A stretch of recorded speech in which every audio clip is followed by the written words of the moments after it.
Gut. Okay. Tankstelle erreichen.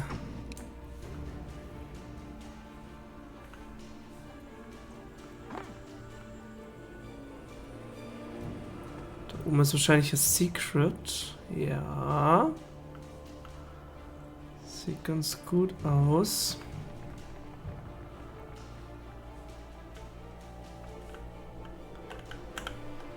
Wahrscheinlich sind es wieder Batterien. Nee, eine Leuchtpistole. Ah, nee, ich sollte nicht den Fehler machen. Weil sonst rüstet er die Leuchtpistole aus und ich will nicht die Leuchtpistole hernehmen.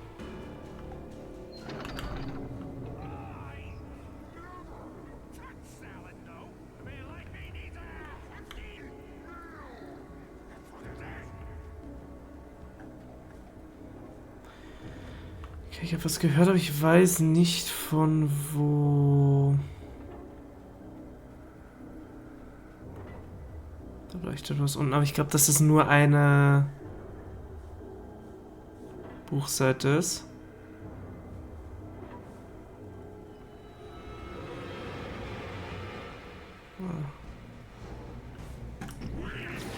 We're closing in.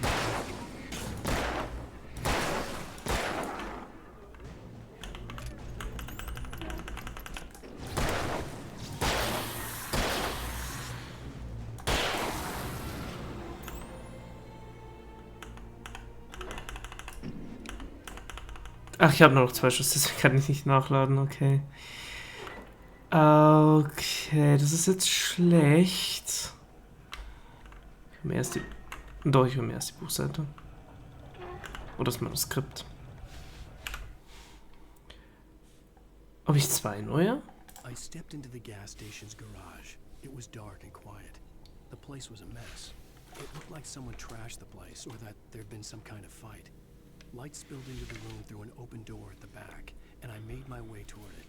Without any warning, I was blinded by a bright light. An old portable TV on the shelf had come alive by itself. Impossibly, I could see myself on the screen, talking like a madman. So, ihr habt jetzt erst gesehen, dass meine Maus im Bild war.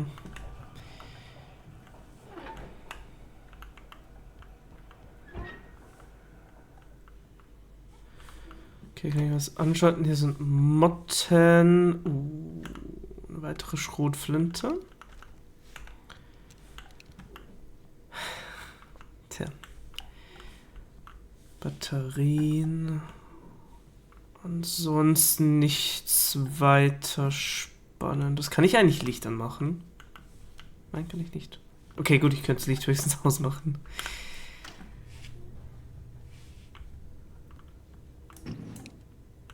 So, kommt jetzt was? Nö. Es kommt nichts durchgelaufen.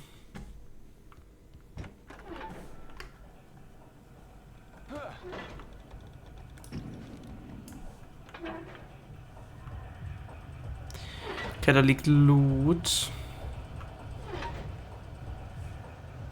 Oh Mann. Aber hier ist ein Kontrollpunkt.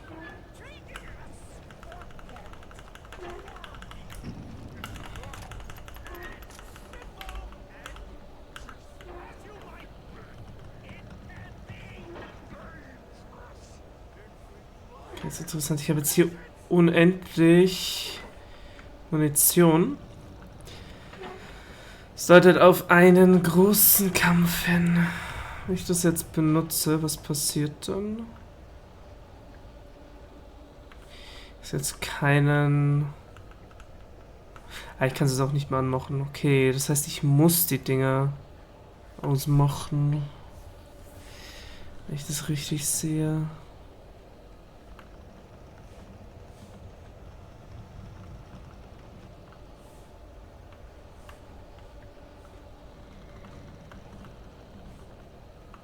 Was so eine Frage.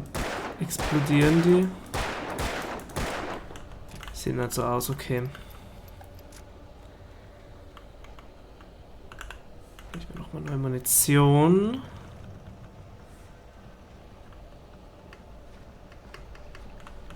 Kann sich nicht hochziehen.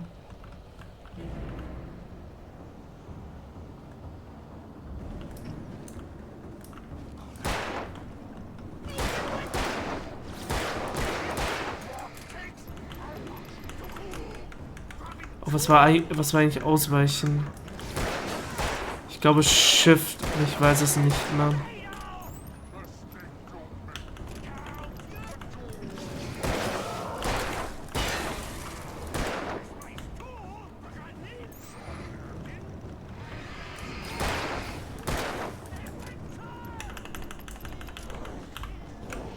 Ja, das war Steuerung, okay.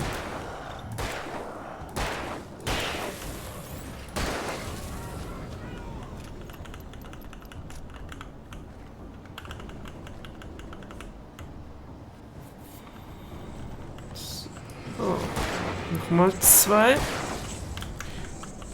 Hä? Ah, ich hab's doch richtig gesehen, okay.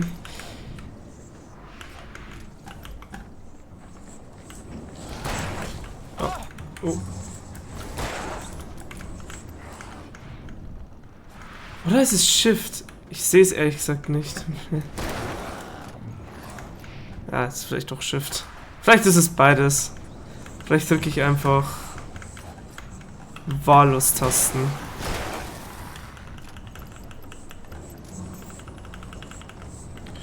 So.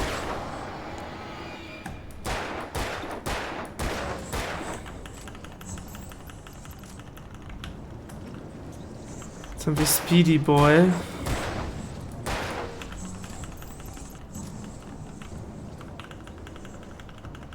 Boah, so viel macht er ja nicht, ne?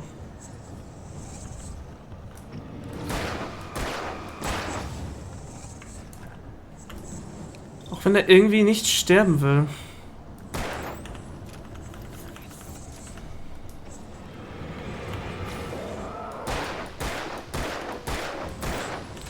Okay, irgendwas mache ich falsch.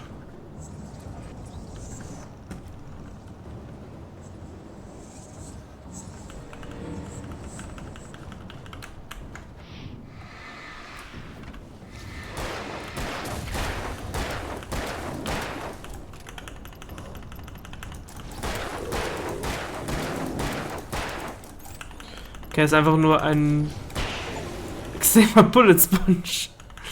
Okay. Stucky's body vanished, leaving behind only a lifetime of nightmares to come. Was war Stucky? Reached the lights of the gas station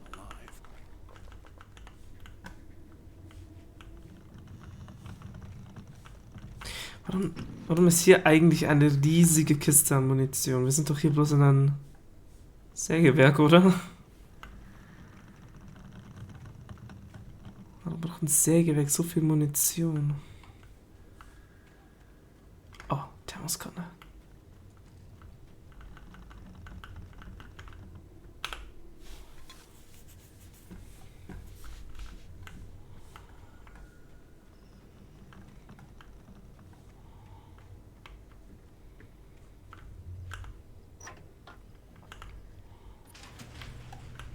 Okay, ich weiß tatsächlich aber immer noch nicht, was ich ausgeschaltet habe.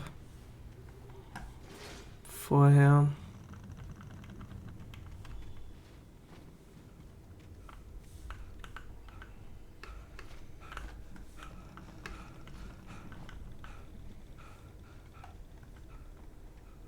Nö. Ich glaube, hier ist nichts mehr. Ah, das ist die Gasstation.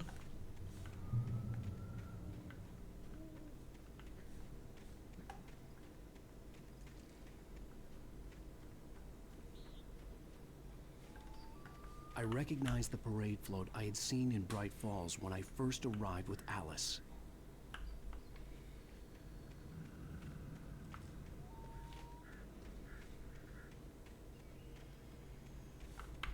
After the insanity I had just experienced in the darkness, the lights of the gas station felt comforting, at least for a moment.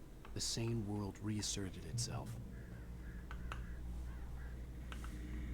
Okay. Oh, warte mal, ich habe, glaube ich, 2 nicht gelesen. Lake? She asked. The sheriff looked at me suspiciously.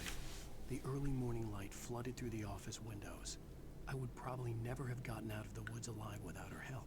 But I couldn't tell her the truth of what I'd faced the previous night. She'd think I was lying or crazy. She'd lock me up, and she wouldn't help me find Alice. Ich habe ja noch eine Seite. Das ist wahrscheinlich... Stucky spat on the garage floor and tried to shake the cobwebs from his head. Ever since the couple never showed to pick up the keys, things had been fuzzy. Something, a feeling caught his attention. Stucky looked up and stared as his brain tried in vain to process the horror before him. He stumbled back, knocking over a can of oil. A black pool spread across the floor while he struggled for a brief moment, then let go as the unrelenting darkness engulfed him. Da hab ich schon wieder vergessen, meine Maus wegzutun. Ich glaube, das war alle... Warte mal. Ah, Folge 1. Das heißt, wir haben alle Seiten gefunden, die ich finden kann. Das heißt, das erste Kapitel müsste jetzt dann gleich vorbei sein. The Deer Fest had been 2 weeks away when we arrived. If the day count on the banner was right, I was missing a whole week between the night we got here and now. Okay, that's brutal.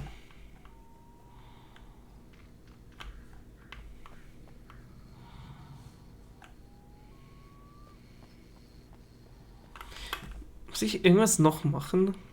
Er will immer noch, dass ich da drauf fokussiere. Naja. Closed.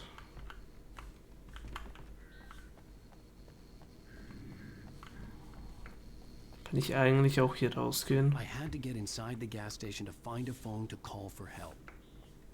Und was, wenn ich es nicht mache?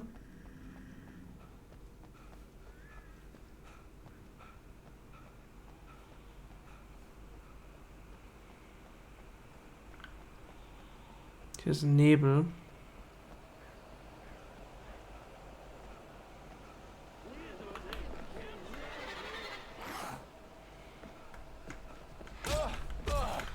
Okay, warte mal, um Munition zu sparen. Okay. I will die. Okay. Ich wollte Munition sparen und zurück in die Tankstelle laufen. Aber... Oh. Okay, warte mal, das... Ah, die wird nicht als nicht gelesen. Markiert. The garage was a mess. It looked like someone had trashed the place, or that there'd been some kind of fight. Naja, gut. Die könnte auch einfach so ein bisschen unordentlich sein. All right. I'll keep writing. Outside there's only darkness. Outside the cabin, outside the story, there's only darkness. I can feel her presence in the dark. Just now, I could smell her perfume in the room. I'll reach her. I'll fix it up. I'll bring her back. The story will come true. If I stop, she's lost. I don't believe this. It'd been me on the TV, talking crazy. Was I losing my mind? Vor allem fix her up.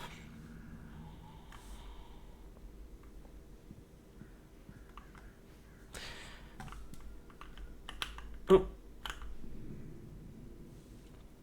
68. jährliches Hirschfest, 15. bis 18. September, Spiele und Aktionen Tombola, Wettangeln, Kuchenwettbewerb und Überraschungswettkämpfe, Live-Musik für die Kinder, Hasenzahn, Charlie, nachmittags und die unglaubliche Fantasie-Marjorie von Montgomery, dem Magier, abends.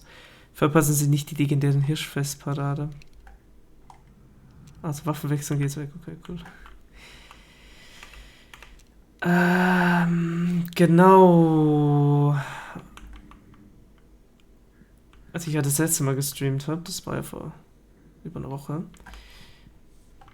ist ja die Freundin von ihm ins Wasser gefallen. Ob sie gestorben ist, wissen wir ja nicht, aber das sieht jetzt, also es hört sich jetzt tatsächlich so an, als wäre sie gestorben. So, ja. Warte mal, es kann eigentlich gar nicht sein, dass hier keine Thermoskanne versteckt ist. Das ist auch der perfekte Ort für eine Thermoskanne.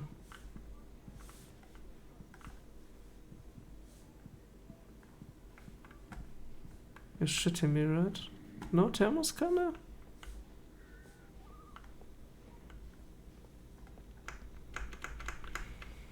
No Thermoskanne. Ah, hier kann ich zumindest laufen. Ah, hier ist eine. Ich weiß extra gar nicht, warum ich die versuche zu sammeln. I had to get inside the gas station to find a phone to call for help.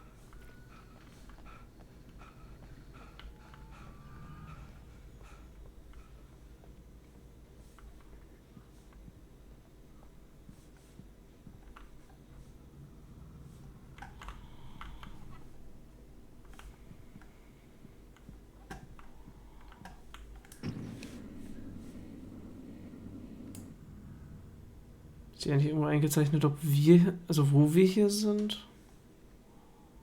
Sieht nicht so aus. Naja, benutzen wir mal das Telefon.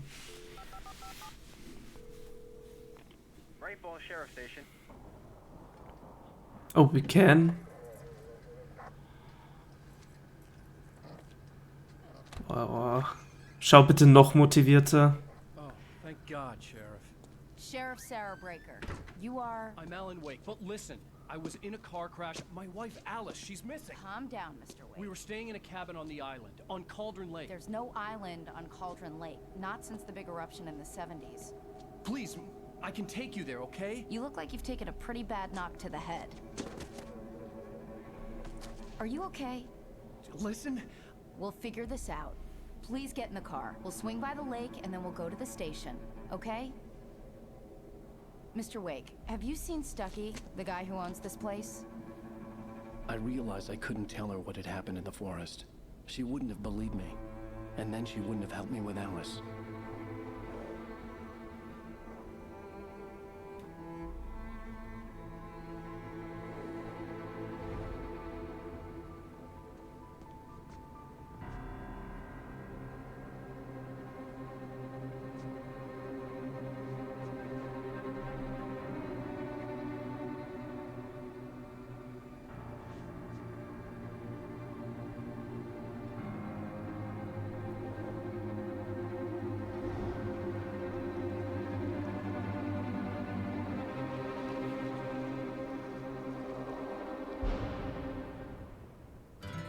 A candy-colored clown they call the Sandman tiptoes to my room every night, and just to sprinkle stardust and to whisper, go to sleep, everything is all right. I close my eyes, then I drift away into the magic night. I softly say, War das Spiel episodically?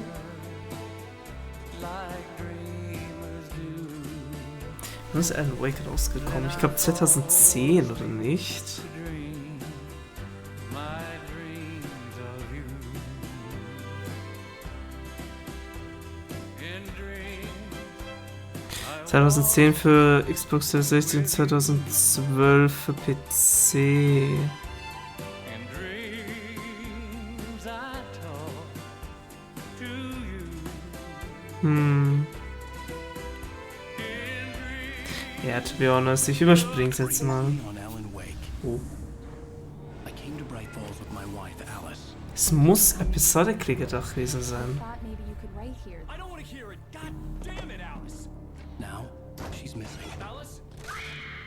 Alice? I woke up behind the wheel of a crashed car. I'm missing a week. I was attacked by shadowy men straight from a nightmare. The sheriff took me to the lake Alice and I had stayed at, but the cabin had disappeared.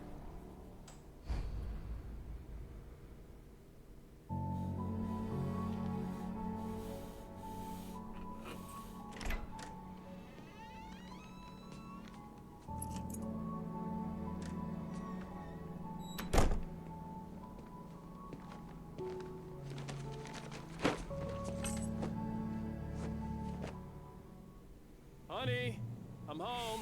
Back here, sweetie. How Huh, was it? no. Worst weather I've ever seen. You should put some coffee on. It'll warm you up. Nee, ich schaue mich erstmal kurz um. Neuer Fernseher.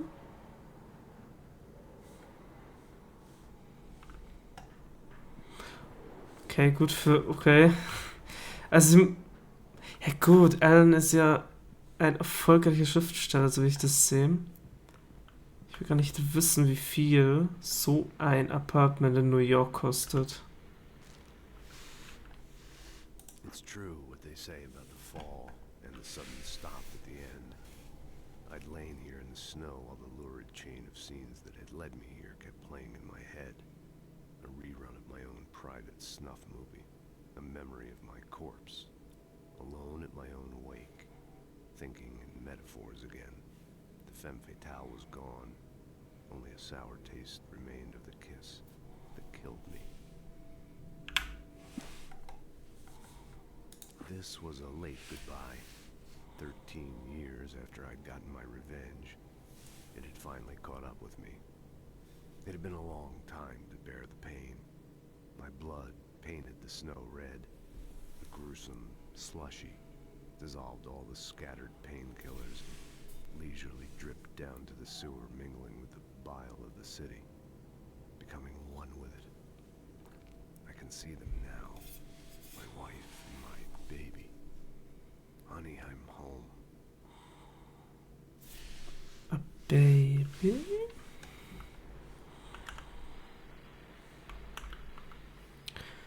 Return to sender, but I can't forget Alex. Cassie, the thing that I want. The fall of Cassie.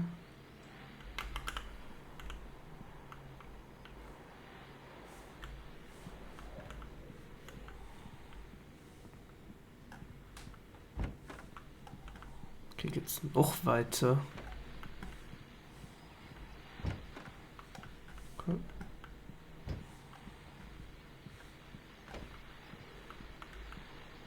The continuing freezing rain and heavy snowfall have necessitated a winter storm warning in the entire tri-state area.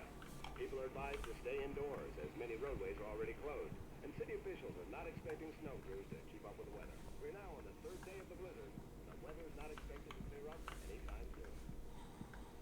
Okay, das ist auch ein extravagantes Board.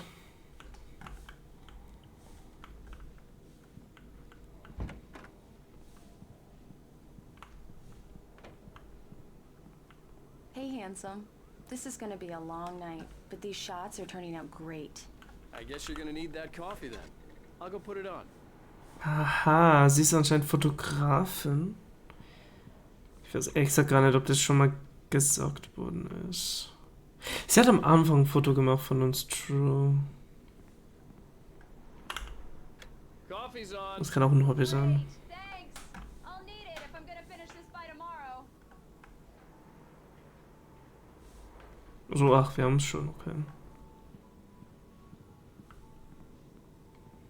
Achso, ach, dieses Schnee. Okay. Oh, hey, I just finished those cover mock-ups. They're on your desk. Tell me what you think. No kidding. I didn't think you'd get them done this quickly. On occasion, I can perform all sorts of miracles, my dear. Oh, really? Well, you seemed to think so last night. Can I break the game? Should I try to break the game? That's the question.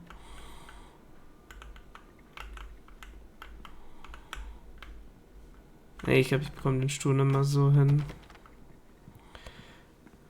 Wo ist mein... Ach ja, hier wahrscheinlich. These look really good. Oh, sure, until Barry gets his hands on them. Which, by the way, will happen over my dead body. The last time was the last time. Oh, and speaking of Barry, he called.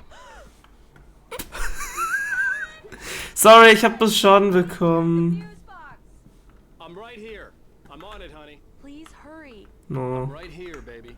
I'm fine, I'm fine. no. Just get the lights back on. Now, please. Ja, das Problem ist, ich kann wahrscheinlich nichts damit anfangen. Honey, it's a power outage. I've got the flashlight. Okay. Hi. You okay? I'm sorry. It just really spooked me. Don't worry. We'll just Mich break ehrlich out the gesagt candles. auch. Ich habe Scham bekommen und dann geht's Licht aus. But it's just, especially when I'm not prepared for it, you know? It gets to me. I love you. Tell me a story, writer. Okay. I used to have these nightmares when I was a kid. The dark really spooked me, too. When it got really bad, my mom gave me this old light switch. She called it the clicker. The clicker, huh? Yeah.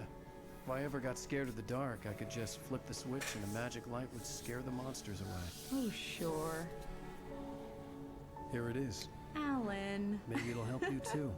Yeah, nice story, writer boy. You made that up right now, didn't you? No. Seriously. I love you, even if you are a liar.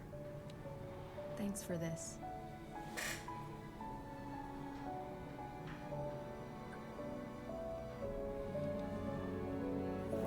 Die haben echt viele Kerzen.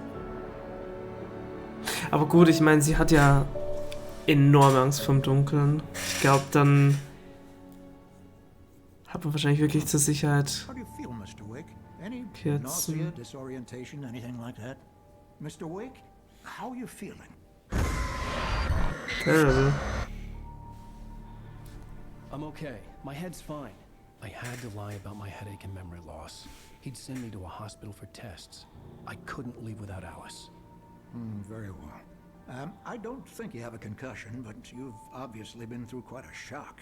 You should take it easy for a couple of days. Lag da ein Fisch auf dem Tisch? Well then, Mr. Wick, we're done here. If Yep. the pain gets any Okay. worse or you experience any other symptoms, you should come see me. I'll let you get on with it then.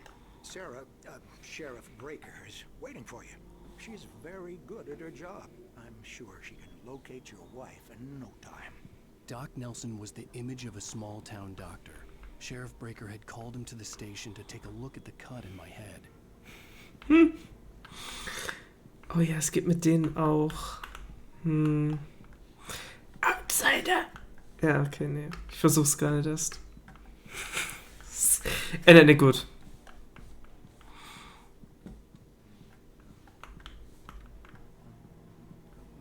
Ist hier? Nö, keine Thermosflaschen. Okay.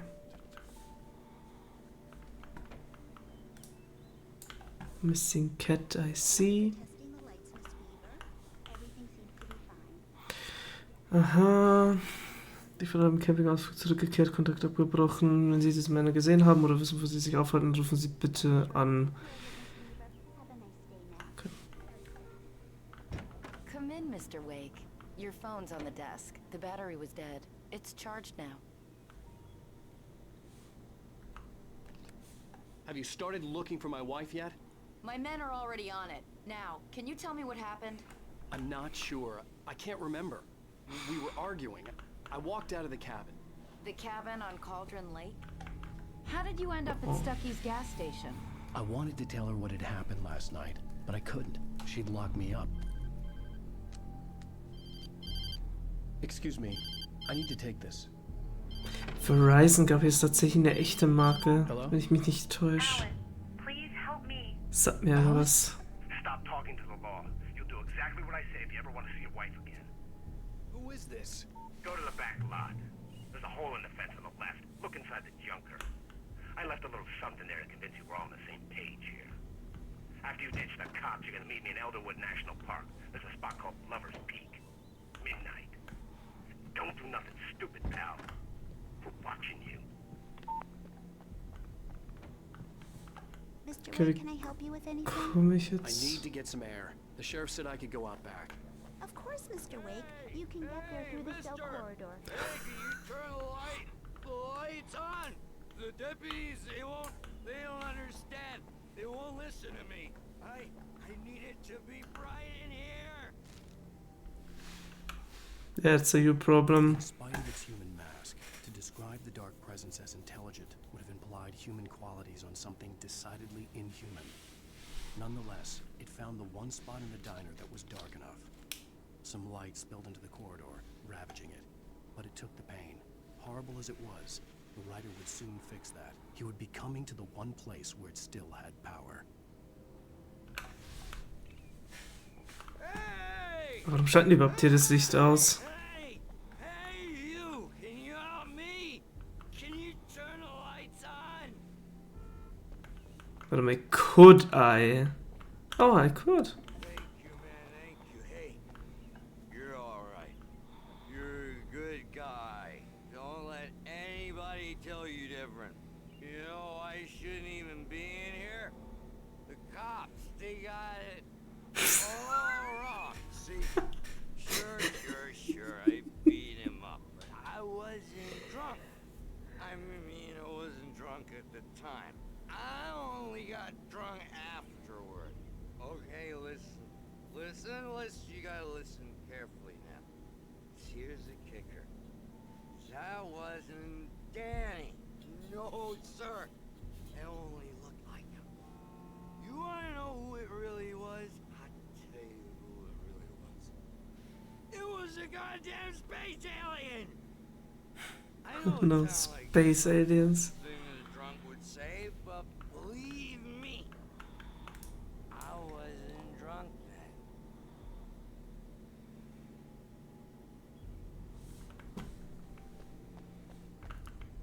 Tja, sure. The early morning light hurt my eyes and made my head ache. The man on the phone had said, go through the fence on the left. Aber vielleicht hat er auch so Shadow Creatures gesehen. Oder liegt ein Manuskript?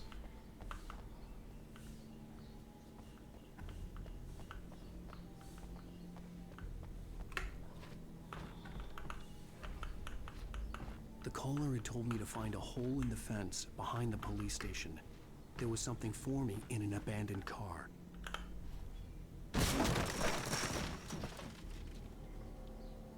Wie Sleeping? Achso, Alice's driver's license had been placed on the don't front know. seat. The caller meant business. Das letzte war, dass wir von einem Autounfall aufgewacht sind. The kidnapper fired his gun one last time, and the shadow vanished into the darkness it had come from. See? Nothing to it, Wake. The thought of Alice in his hands was revolting. We stood on the wooden platform of Lover's Peak, the waterfall in the mountain behind us, the lights of the radio mast blinking red in the heights above. I fought with the urge to take a swing, force myself to speak. Let's cut the act now. Where's my wife?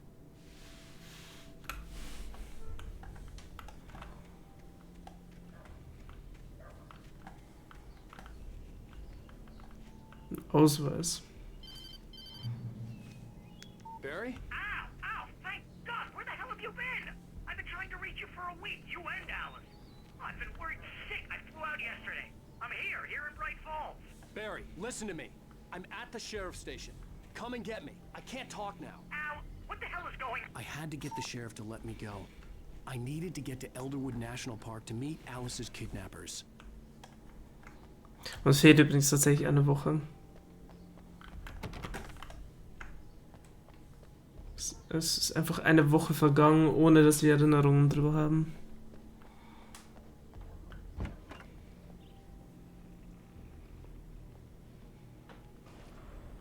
A writer is a light that reveals the world of his story from darkness, shapes it from nothingness. The way a sculptor carves a statue from a block of granite. If I stop, the world I'm making dies. Darkness will reclaim it. It's a long, hard journey into the dark. Alice's life is at stake, but I can't think about that, or I'll lose it. The dread lingers at the edge of perception. I'll push on. Anything is possible here. I'll write the story. I'll save her. Warum haben die in den Zellen einen Fernseher? Oh, und der ist jetzt kaputt. Gut. Boah, warte mal, kann ich das Licht wieder ausmachen?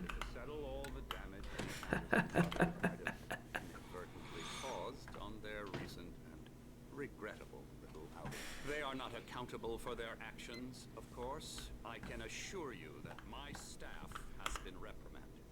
Tor and Odin never caused any trouble to anyone when they were still living at their farm. Indeed. All we can do. Alice Das stimmt schon, ja. lining up Something caught her eye. A figure standing in the shadows behind the cabin, like a thin woman in a black dress. She lowered the camera and looked again. No one there. Just a collection of bushes that looked vaguely human-shaped. She shook her head and laughed. Slow down the progress of their dementia. Are you feeling any Damn. better, Mr. Wake? I'd like to leave. Am I free to go? Well, we still need to talk about... Am I under arrest? No, of course not. But I need to know where you'll be staying so I can get in touch with you. I'd avoid the motel. The Majestic is known for its roaches. The cabins at Elderwood are pretty nice, though. That sounds perfect. I'm Dr. Emil Hartman. I'd like to invite you to stay at Cauldron Lake Lodge. Did you talk to my wife? I had the pleasure of discussing your situation with her on several occasions. Did you set something up with her? I invited her here. My clinic is a place where... Hey, Oh my! take it easy. Hey, nobody move! Get your hands off of my client! Who are you? I'm Barry Wheeler, his agent. If you have business with Mr. Wake, you talk to me. You yokels won't know what hit you once I sick my lawyers on your asses. No harm done, Sarah. I'm all right. I don't want to press charges. Mr. Wake, my offer still stands. Get me out of here. What the hell was that about, Al? We don't need a replay of that thing with the paparazzi. I thought they were gonna lock you up. I had to talk to someone. I told Barry everything. He thought I was certifiable, but when he heard about the manuscript, I had him.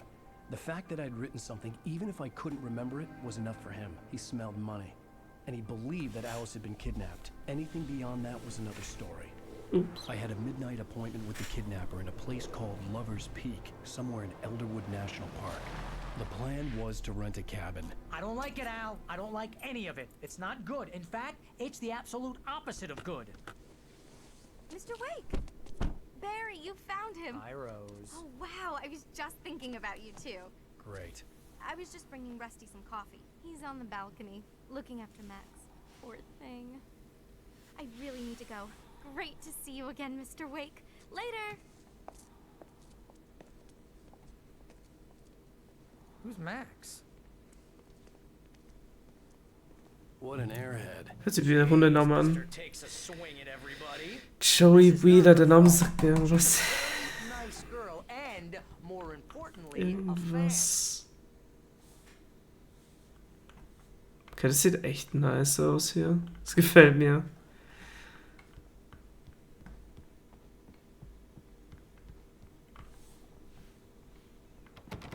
Oh.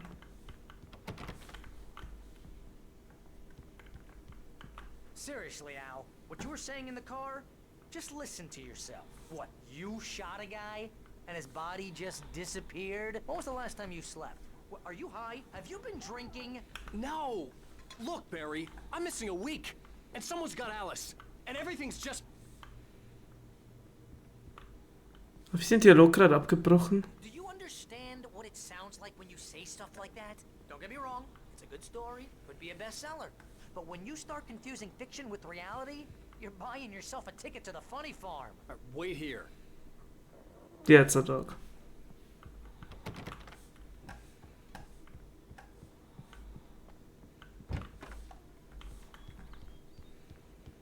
Easy there, boy.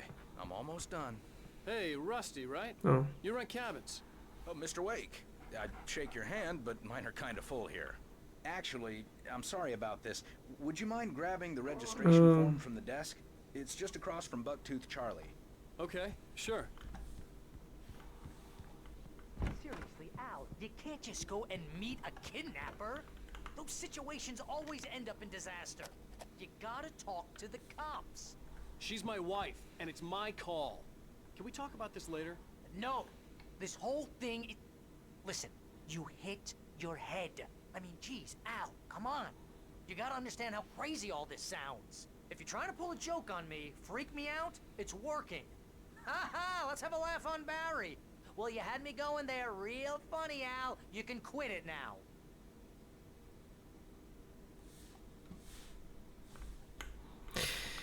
Ich frage mich gerade, es wird zwar immer so gesagt, dass wenn man seinen Kopf stößt, dass man dann irgendwie, keine Ahnung, Halluzinationen hat, Wahnvorstellungen, aber ist es wirklich so? Bildet man sich dann wirklich Sachen ein? I think this is the form you wanted. And here are the keys. Okay, you're all set, Mr. Wake. Glad to have you staying here. Thanks. Can you tell me how to get to Lover's Peak? Oh, sure. It's at the end of the nature trail. Just follow the paths, you'll get to it eventually. It's an easy walk. Nice spot, too. If you have any trouble finding it, just keep your eyes on the radio mast. It's right below that. Okay, ist schon ein Stückchen.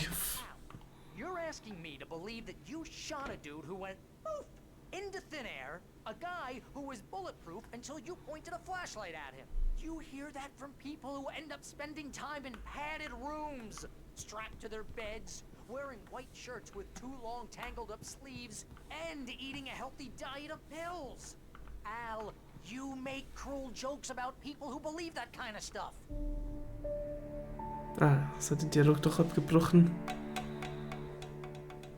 It's just crazy talk, Al. Al? We should go to the sheriff or call the FBI. Damn it, Barry, they'll kill her! This is not a goddamn debate, Barry. I'm going to Lover's Peak. He said to come alone. Okay then. I understand. You're my best friend and I'm worried that you're not right in the head. Tell me what to do to help and I'll do it. You stay here, and if I'm not back by morning, call the cavalry.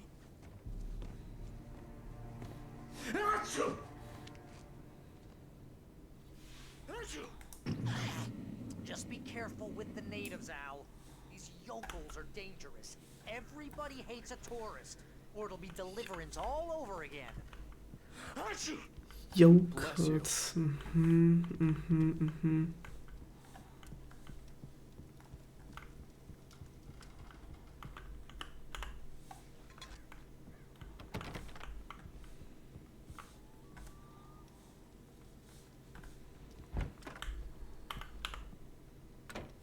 So, Licht aus.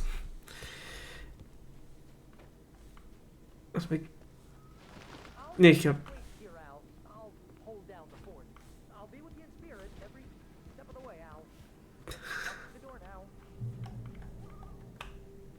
Ich darf wahrscheinlich nicht das Auto nehmen.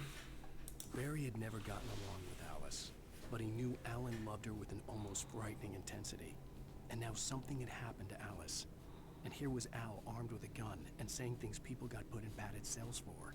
It was as if his friend had experienced a massive psychotic episode and was now totally disconnected from reality. It scared the shit out of Barry.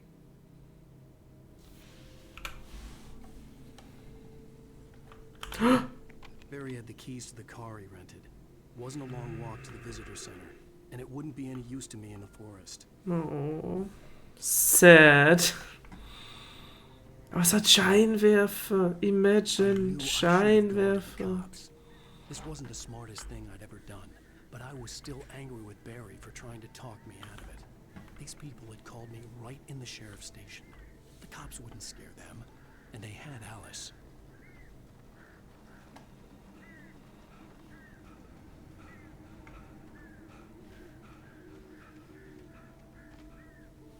Ja, aber auch normale Halogenscheinwerfer sind gut genug. Das war ein komisches Geräusch. Auch Halogenscheinwerfer sind gut. Hallo?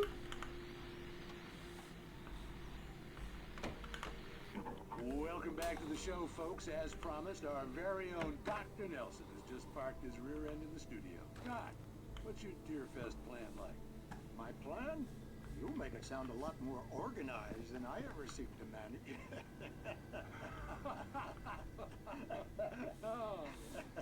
Das war gerade ganz cool eigentlich.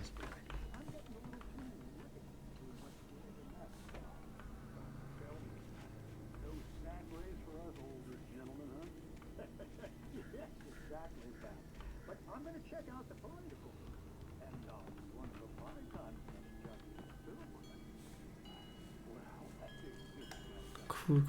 Ich glaube aber sonst war nichts mehr drin, oder?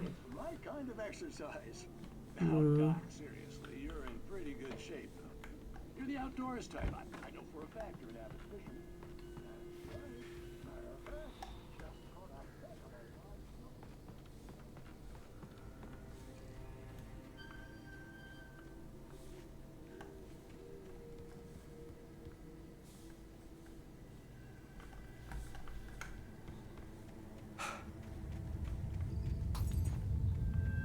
Okay. Erdbeben oder verfolgt mich jetzt was?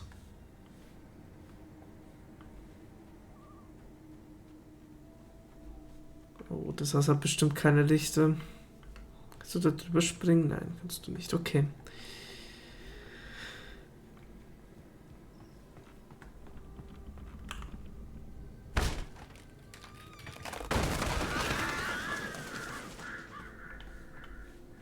Ja, selbst der Lichtschalter ist schief.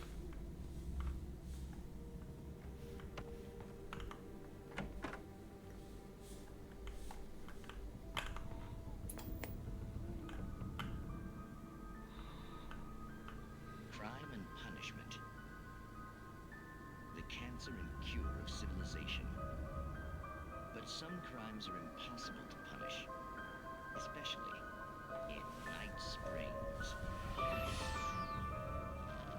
Tonight's episode, The Man in the Mirror.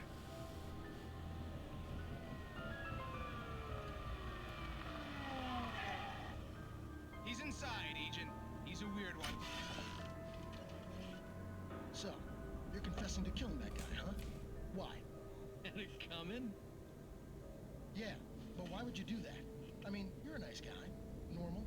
Took a kid to a soccer game. So how come at the game, you pick a guy and, quoting from the arresting officer's report here, assault the victim's head area repeatedly with the weapon of choice being a pair of bare fists? Wow, that sentence really flows, huh? Maybe you're not the literary type. Okay, so you mess him up. But why? Who was that guy? We couldn't ID him. Why would a guy like you do him like that? I didn't like his face? Well, you must have hated it, because you really went to town there. I mean, there's no way to tell what he looked like. No ID on him either. That must be difficult. But then we ran the fingerprints. Got a match. Your prints. Identical. Huh, how about that? Your son said you were wearing a white shirt when you took him to the game. The white shirt is on the dead guy. It's plenty red now. You won't get away with this. Do you really think that's in any way relevant to me?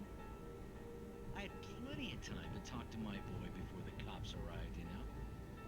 He won't stop screaming, am I right? You think he's ever gonna be okay? I left my mark. Believe me. You bastard. What? You gonna shoot me? What's the point? I'm going to prison. You got me. I don't understand any of this. And you never will. Don't worry. Maybe you'll see me again, Agent. Maybe in the mirror.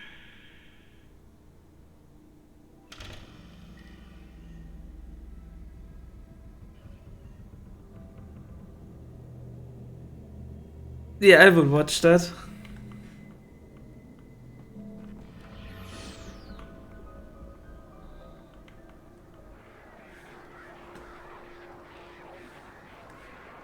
Das ist vorbei, okay.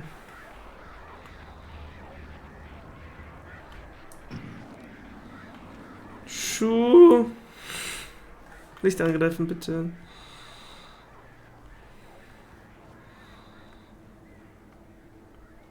Kann ich da eigentlich rein?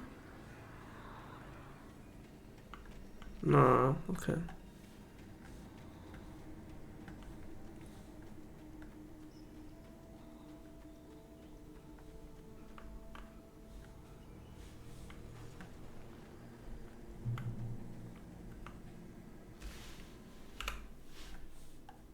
The air in the visitor center was heavy with an awful smell, as if some rotten drowned thing had crawled up from its grave. Rusty kept coughing blood. My eyes were drawn to the twisted shape of his broken leg. The attack had been vicious. Max whined in his cage. Rusty's eyes were wild with fear and terror. He gasped. Mr. Wake, it happened just the way it was on that page.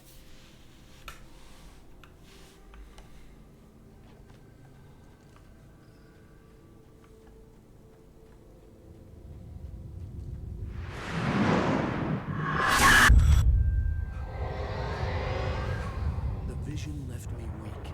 This was no head injury. Ich sehe. Rusty, hang on! I'm coming! Please, help me!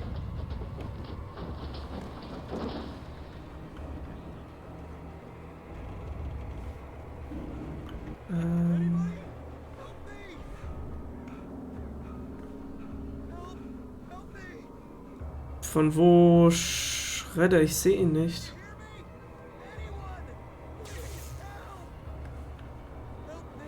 Ja, egal. Der wird schon durchhalten. Ich loot erstmal. The ranger's office was locked. I'd need a key to get in. Dann loot ich halt nicht. Hello? Back here. I'm back here. Hey, please help me. Ich hab's gesehen. Das wird den Hund nicht aufhalten. Oh, hell. It happened just the way it was on that page. I found. Came true. It knew. So dark. It'll come back for me. You must... The lights. In the office. I have the key. Okay, Rusty. Hang on. I'll be right back. Whatever did this couldn't be far. Rusty had found a page from the manuscript. It would help me understand what had happened. Shh. Good boy. Ja, der könnte einfach rausspringen. Wenn er wollen würde.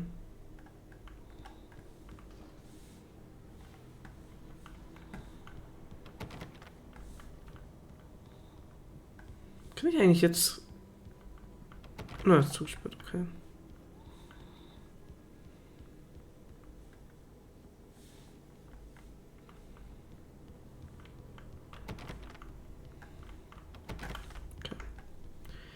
Ist alles zu... The only way to make sure that Rusty was safe was to get the power running and the lights back on.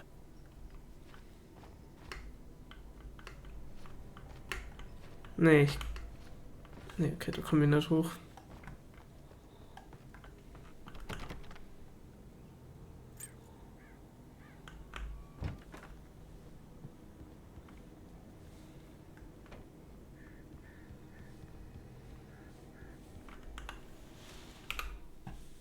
At the last instant, I changed direction and threw myself down. The axe splintered the trunk of a tree. I stumbled into the pool of bright light. My lungs burned. I was too exhausted to move. I tensed as I waited for the killing blow, but it never came. I raised my head. Nothing moved in the darkness beyond. For the moment, bathed in the cold light, I was safe.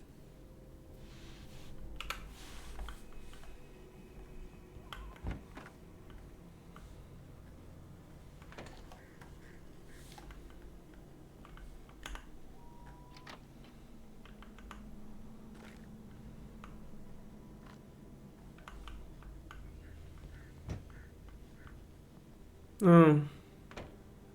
Ja, ich glaube, die Lichter kann ich nicht mehr anschalten. I was too late. Someone had destroyed the circuit breaker. There was no way to get the lights back on.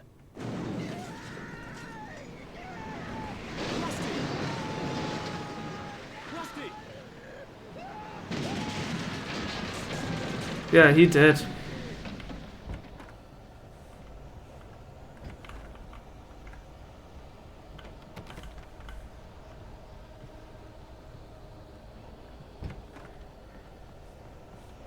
The ground was covered with oily patches. Huh, no. The visitor center was sturdy, but the impact turned the front of the building into splinters. Rusty was thrown across the lobby like a rag doll and hit the far wall hard. It didn't hurt until he tried to move and saw his leg bend the wrong way. Felt the broken ribs stabbing him on the inside. Rusty howled in pain and fear, suddenly afraid to die alone. That looked like liquid darkness.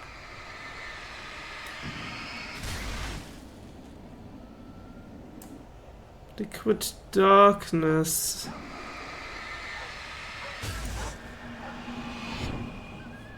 Oh.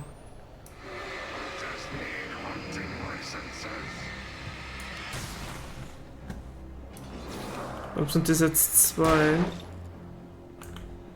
Vermehren die sich? Oh, hat der gerade seinen Kollegen getroffen?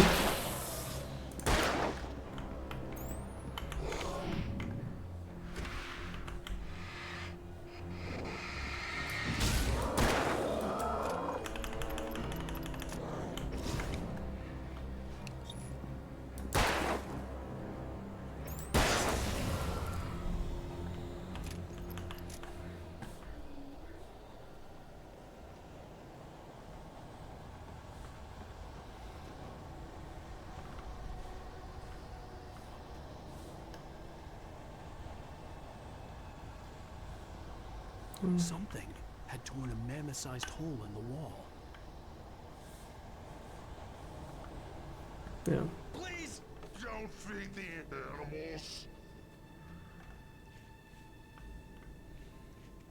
Fishing is only permitted. Urges up, Park. License, obey. At all times. Rusty, no, never. Both of them are charged. 2 bears and wolves never approach any other wildlife closer than 25 yards. Pets must be leashed at all times. Never leave your pet unattended. It is against the law to remove any from the park.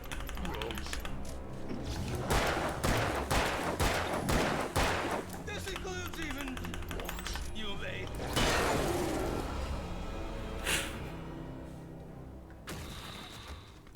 Oh. Noch mehr.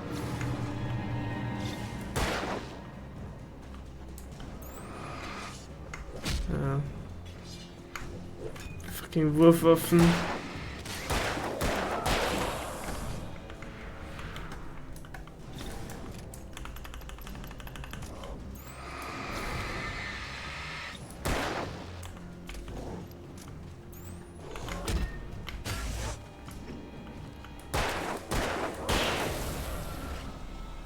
Dürfte es hier nicht eigentlich zu hell sein? Wo ist es Mondlicht? Vielleicht zählt das nicht.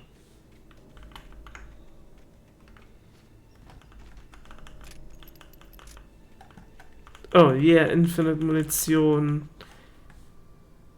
Einfach hier draußen im Gartenbereich ist perfekt. America, I guess.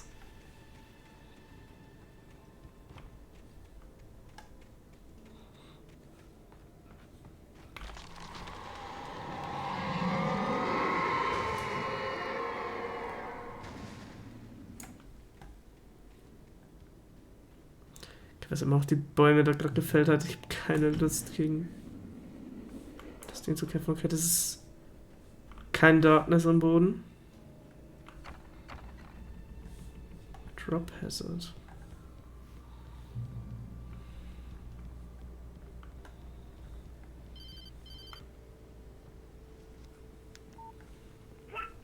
What the hell was that? I saw from the window. I saw something. Forget about it, Barry. It's just me going crazy. Oh, jeez. Oh, jeez. You're not crazy. I wish you were crazy, but you're not crazy. Ow, be careful. Stay in the cabin. Don't open the door for anyone. I mean it.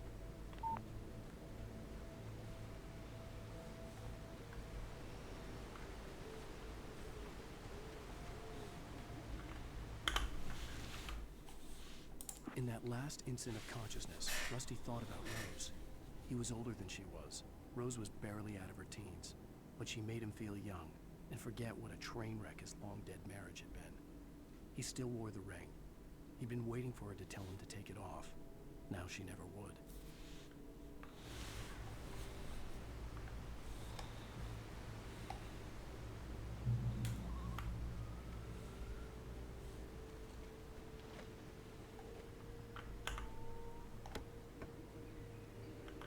Ja, Emergency-Batterien und Revolver-Munition. Nicht verschlossen. Ich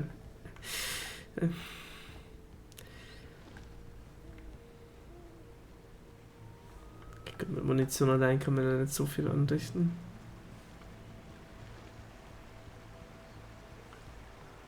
Lover's Peak was at the far end of the nature trail.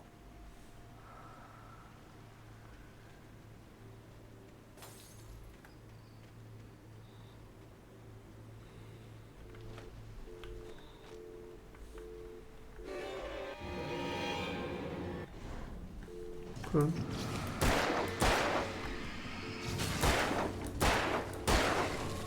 Ah, you know what, ich schieß immer zu früh.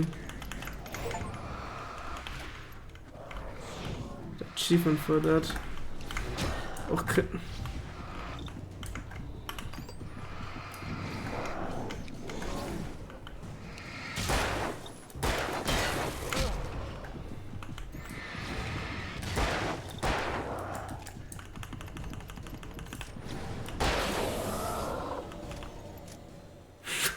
No. No. Ausweichen. Kein Tutorial. Kann ich da auch lang? Nee. Nee, kann er nicht.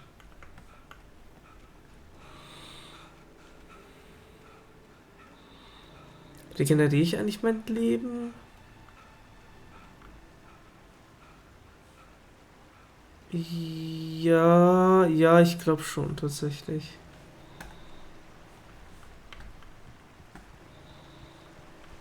So, müssen wir wahrscheinlich Lover's Peak.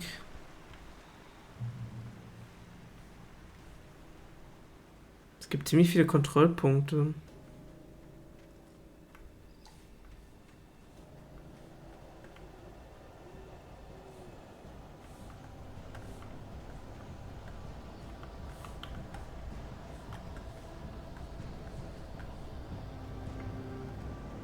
Okay, ich will zum Licht.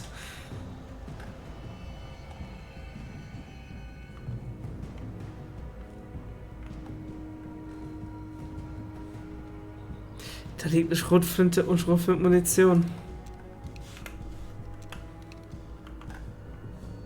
Ist nicht gut. Okay, das ist doch nicht Lover's Peak.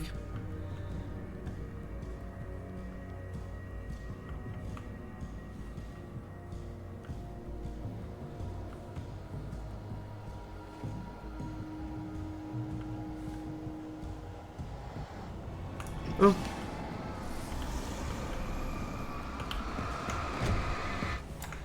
Ich habe mich einfach gecharged. Was hat denn...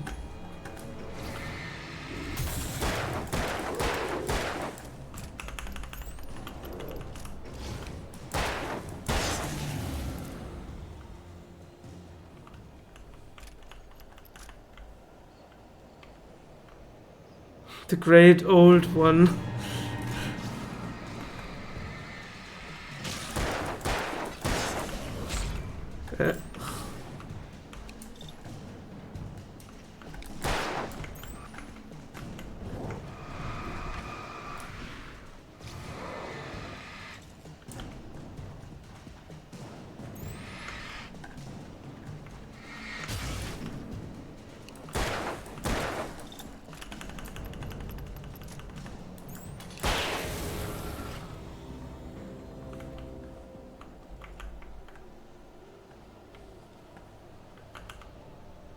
Gott. Ja, diese außergewöhnlich große Gebirgsdouglasie. Pseudoxuga mensisse subsglasa oder so. Glasa. War über 200 Jahre alt, als sie 1937 durch einen Blitzschlag gefällt wurde. Legenden der Einheimischen nach reichten sie bis zu den Sternen. Nachdem sie umgeschätzt war, maß man ihre Länge auf 66 Meter, fast im Weltrekord. Fällt bei Lightning. What a tragedy. Ah, jetzt hinter mir. kann seiner scheiß Sichel einfach nicht ausweichen.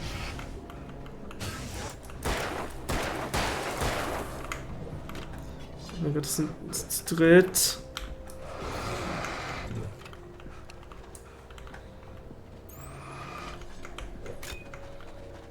Ich muss mal kurz hier noch oben. So. Warte mal. Oh mein Gott, die bedrängen mich jetzt tatsächlich ein bisschen. Sad. Bin ich jetzt eigentlich? Oh ja, okay. Oh.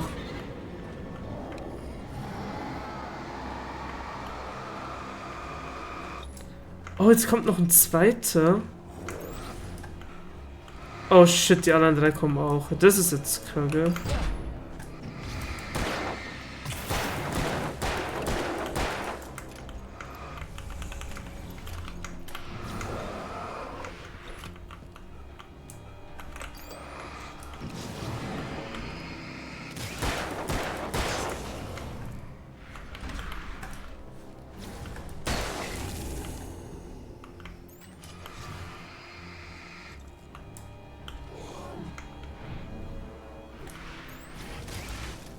Oh, ich bin nicht nachgeladen.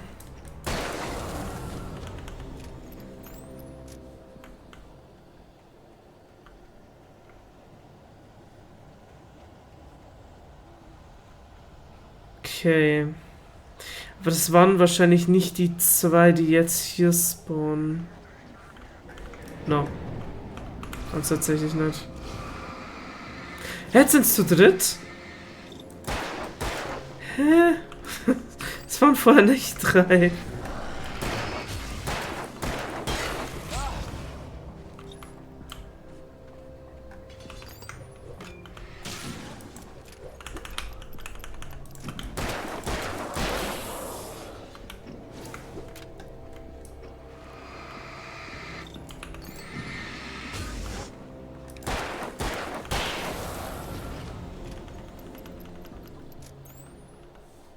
Okay. Dann Folge habe ich nur zu zweit.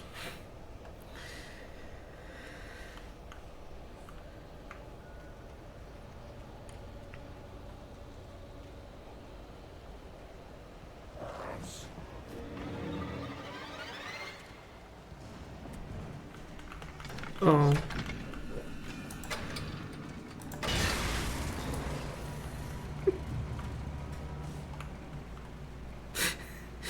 Okay, ich habe jetzt nicht erwartet, dass es funktioniert.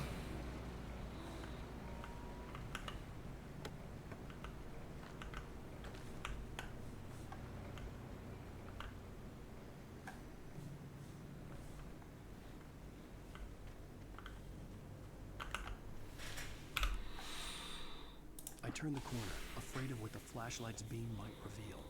Suddenly, a roughly painted symbol of a torch glowed in the light. Behind it, hidden by a rock, sat a battered metal trunk. It was here for a reason. Packed with supplies, batteries, flares, ammo. Things you need to make it through the darkness of the night. Something left behind by someone who knew what I knew, and more.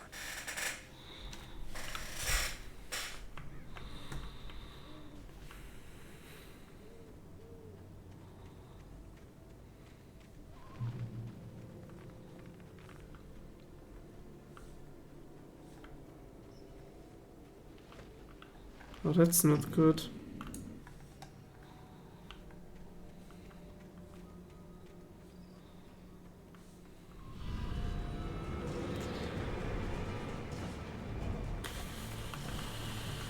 Okay. Ja. Wo kommst du her?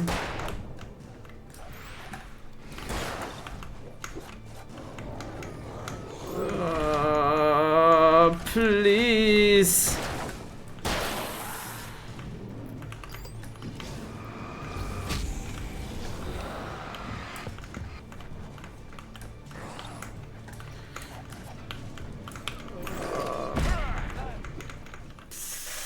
Okay, cool. Ich meine, ich habe eine Schrotflinte. Ich kann es mit der mal versuchen.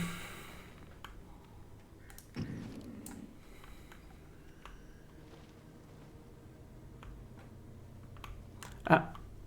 Da ist ja schon einer. Komm her. Oh, doch nicht.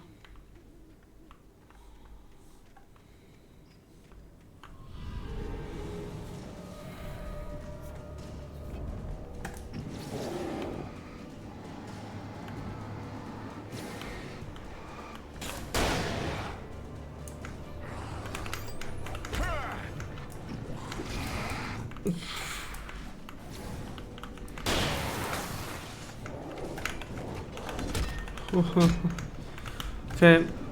Das ist jetzt Problem.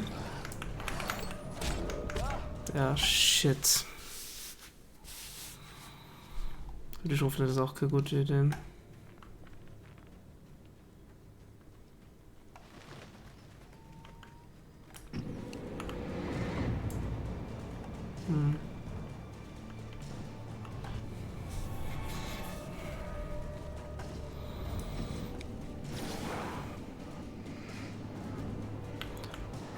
Da kommt auch einer.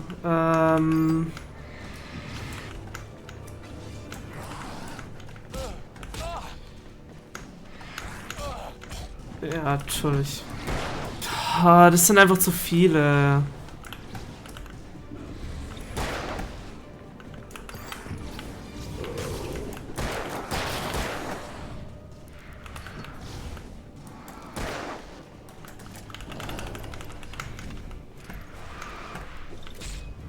Hä?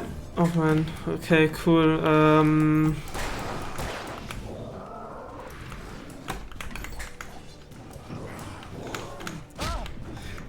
I'm dead.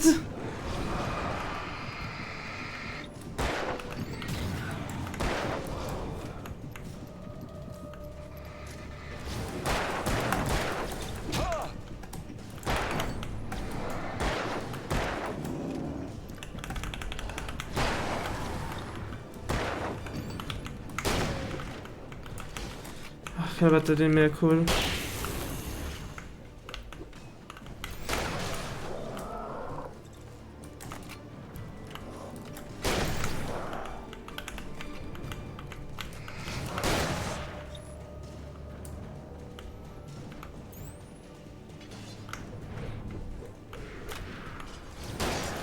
Oh, ich habe keine Munition mehr. Ja, okay, das ist jetzt scheiße.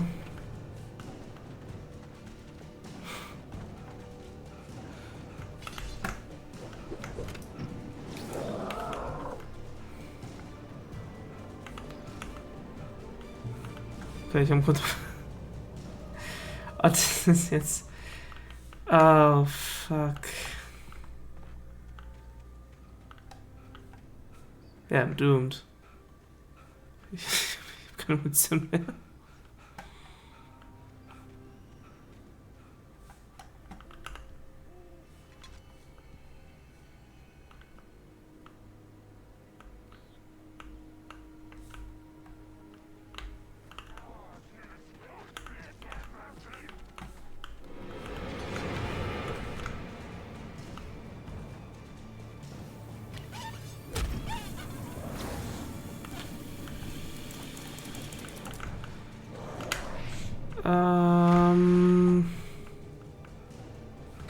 Muss ich hin? Bin ich vorher falsch abgebogen? Kann das sein? Oh yeah, I think I am. Yeah, I did. Nicht I am.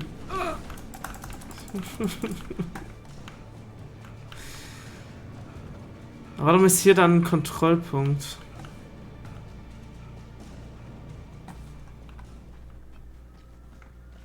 Ach, weil ich hier rüber muss. Okay.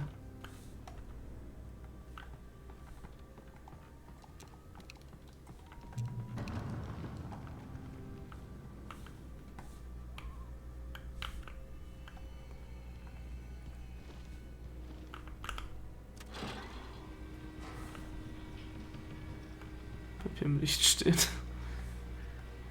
Das wird doch definitiv auch ausgehen. Vielleicht auch nicht.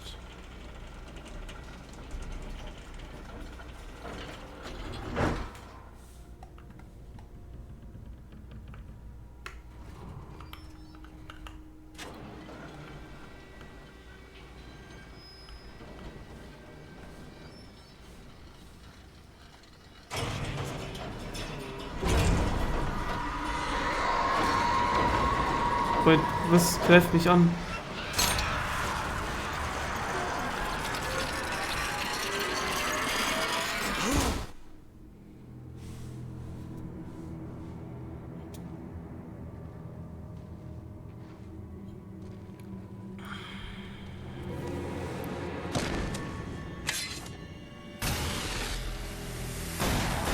Oh Gott, jemand kommt mir zu Hilfe.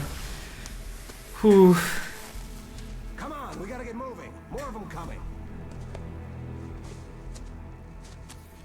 That flashlight's kid stuff.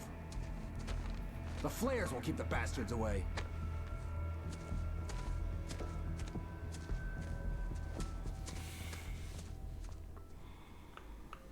You can see them too? Hell, of course I see them. Come on, we gotta move. Why? Because that's the way the story goes. Yeah, but... Let's move! I lost my gun back there. Oh, I've got a gun. Nice. Just keep that light steady on him. It took a moment, but then I recognized him. He'd been on the ferry when I first arrived here with Alice. He knew my name. We were headed in the direction of Lover's Peak. There was no way this was a coincidence. He was the kidnapper. Come on, Wake! You better keep up.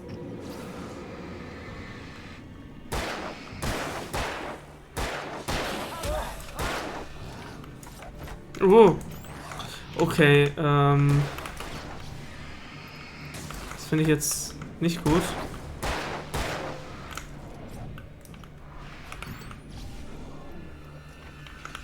Bitte. Please shoot.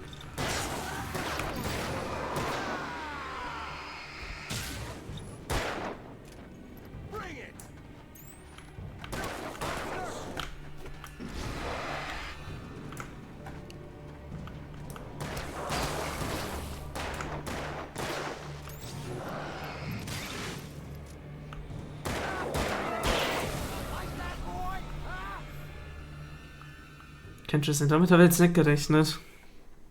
Dass sie eine Begleiter bekommen, der das Schießen übernimmt.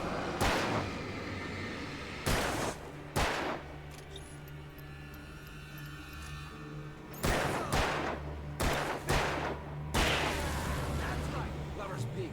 Right up these stairs, Wake. Use the flares from the emergency box to hold them off while I get these boards off. Give me the gun. Yeah, no can do. Are you kidding? Give me the gun! No time for back talk. Hold them off, damn it!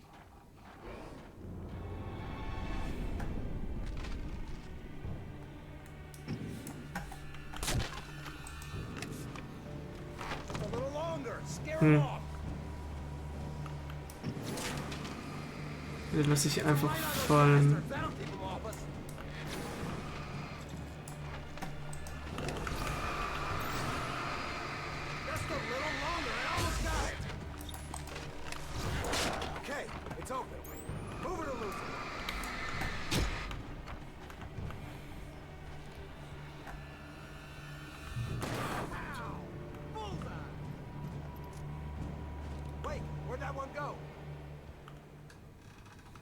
Oh, you feeling better now, Wake? All cozy and safe. Nee, nee, ich fühle mich nicht safe. Better get ready. They'll be on us soon.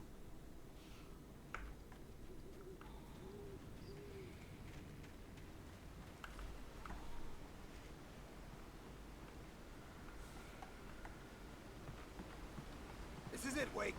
The last stand. There's more flares here. Get ready. We fight them as long as they keep coming. Give me the goddamn gun! They're coming! That's not how this goes. Get with the program, Wake.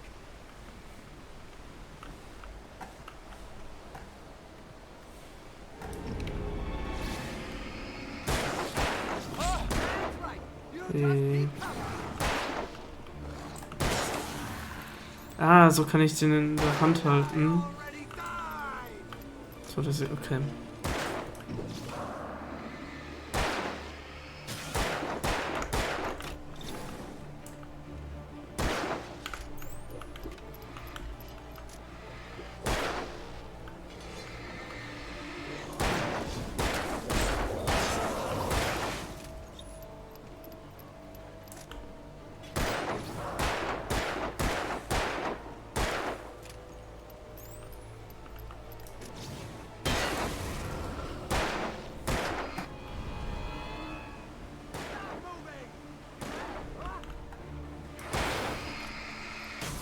Kommen die von hier also auch?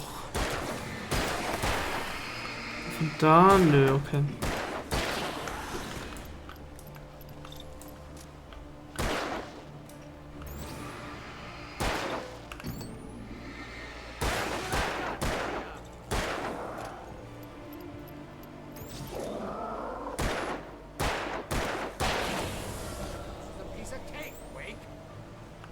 Das ist eine Thermosflasche.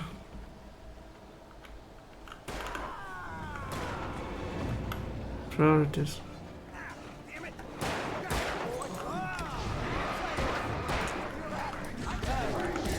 Wow, ich hab doch eine...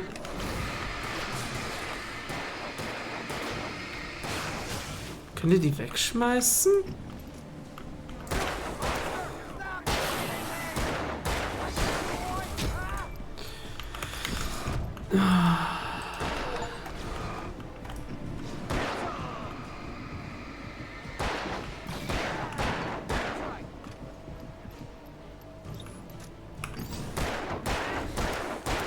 Die Batterie bringt tatsächlich gar nicht so viel.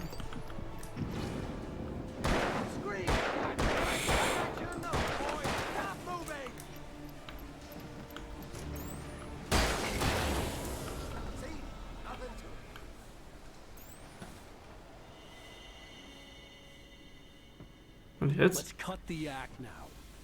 Where's my wife? I knew you were gonna say that. I read it all before.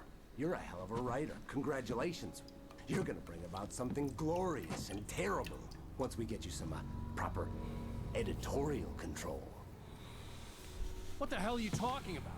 Where's Alice? I want the entire manuscript, or she's gonna suffer bad. You touch her mouth. Weak.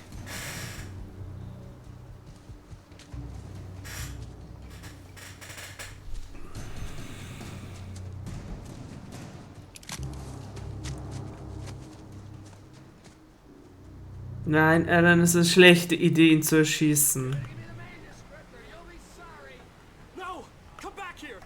I swear I'll kill you if you hurt Alice! Do you hear me? Come back here! Oh, hier fehlen noch einige Seiten. On more than one occasion, Alice had tried to explain to me how it felt to be afraid of the dark. To her, darkness wasn't simply the absence of light, but something more tangible than that. It was something you could touch and feel. Worse than that, it was something with a mind of its own, something malicious and malign. For her, things changed when they were wrapped in darkness. They turned into something else, something foreign. And nothing was safe or innocent anymore. I'd never really understood what she meant, until now. He had Alice, and he wanted the manuscript because he thought it held some magical power. But I had no manuscript to give him. I had to get back to Barry and figure out my next move. Oh no.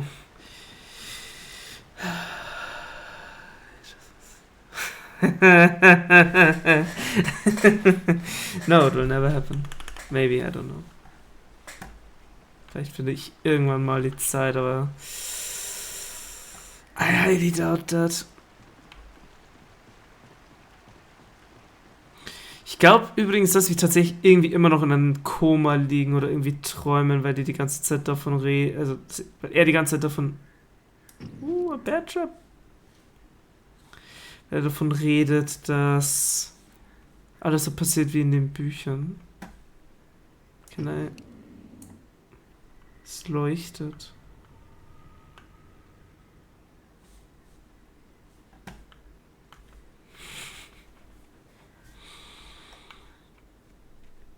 Also irgendwie keine Ahnung, wie er erleben jetzt hier irgendwie unsere Story, die wir geschrieben haben.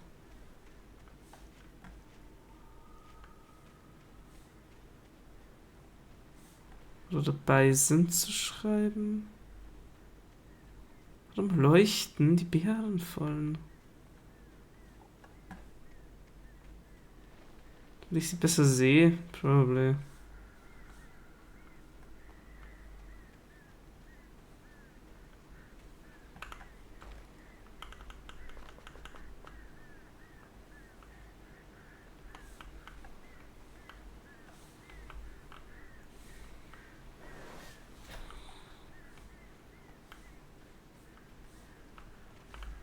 Es ist mir gerade ziemlich ruhig.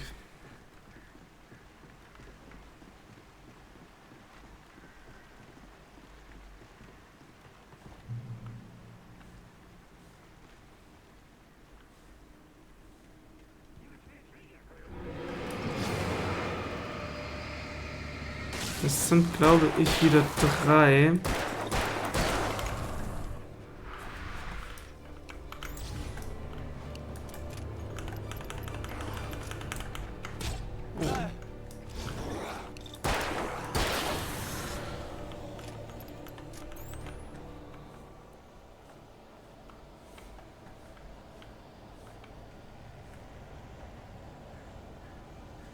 Ich glaube, ich höre noch irgendwas. Ich glaube, ich bild's mir nur ein.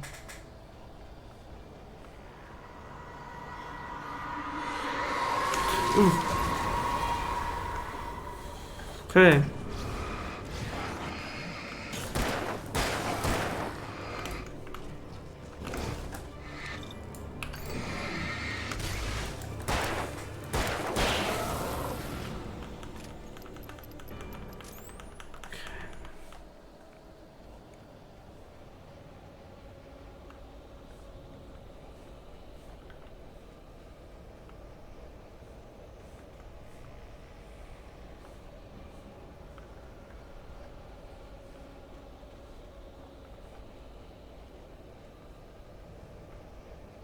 Warte mal, bin ich schon da?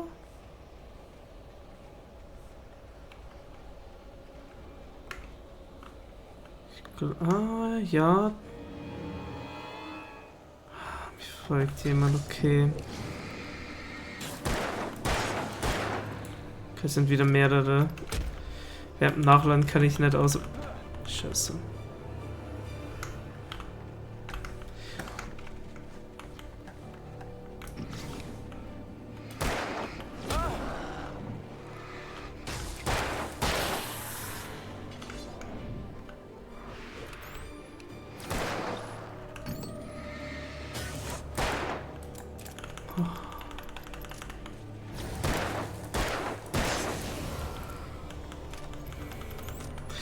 Habe ich hier gerade was... Nee. Nee. Ich dachte, ich hätte hier eine Seite gesehen.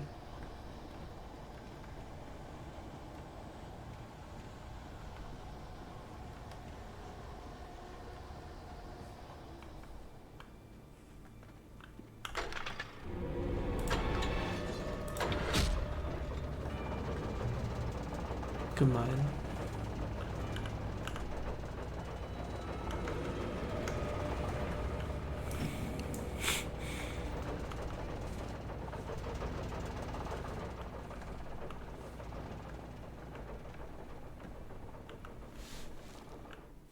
Ist einfach wieder aufgetaucht. One desperate situation after another.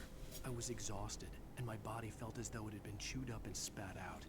The flashlight was heavy in my hand, and each pull of the trigger sent a painful shock up my arm. But I was finally out of the woods, and things were looking up. That's when I heard the chainsaw. Which chainsaw?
heard the plane fall. It made no sense. It was clear that it had just fallen here. It was very old and obviously hadn't flown in decades. Looking at it sent a shiver down my spine.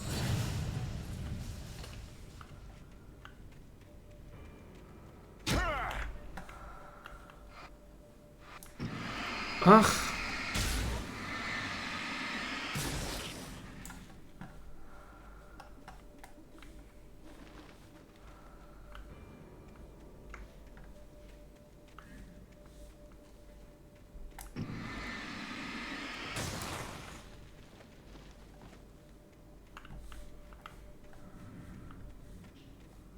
Kann ich doch hoch? Yeah, I could. Oh, muss ich sogar. Ah, wenn ich das hier finden will.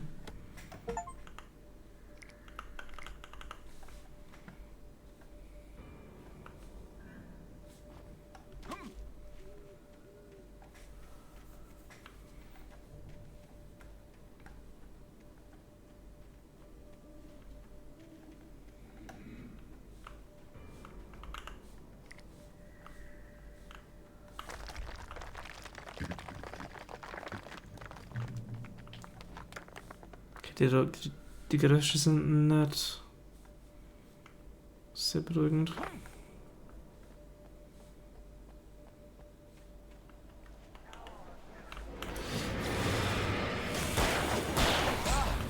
Okay.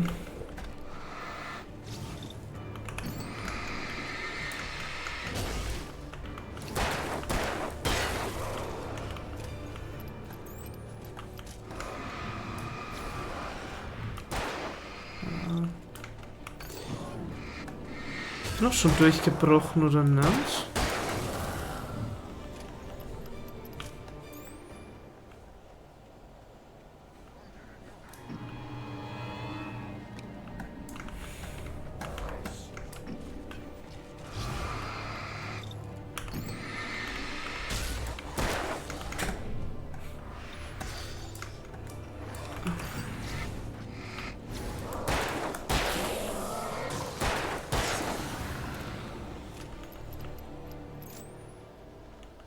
Ich habe noch 2 Batterien.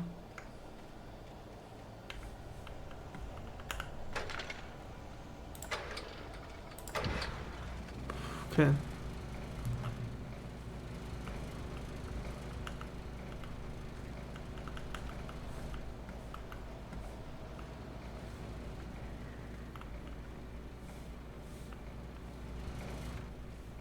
Habe ich jetzt mindestens einen Kontrollpunkt?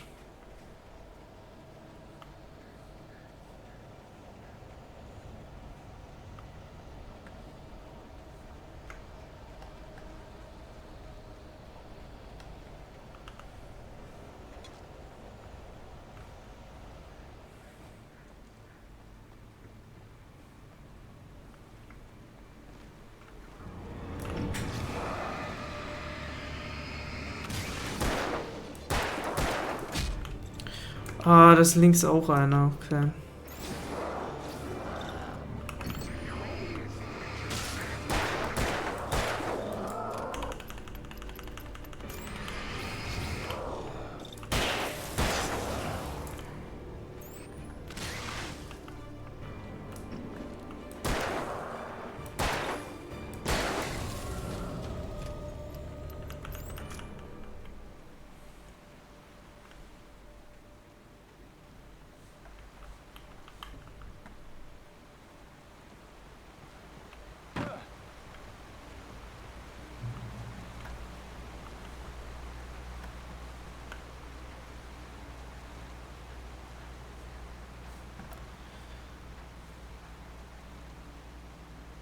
Ach, das ist eine Mühle. Okay, oh no.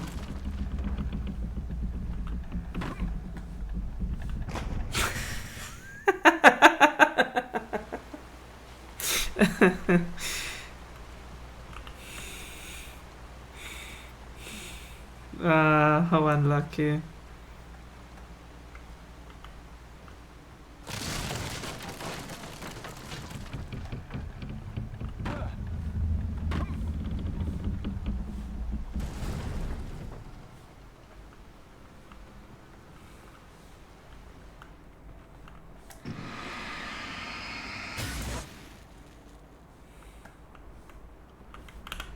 Oh yeah, da war Munition in der Mühle.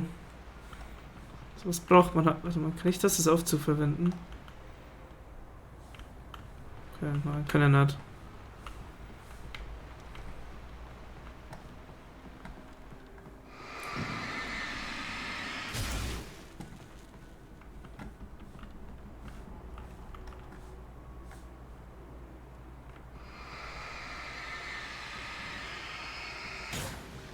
Okay, ich kann ja auch zerstören, ohne zu fokussieren. Spart ein bisschen Batterieladung. Ich glaube, das dauert tatsächlich gar nicht länger. Manuskript. The logging site was a mess. The modular office had been pushed off the cliff. Deputy Thornton climbed up from the wreckage excited, breathing hard from the exertion. Nobody there. It's weird. Don't you think that's weird? Bored, Mulligan let out a mighty snort. Hell, it's always weird, Thornton. Just a question of sorting out what kind of weird it is this time around. Ich bin gerade in der Mühle und in dem Holzlager. Also warum ich hier dieses Manuskript gefunden habe.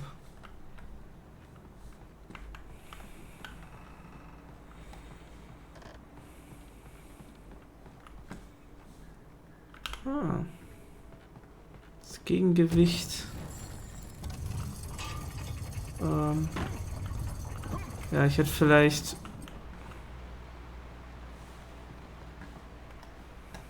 Shit. Früher drauf springen sollen. Ah, obwohl...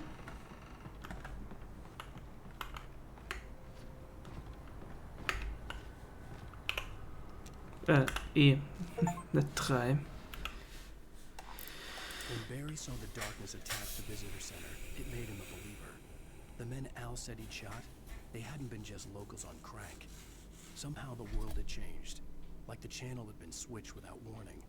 You think you're watching a sitcom, and you're really watching a horror show. When the birds started attacking the cabin, Barry wasn't surprised, just terrified.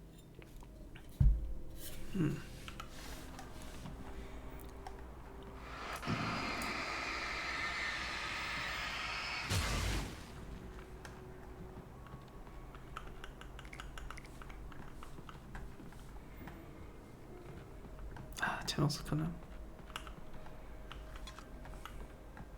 Ich weiß gar nicht, wie viel ich habe. Ich glaube, ich müsste 100 sammeln für das Achievement. Ich habe bestimmt schon einige übersehen.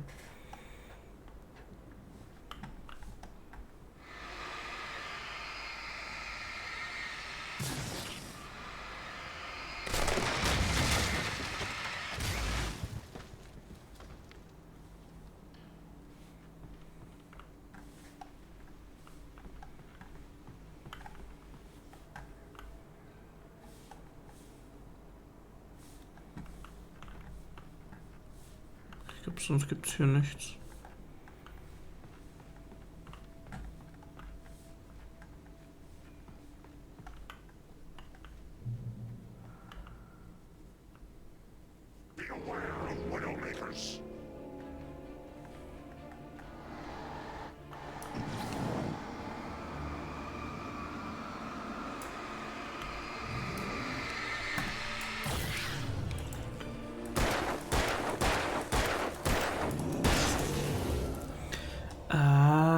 Okay.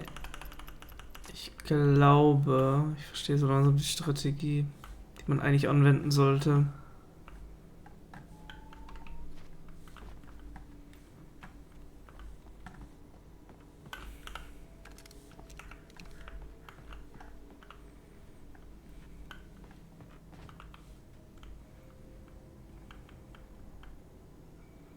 Manuskript.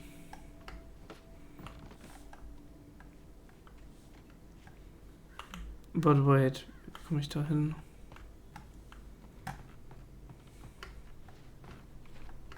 Okay, so komme ich da hin.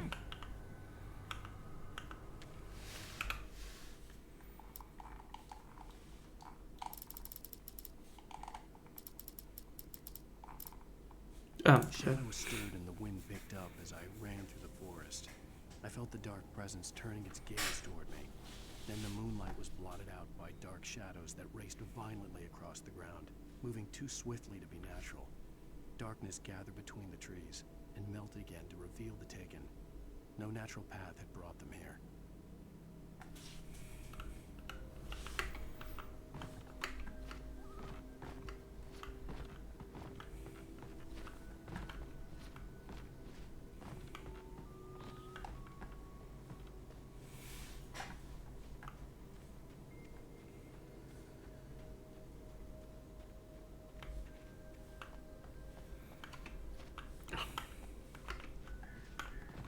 Komm.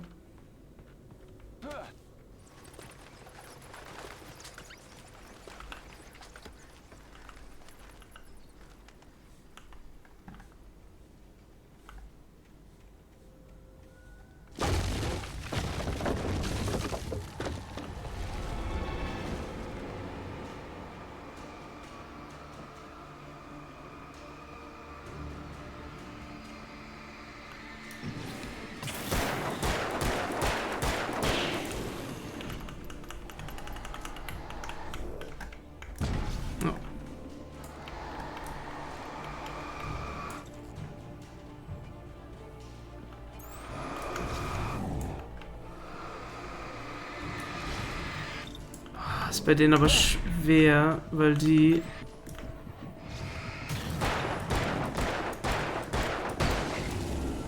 auch sehr viel Licht aushalten.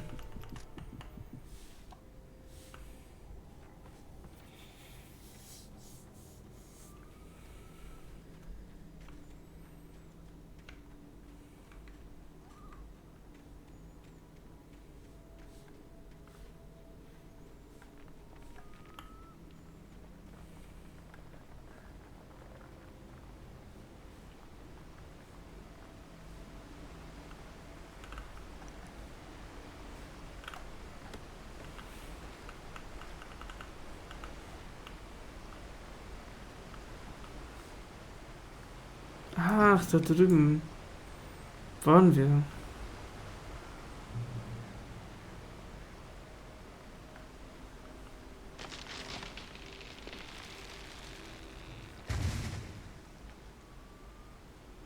Ah, okay, ich glaube, das ist tatsächlich einfach nur gebrochen.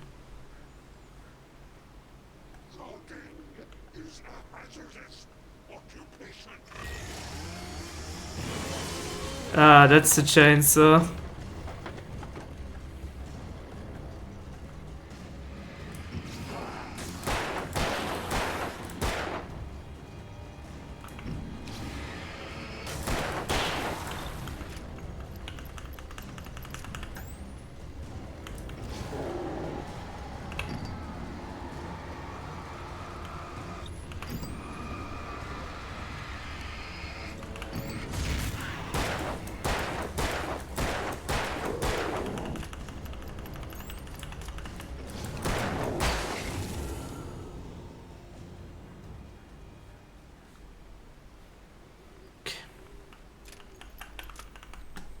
Das war doch gar nicht so schlimm.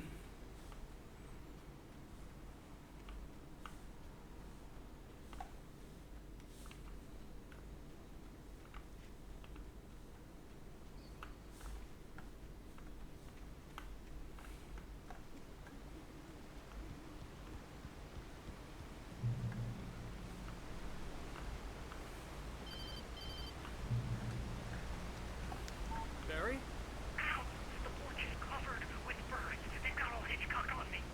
Stay out of sight. I'm on my way. Don't open the door. What, am I crazy?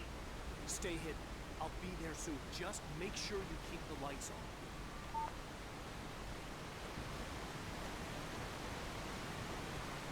Ich habe extra keine Ahnung, wie nah ich bin. I still had to reach Barry at the cab, but at least I was out of the woods.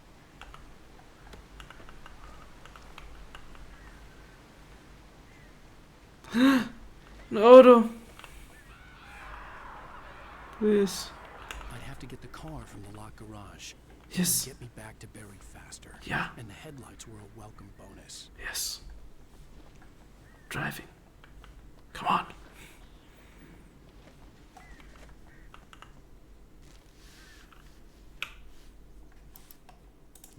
FBI agent's command froze me in place. I considered surrender. It was all falling apart anyway. I could give in, let someone else deal with it. But it felt all wrong. Call it instinct. His posture, the way he held the gun. He was no friend. Shots ringing in my ears, I leaped for the hole in the fence and stumbled into the darkness beyond.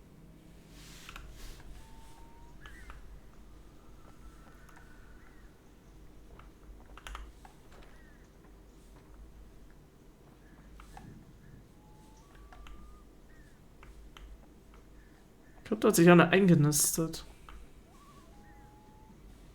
Soll das Duschen darstellen? Aber da fehlt halt einiges. Oder umkleiden.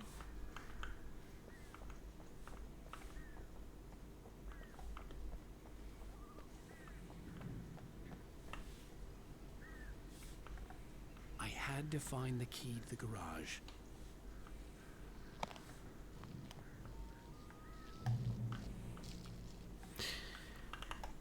Warum liegt der Schlüssel hier? A story is not a machine that does what you tell it. A story is a beast with a life of its own. You can create it, shape it, but as the story grows, it starts wanting things of its own. Change one thing and you set off a chain reaction of events that spreads through the whole thing. The characters have to be true to themselves. The events need to follow a logic that fits the story. A single flaw and the magic is gone. The story dies. Alice dies.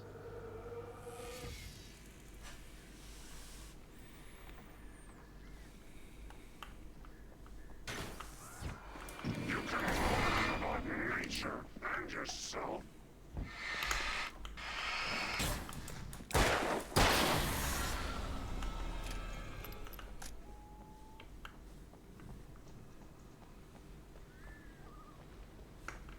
Okay, der hat mich hier eigentlich nicht folgen können.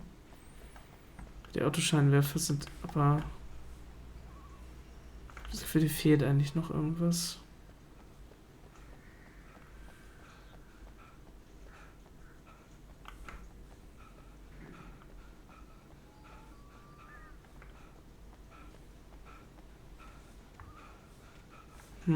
Oder nicht? Ich meine, bis auf die beiden Toiletten war hier eigentlich nichts mehr.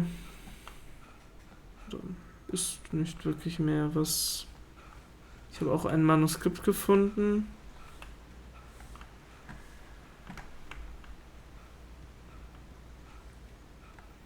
Mal gucken, ob das Auto überhaupt noch anspringt. Oder ob die Lichter an sind. Yes. Fahren. Oh yes, I can.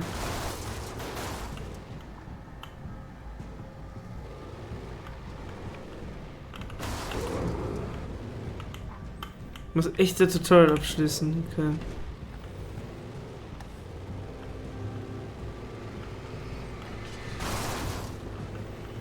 Ich frage mich, ob das Auto auch kaputt gehen kann.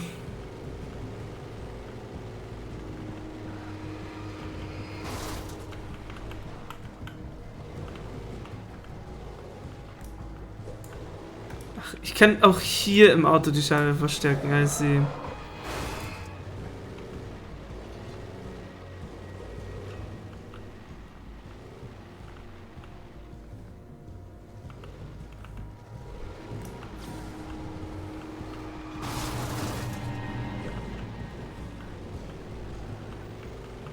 Ich habe extra keine Ahnung gerade, wo ich bin und ob ich richtig fahre, aber ich glaube wohl. Ja. Ich glaube, ich bin richtig. Übrigens, wir haben hier tatsächlich ein Read Auto Branding. Ein Ford. Cool, cool. Kann ich eigentlich auch aussteigen? Oh, ich kann aussteigen.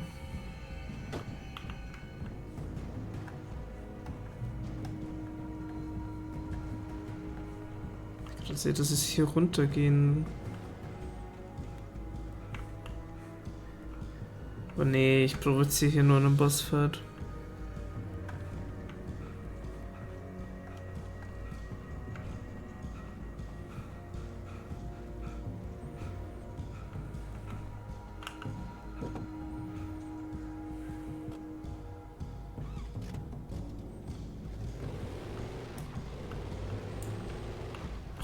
Dieses Auto steuert sich.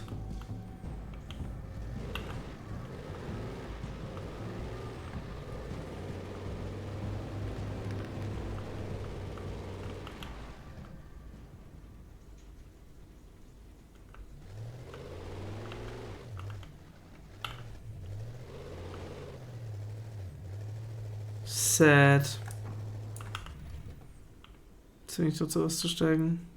Oh, aber ich glaube, ich muss das Auto ein Stückchen zurückfahren.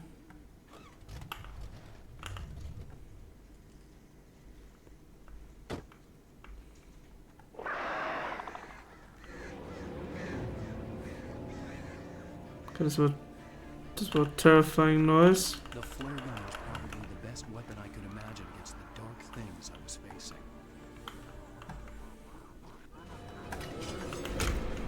Okay,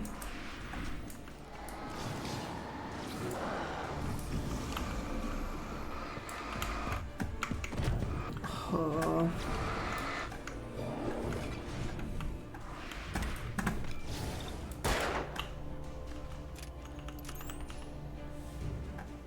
Damn. Ich warte mal, bis meine Batterie auf... Also meine Taschenlampe aufgeladen ist.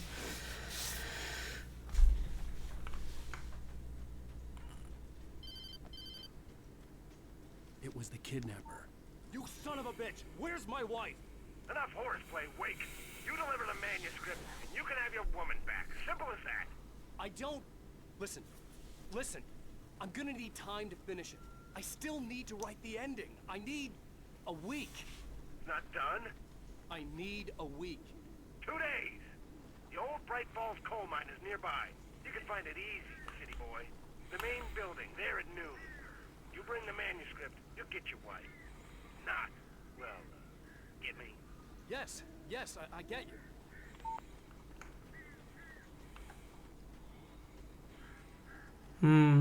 Ich meine, er kann theoretisch auch einfach ein Ende hinrotzen. Barry had talked about birds over the phone.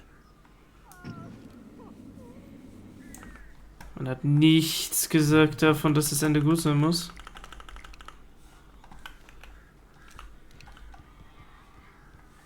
Barry von den Vögeln retten. Also ehrlich gesagt auch nicht genau, wie das machen soll.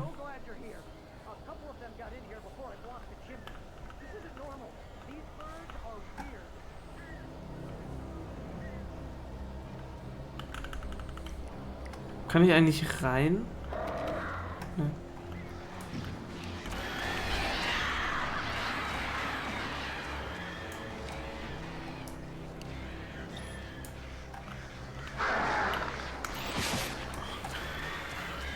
Jetzt Vögel kämpfen.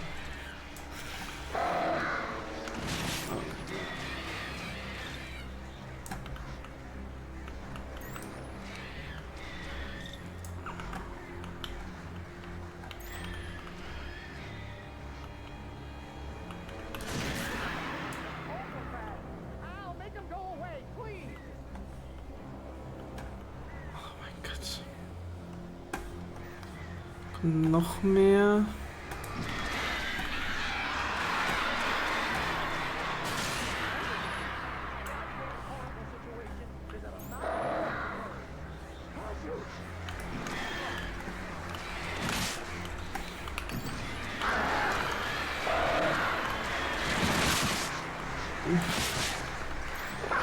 Okay, ich sterbe einfach durch Vögel.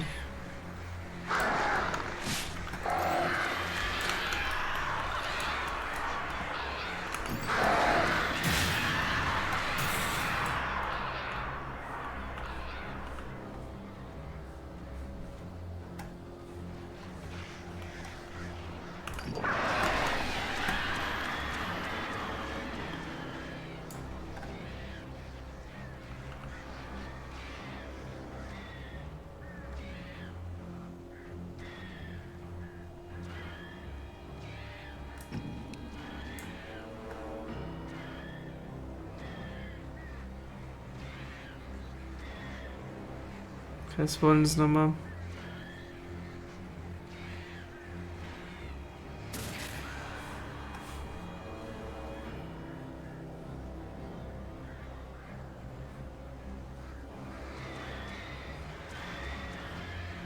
kann die so abwehren.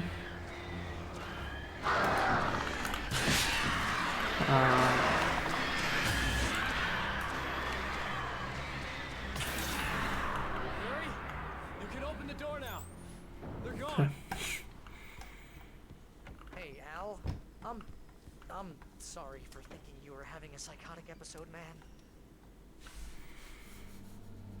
I sent Barry to the town to ask around about a man fitting the kidnapper's description. He'd go through the archives of the local paper. Perhaps he could learn something. Anything about the island and the cabin that had disappeared. The man wanted a manuscript. I had to try to write him one to get Alice back.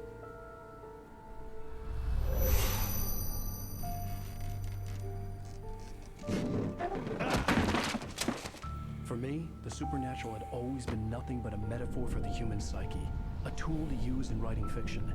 Now, it was happening for real, and I couldn't put a single word on paper.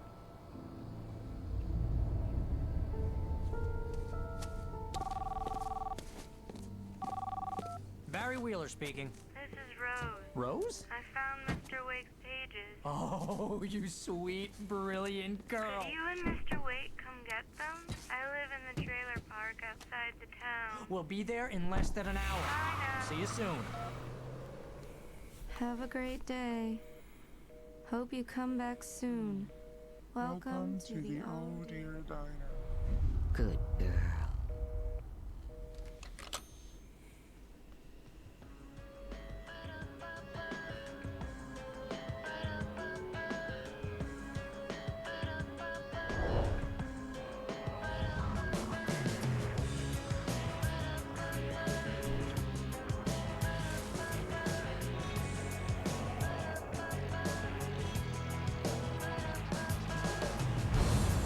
Come here. Pretty please. Can you tell me where I am? Damn. Ich habe einige Seiten übersehen. Won't you say something? Ja, aber das gibt das. On Alan Wake. Alice has been kidnapped. Alan, please help me. Alice? Exactly what I say if you ever want to see your wife again. I can't tell anyone except my agent Barry. Damn it, Barry, they'll kill her. You're my best friend, and I'm worried that you're not right in the head. The ransom is a manuscript I supposedly wrote that's coming true before my eyes. It happened just the way it was on that page. So dark. I have found only a few scattered pages. I want the entire manuscript. The deadline is in 2 days. I found Mr. Wake's pages. Good girl. How the hell did she get her hands on the manuscript anyway? I don't know. She's resourceful. I told you you were too hard on her. Listen, I found out all sorts of interesting stuff while I was digging around. Yeah. Mr. Wake, it's Sheriff Breaker. We have an FBI agent here, Agent Nightingale. FBI? He's anxious to see you. You'd better come to the station. Okay, I'll be right over, Sheriff. Let's make this quick, huh? Help you folks? Name's Randolph. I'm the manager. We're looking for Rose. Works as a waitress down at the diner. Rose, sure. Nice girl. Who wants to know? I'm Alan Wake. The writer, huh? I heard on the radio you were visiting. Well, I'll show you her trailer. That Rose, she's a nice girl. Always pays her rent on time. As I was saying, Al, I found all sorts of weird stuff from the local newspaper's archives. This place is crazy. Disappearances, mysterious deaths, urban legends come true, and get this, most of this stuff takes place around Cauldron Lake. Well, you ain't wrong, mister. The Indians thought the lake was a doorway to the underworld. I'm the God-fearing type myself. I don't hold with that sort of thing. Yeah, okay. Anyway, there was an island there owned by a guy called Thomas Zane. Now, some of the articles I found about him make him out to be a famous writer, but I ran a bunch of searches, couldn't find a single thing he wrote. Zane was heavily into diving, so much so that the place came to be called Diver's Isle. But the volcano under the lake erupted in 1970, and Zane went down with the island. Warum liegt am Boot? Oh, what the fuck happened? Yeah, how about that? It was there in the morning, as if it had fallen from the sky. But it would take a tornado to lift something like that. We're damn lucky it didn't crush any of the trailers. Come on, mister. I'll take you to Rose's Trail.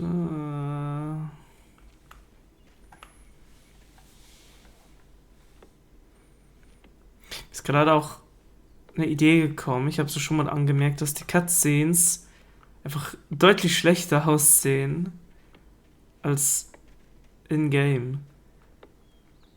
Und Rapid Food. Mir ist eine Sache eingefallen. Das Spiel ist 2010 für die Xbox 360 rausgekommen. Und 2 Jahre später dann für den PC. Anscheinend haben sie einfach die Cutscenes nicht neu gemacht und haben einfach die Xbox 360 Cutscenes genommen. It gets better. A local girl, Barbara Jagger, drowned in Cauldron Lake just a week earlier. They were lovers. Sure, Jagger's a local spook store. The Scratching Hag comes for you in the dark. Childish stuff like that. Anyway, Al, I'm just getting to the best part. All of the articles about this stuff were written by Cynthia Weaver. I asked around, and she's that crazy bag lady you met. What, the lamp lady? She can be a little loopy, but she's not homeless or anything. Yeah, anyway, she knew both Jagger and Zane before they both died, and she had some kind of a breakdown. Ist einfach nur dahin gegangen, um die Raben wegzuscheuchen. Ich glaube, die Xbox 360 hatte auch nur eine maximale Auflösungsoutput von 480, glaube ich. Also ich glaube, die Spiele sind nur in 480p gerendert worden, wenn ich mich jetzt richtig erinnere. Well, mister, this here's Rose's trailer. You mind me asking what you want with her? Oh. We're just here to talk to her, Rose's pal. Trailer klipst durch die Erde.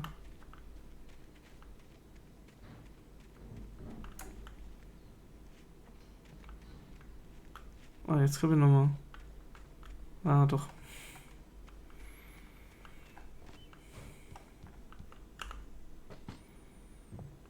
Oh, sie wartet schon. Welcome to... Oh dear. Mr. Wake. I'm so glad you're here. Rose, you have my manuscript? Oh. Oh yes. Yes. Please, come in. Ja, komplett. Hey, komplett. this is really good. Normales Verhalten. Rose. Yes. My manuscript.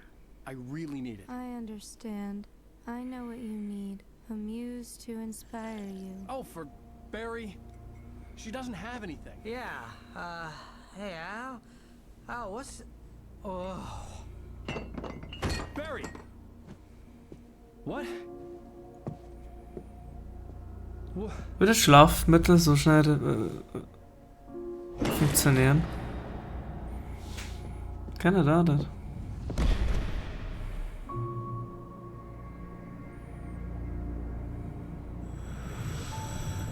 It's coming for you, hiding in my barber's skin. I'm too weak to stop it. You must turn the lights on. I promised I'd come visit you and your lovely wife. You must finish what you started. I insist. You must turn the lights on. Turn the light on. Back to work, boy.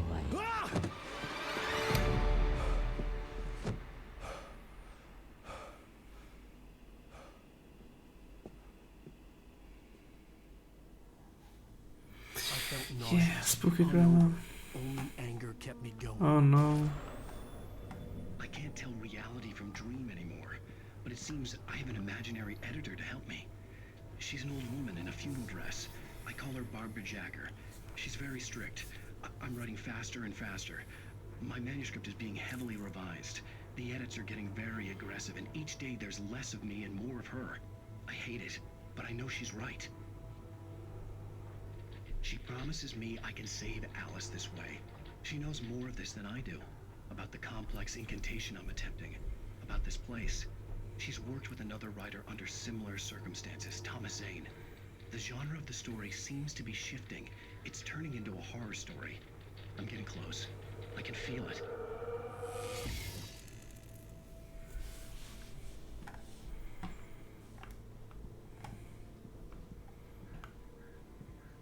Wir haben hier einen Obsessed-Fan. Not good. Rose took a day from me. I had less than 12 hours left to meet the kidnapper. All I could do was get Barry into the car, work something out once I got on the road. Barry was out of it. He was way too heavy to carry. You're right. Deserve more. Achso, wollen wir ihn jetzt einfach hier zurücklassen? Welcome to the Oh Dear Diner. What can I get you today? Wollen wir nicht mit Rose Work up my hate sprechen? for Rose. Something had used her to get to me and left its mark. First refill is free. Okay. Milk and sugar on the counter there. Would you like to hear today's specials? Thank you. Naja gut, dann gehen wir halt. Come back soon. My gun and flashlight were gone. I'd have to find a way to get Barry into the car as quickly as possible. There was no time to waste. Mr. Randolph liked Rose. That little smile she had. How she was still sweet when life had tried so hard to make her bitter. It wasn't any of his business what she did in her trailer. But those strangers, the writer and his smart-ass sidekick, looked like trouble. And they'd been in there for hours, way past her normal bedtime. He reached for the phone and called the sheriff's station. Ja.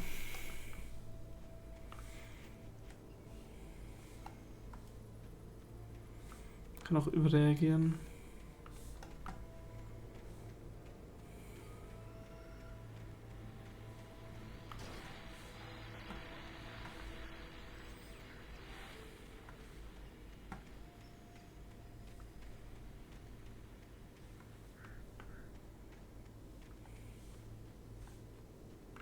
Das ist auch eine Thermosflasche.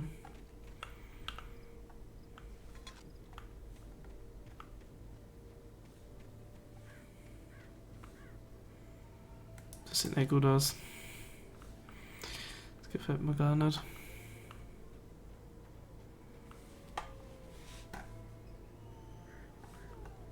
Oh, you're gonna get it now.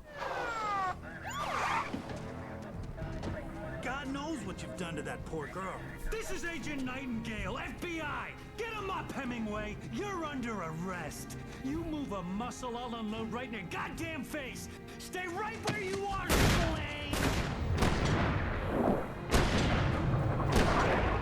Und man haben's den Dude jetzt auch erschossen.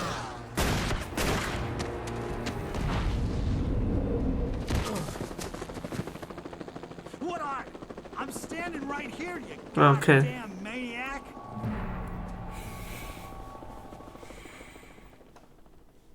I hated to leave Barry behind, but there was no way I'd miss my appointment with the kidnapper. Jetzt ist das jetzt Stealth? Oh no. Aber ich kann nicht crouchen, also wie viel Stealth kann es schon sein? Und jetzt muss ich wieder zurück in den Wald ohne Taschenlampe und Waffe. Das ist uncool.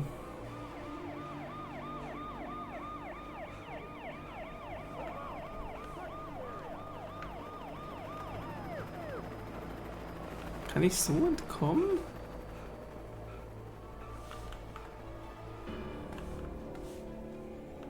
Ihr müsst mich sehen. Ja.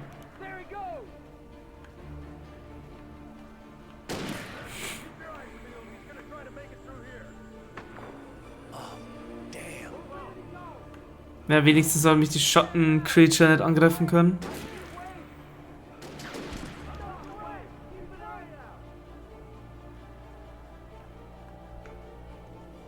Ich finde es halt auch toll, die schießen einfach. Die haben noch nicht mal einen Beweis, dass mit Rose irgendwas passiert ist. Ein bisschen lang. Was irgendjemand, der angerufen hat, dass wir zu lange in ihrem Trailer waren. Wow.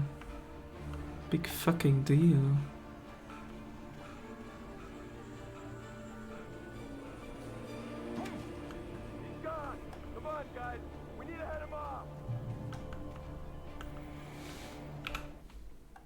For decades, the darkness that wore Barbara Jagger's skin slept fitfully in the dark place that was its home and prison.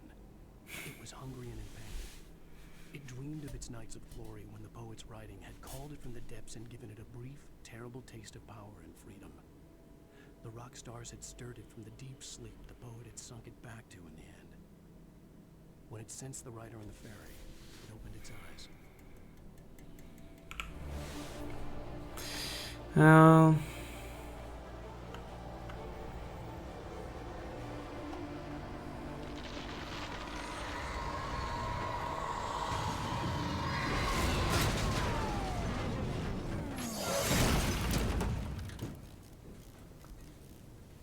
That's not good.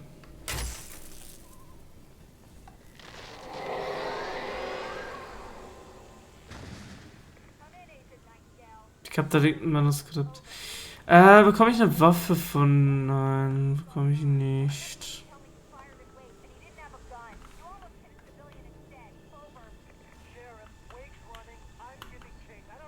Mal.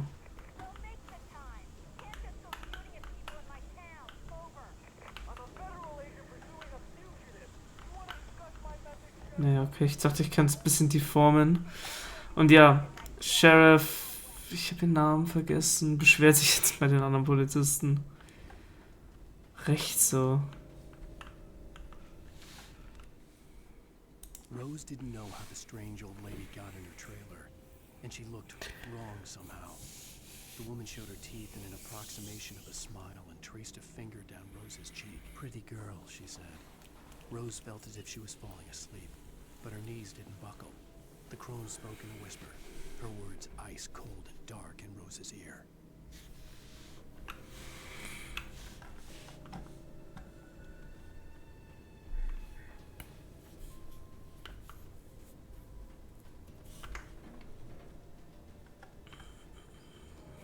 Okay, da oben ist ein Kontrollpunkt.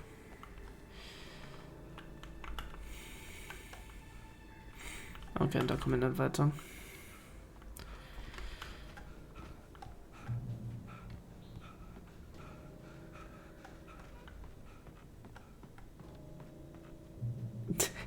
Das waren jetzt 2 Kontrollpunkte hintereinander.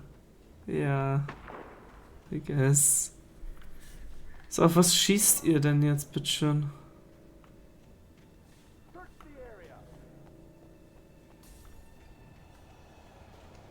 Okay, das klang so... Das klang ziemlich nah. Ja. Oh. Okay, was passiert?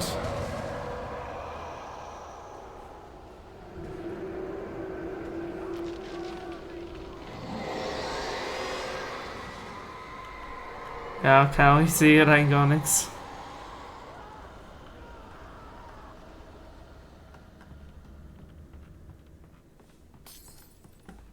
Oh. This horror was everywhere I went, circling me. The cops didn't stand a chance. They were after a writer, not a monster.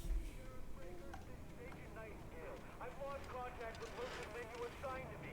It's Wake's doing. Wait, are you seriously telling me that geek writer just took out my deputies? Are you kidding? I mean, have you seen this guy? He wears a tweed jacket. Over. He's the guy we're chasing. If it's not him, who then? Bigfoot? Over. I don't know yet, but I'm not in the habit of jumping to conclusions. That tends to come back and fight me down.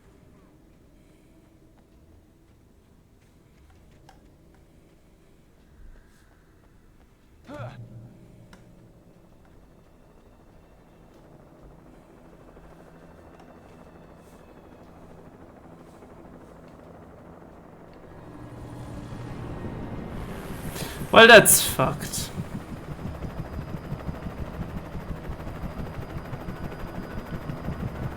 You on the ground. Hold it right there. There's nowhere to run. Yeah, Robin, get them. Yes. Kill the helicopter.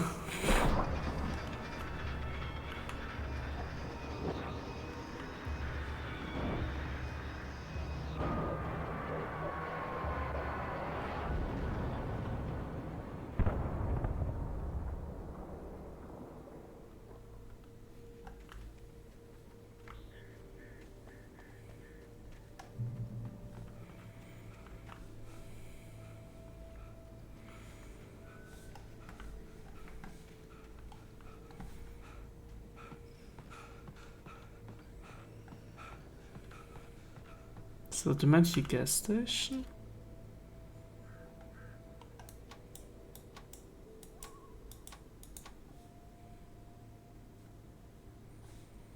Okay, cool, dass ich reinzoomen kann, aber bringt mir das jetzt eigentlich was? Aber das ist definitiv die Gasstation. Kann ich sonst noch was sehen? Ah, Thermosflasche.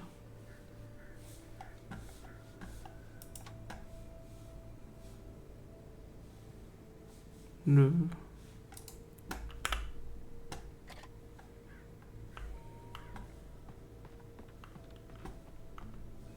Ah. Die ist hier gerade gespawnt, das habe ich gesehen. Warte mal, benutzen? Achso, das Radio.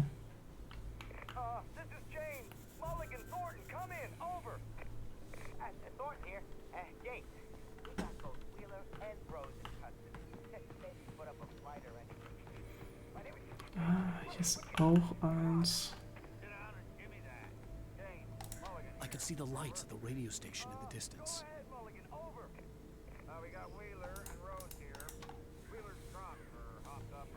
Okay.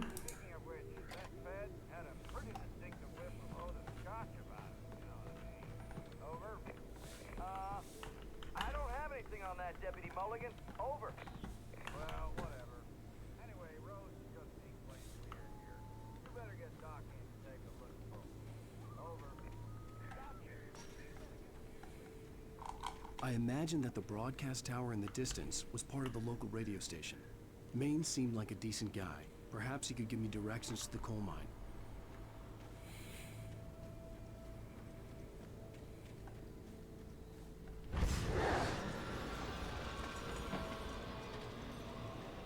Unnatural shadows clung to the gate. The darkness that was after me was trying to stop me. I wouldn't get through without a light. Ah, ich habe hier... There was no power to the searchlight.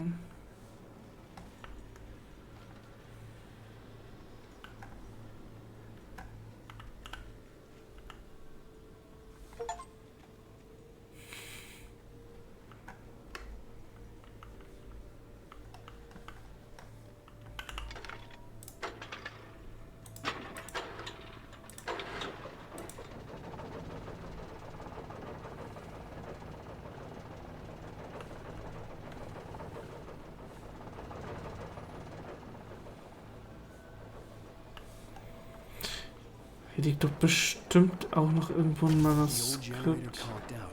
I'd have to see if I could fix it and try again. Nee. Nee, sieht nicht aus.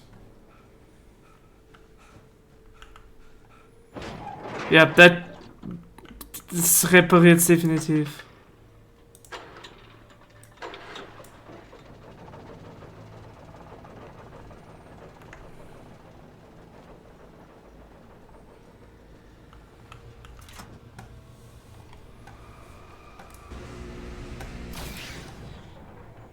Ich weiß nicht, warum wir jedes nicht verstärken können, aber hey.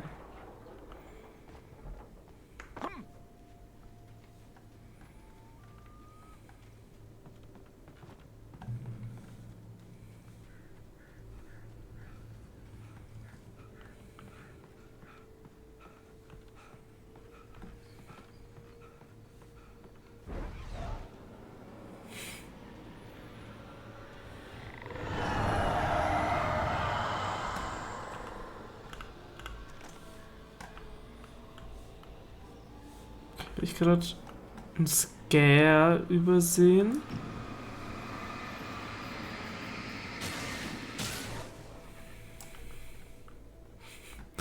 Yeah, let's just pulverize those gates.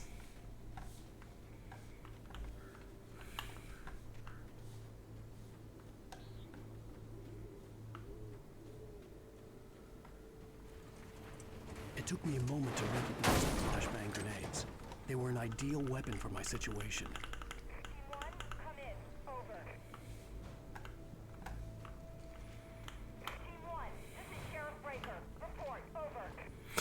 Break hat sie geheißen.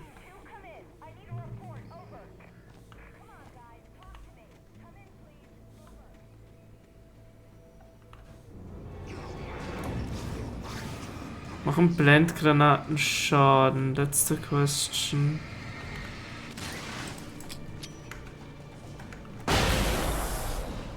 Oh ja, der du.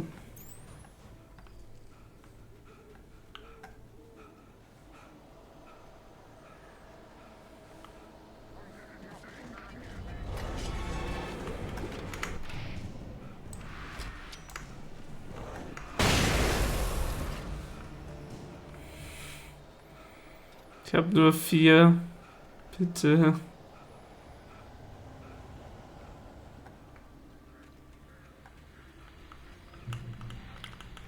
Ja, okay. Komme ich nochmal welche.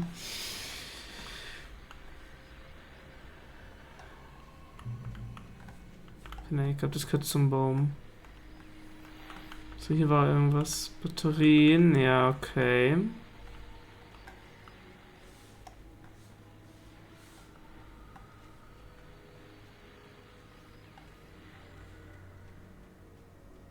Das Manuskript.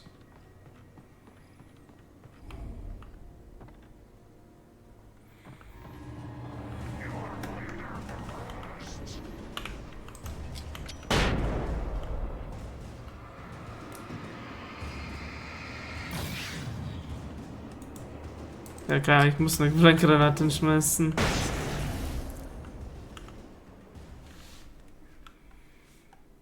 Touched by the dark presence, Rose was lost in a dreamland where everything was drawn in black and gray crayons. The old lady had promised her that all her wishes would come true. She would be Alan Wake's muse. She was smiling so hard it hurt her face. She crushed a bottle full of sleeping pills into the coffee. Deep down inside, she was screaming in terror. Mhm. Ganze Pack. Und das ist natürlich ziemlich viel. Ich glaube aber trotzdem nicht, dass es so schnell wirken würde.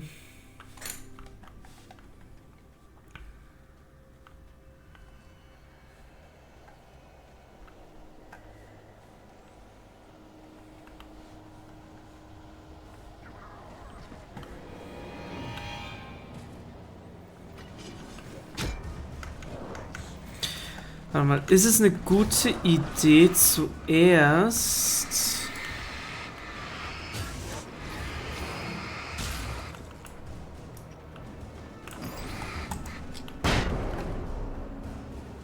Ja, keine Ahnung. Das ist nicht wirklich das, was ich probieren wollte.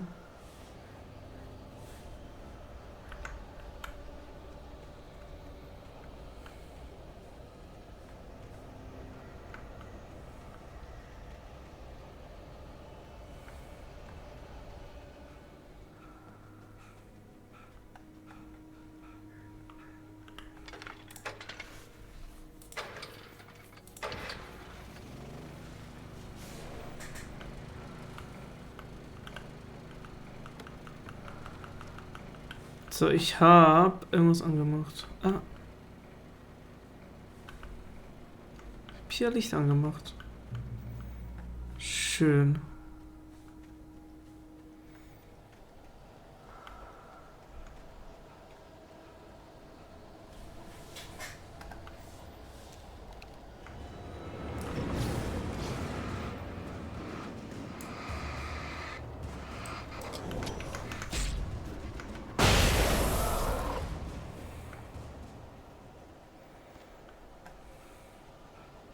Nur noch 4 Blendgranaten. Ich hoffe, ich komme durch.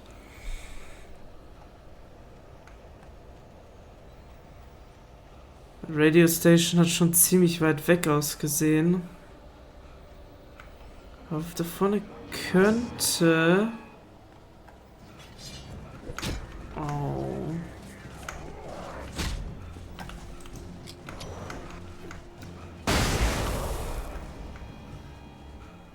Oh. Achso, ich dachte, das ist ein Kontrollpunkt, aber das ist tatsächlich schon die Radio Station.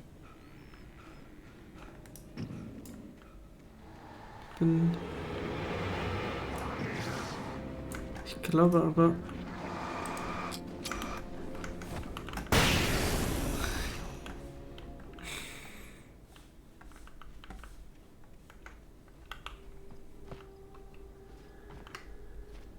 So, ich glaube, ich kann einfach auch das hier das. Ja. Ich kann die Tür verwenden. Maine could lend me a car to get to the coal mine.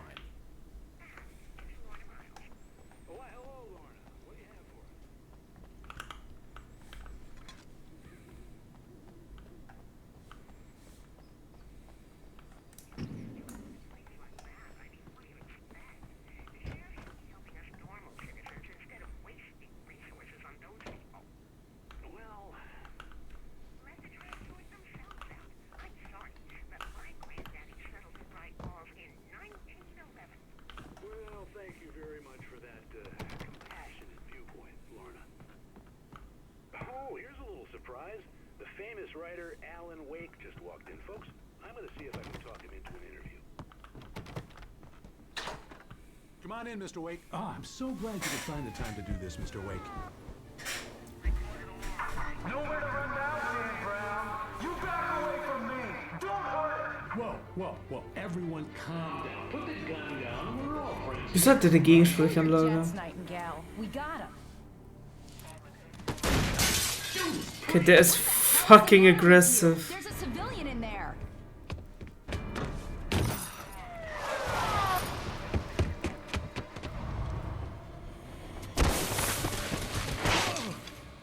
Okay, so viel glaube ich zum Auto.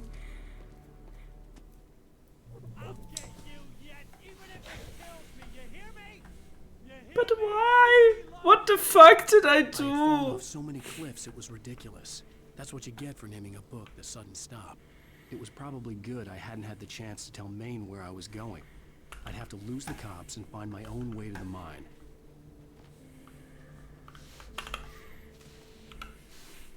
Nightingale stared through the broken studio window into the dark woods. He turned around, started to walk out, but Maine grabbed his arm. "Young man, you almost shot me. You don't shoot off rounds at people like that. What's the matter with you?" Nightingale shook his arm free, marched out. His cheeks burned with rage and humiliation.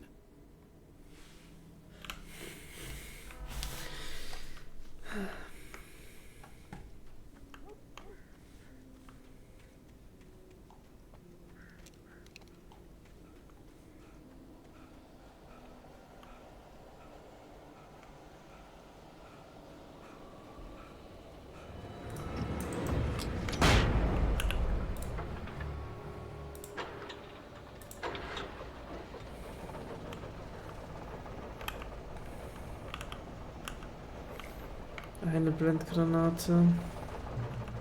Oh, ich bekomme jetzt wieder einen Revolver. Okay.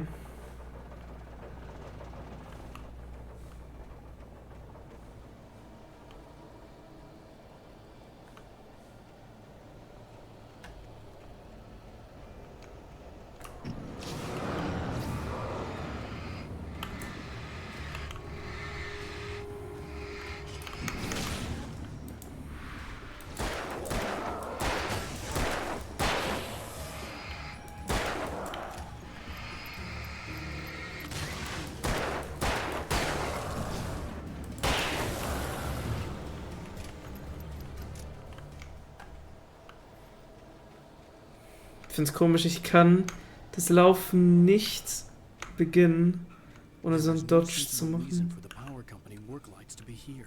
It was almost as if they'd been left for someone like me to use.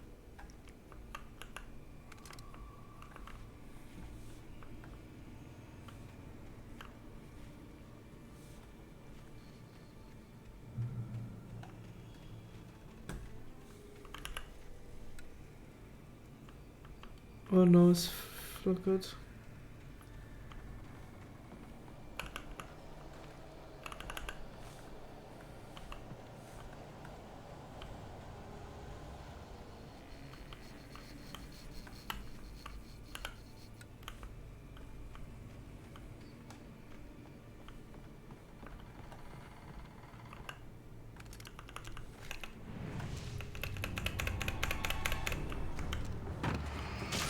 Okay.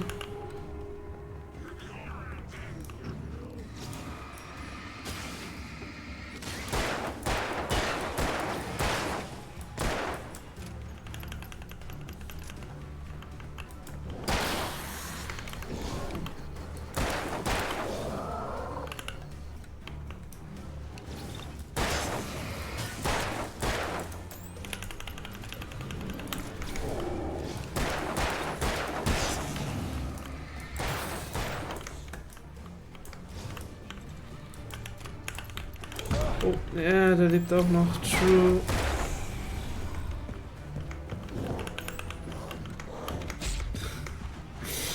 No. Ich will gerade eine Blendgranate schmeißen.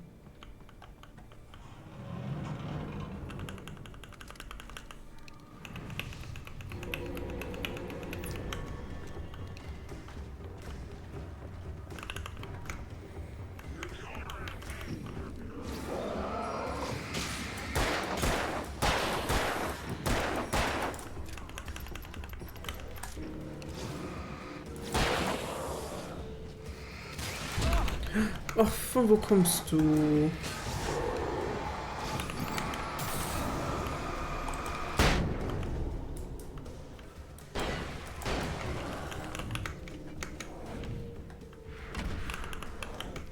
Okay, nee, ist tatsächlich eine schlechte Idee. Ah, er wollte die Aktion tatsächlich fertig machen. Ah.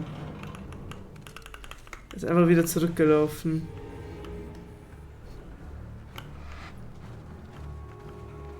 Irgendwie habe ich mir mehr von den Baustrahlern erwartet.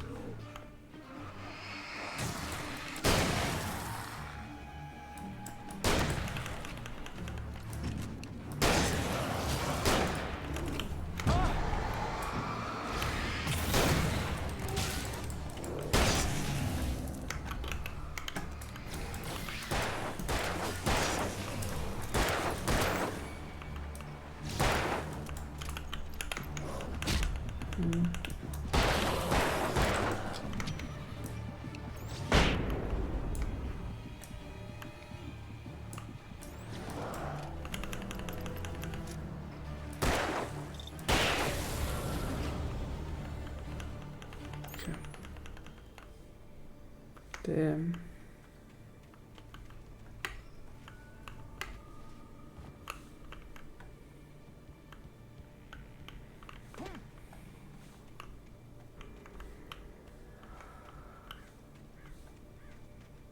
Da ist auch ein Manuskript, okay.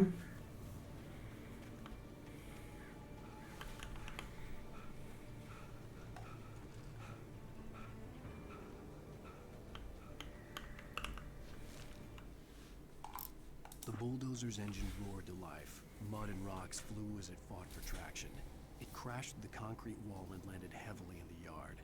If it were an animal, it would have shaken its head after the impact, fixed its eyes on me, and charged. Of course, it had no head, nor eyes. Shadows crawled on its form, twisting it into a monster. Then, it came for me. Oh Gott. Das hat man auch noch nicht. Weißt du, irgendwie spoilern die Manuskripte teilweise manchmal ein bisschen.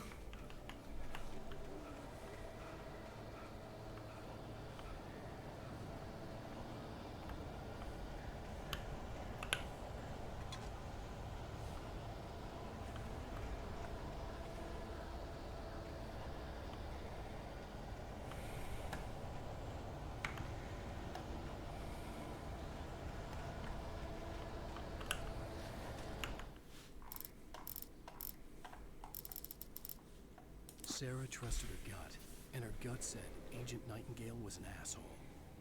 He felt wrong, and it wasn't just the smell of stale booze. It was in the way he flashed his badge, pulled rank, the look in his eyes when he wanted answers. Where was Alan Wake?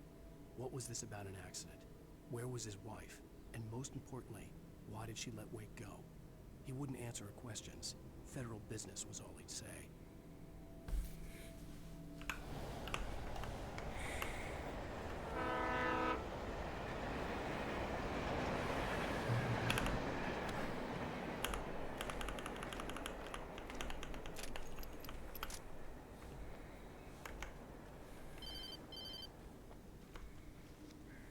Hello?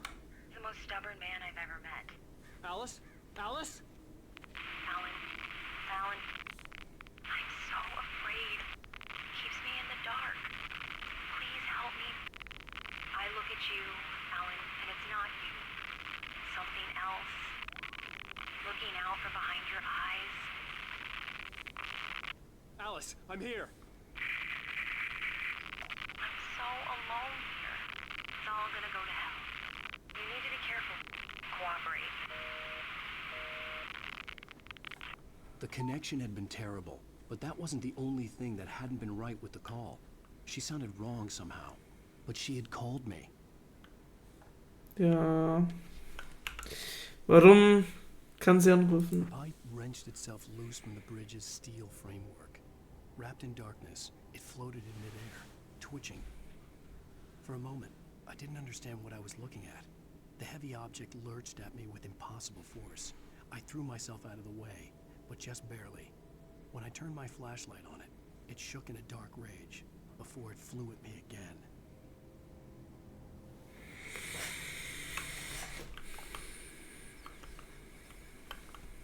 I could see a railway bridge up ahead and a warehouse of some sort on the opposite shore. I hoped I could find a car from there.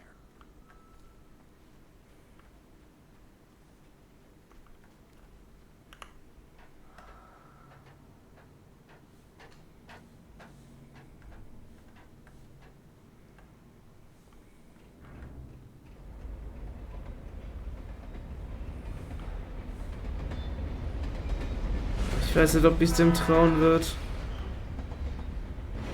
Und dann so... okay. Wenn dann Zug drüber fährt. And it was taking over everything in its path.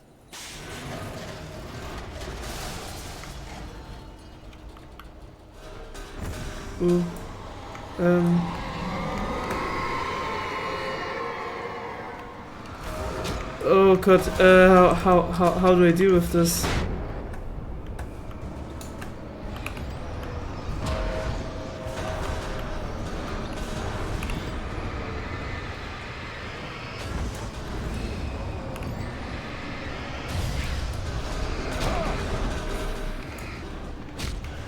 Oh shit. Okay, das war ein bisschen viel. Ich könnte, glaube ich, auch einfach eine Flare dann auf den Boden schmeißen. Ich glaube, dass eine Flare in der Situation sogar besser wäre.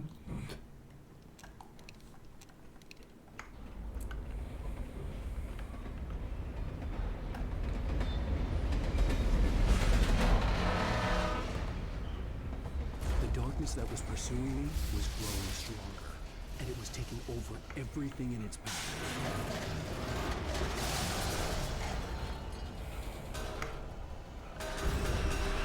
So, dann setze ich hier einfach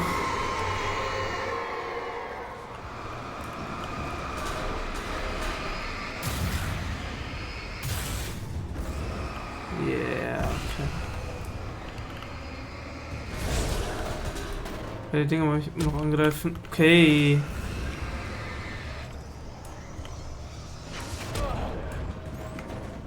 Hey, I'm going. Oh no! Kommt noch mehr.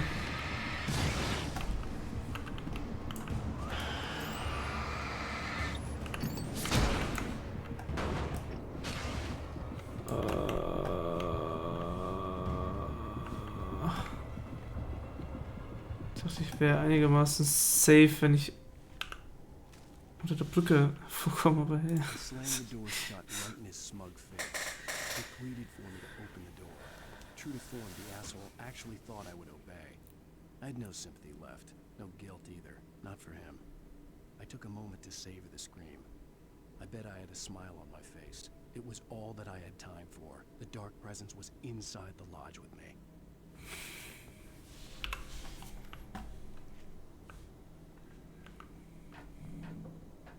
As a teenager, just starting to get interested in writing, Stephen King had been a source of inspiration to me. I thought about all the inanimate objects that had come to life in his books. No one is safe in a good horror story. Certainly not the protagonist. That's what makes them fun. This was anything but. The darkness could possess anything, and it was getting closer. Okay. Taschenlampen Upgrade. Maybe. Ah, die hat mehr Batterie, also eine größere Batterieleistung.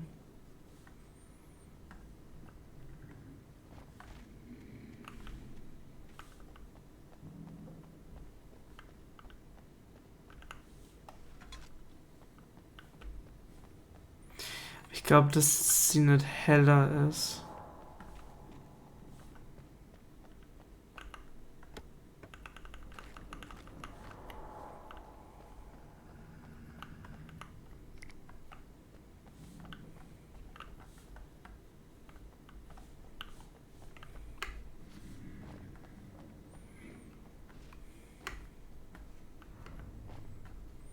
Okay, da komme ich hoch, aber... Oder auch nicht. Ja, aber dann komme ich nirgendwo anders mehr hin.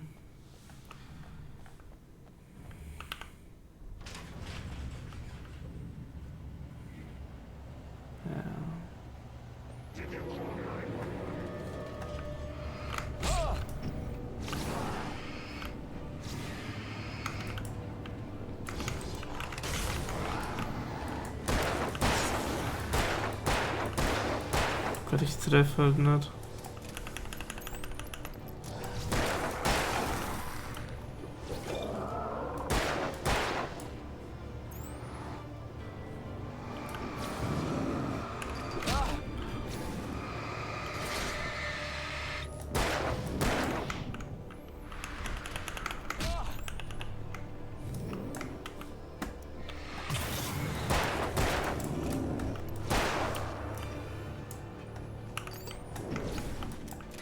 Oh mein Gott, ich habe einfach keine Munition.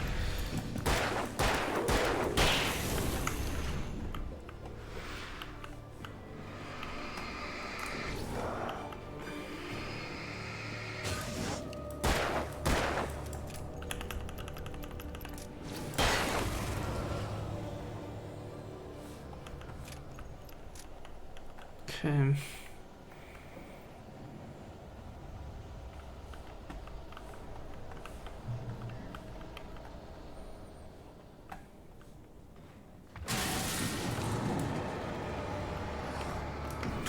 Uff.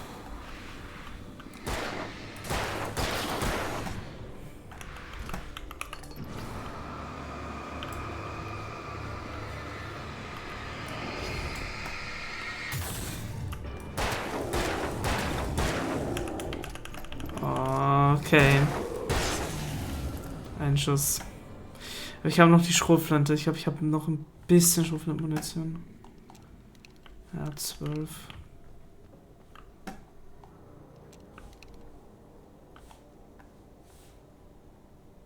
Habe ich die Flare oder die Granaten ausgewählt? Kann ich das sehen? Ich glaube, das ist die Flare.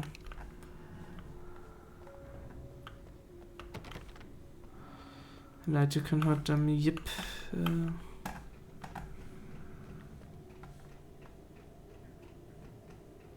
Das wissen wir schon.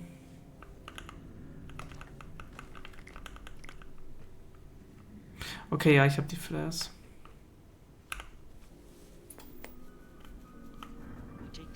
Ach Gott.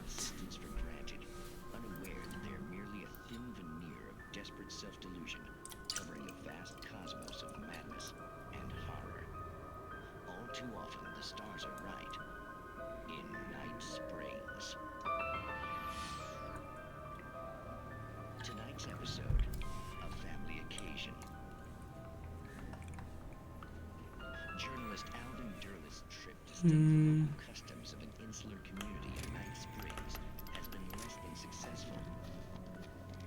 Until tonight. Well, I'm glad you changed your minds about this. Ancient customs, local mythology. My editor loves this kind of stuff. Well, Mr. Derleth, we don't want to feel like we're on exhibition, but you have demonstrated the seriousness of your intent. Oh, I am serious. Really, just do your thing. I'll stay out of your way and observe. Actually, I thought you could assist us. I'm afraid we are a man short. It would provide you with an intimate perspective. Could I really? Of course, Mr. Derleth. Well, I guess that's the least what would I have to do? Oh, here. Let me show you with a kiss.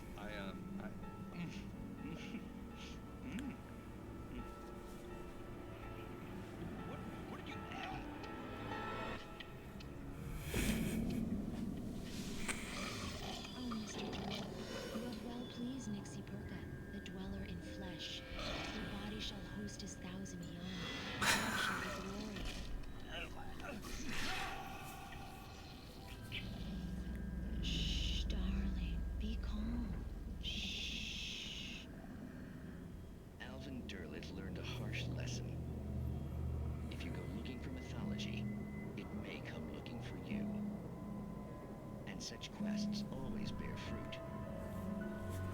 In Night Springs. Cool.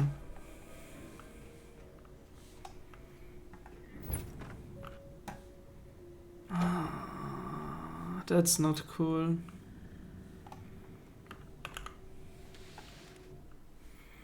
The darkness surged towards me, sucking everything loose from the ground into its depths, tugging at my clothes.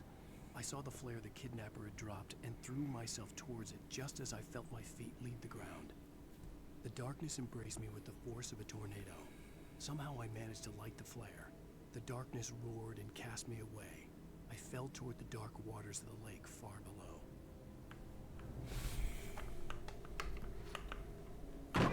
Okay.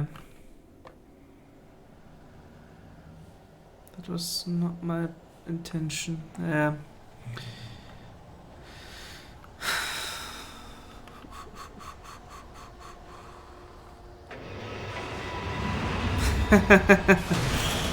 Oh damn, I see.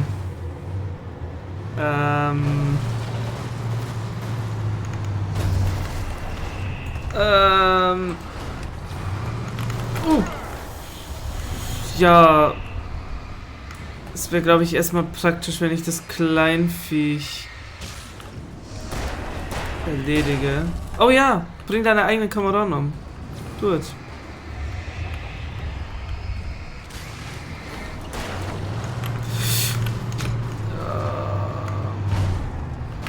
Jo. Kann ich...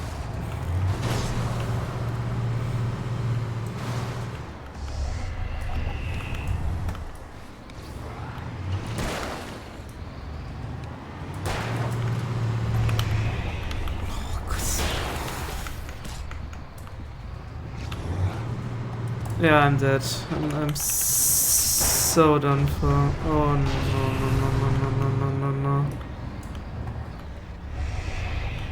Ich hoffe, du bist der Letzte, ne?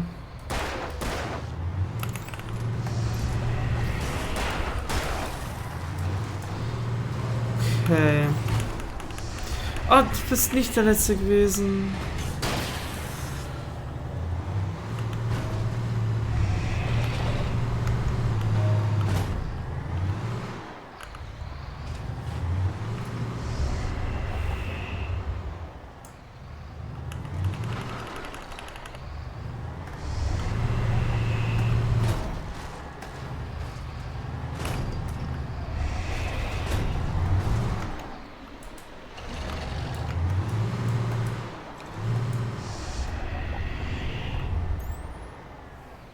It's just fucking ridiculous.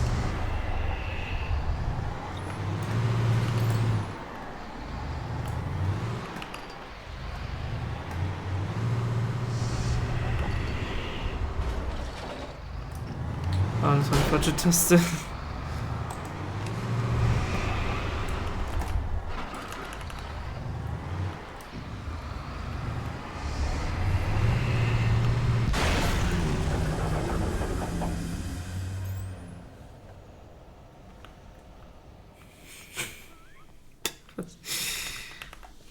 Sure. Ich mein, es ist ja schon gespoilert worden, aber...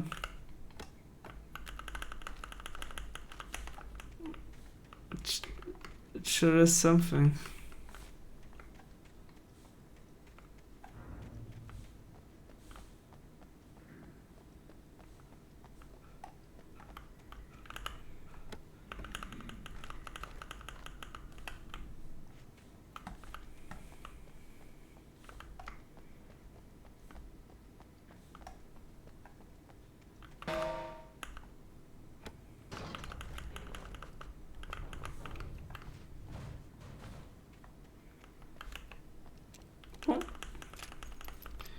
Wieder ein bisschen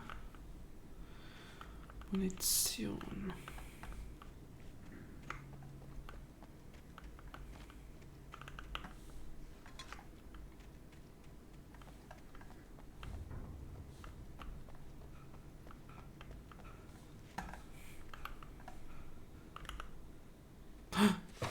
Kannst benutzen.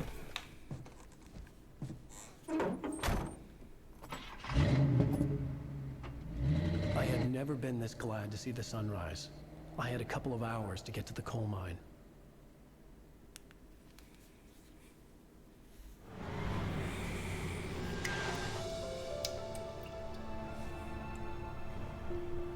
The coal mine wasn't far now.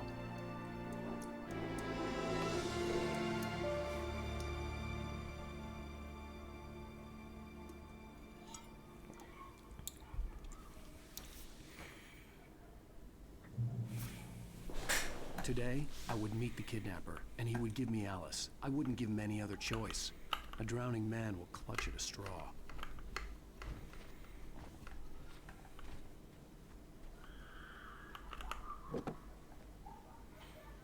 Yeah, ich kann fahren. Little by little, without realizing it, I'd come to believe that the story in the manuscript was coming true. The current of its narrative had taken me deeper and deeper into dark waters. Alice had been taken from me. Barry was probably in jail. I was a fugitive from the FBI. The whole world taken over by the dark presence was trying to destroy me. It all felt real, but it matched a textbook case of insanity. Ah, okay, ich muss das nicht so lang.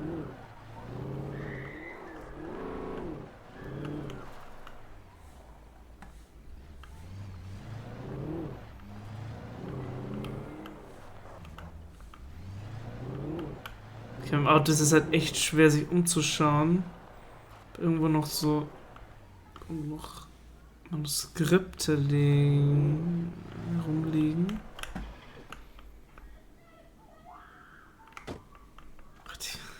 Ich glaube, man hört es auch. Draußen schreien gerade schon wieder Leute. Jesus. Ruhig.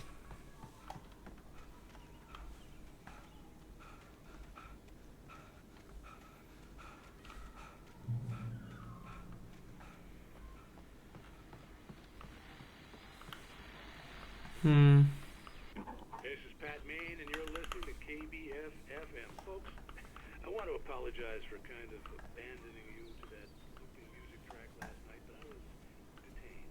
You see, I encountered a big shot G-man with an itchy trigger finger who could use a lesson in manners and G-man. not necessarily in that order either. Now, folks, I know I'm not being very informative. Kann ich einfach mit allen Autos fahren? Okay. Leute, sperrt eure Autos ab.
Schade, ist nichts.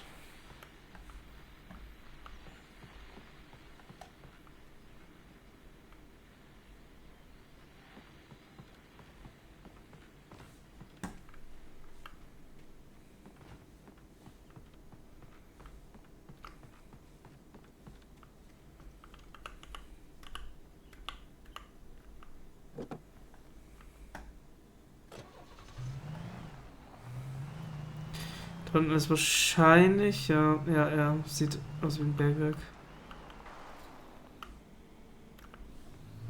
Das ist wahrscheinlich der Eingang.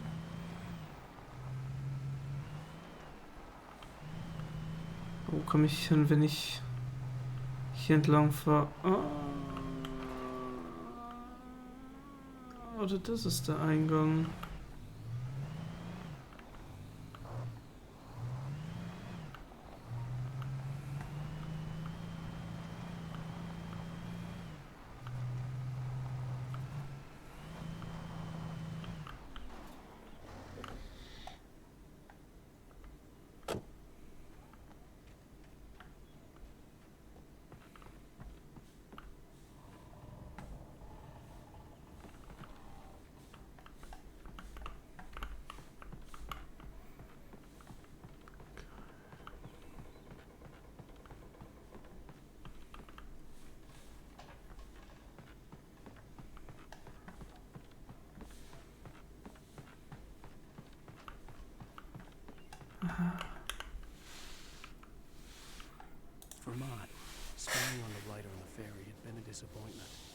His boss had made Wake out to be something special, but Mott hadn't been impressed. He'd gotten a good long look at the wife, though, and he liked what he saw. Mott had fantasized about goading Wake into a fight, but it hadn't happened. Still, he'd get his chance to see if the writer had anything in him. He'd been promised as much.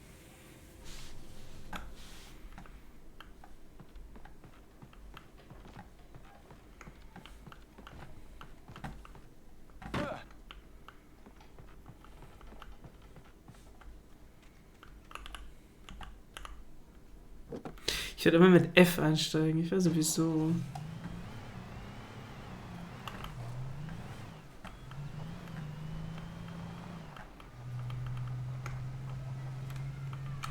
Oh.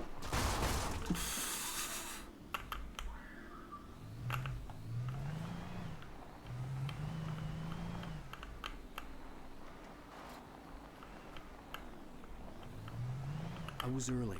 I was supposed to meet the kidnapper at noon in the main building. The coal mine was quiet. It was a museum now.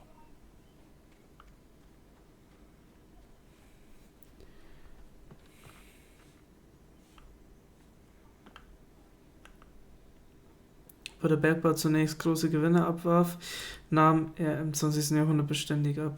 Es gab zwar reiche Vorkommen, an die jedoch schwer heranzukommen war, und die vulkanische Aktivität in der Gegend machte die Minenschächte besonders gefährlich. Ja. Ja, das ist bestimmt Shit. Soll ich denn eigentlich hin? Einfach reingehen, oder?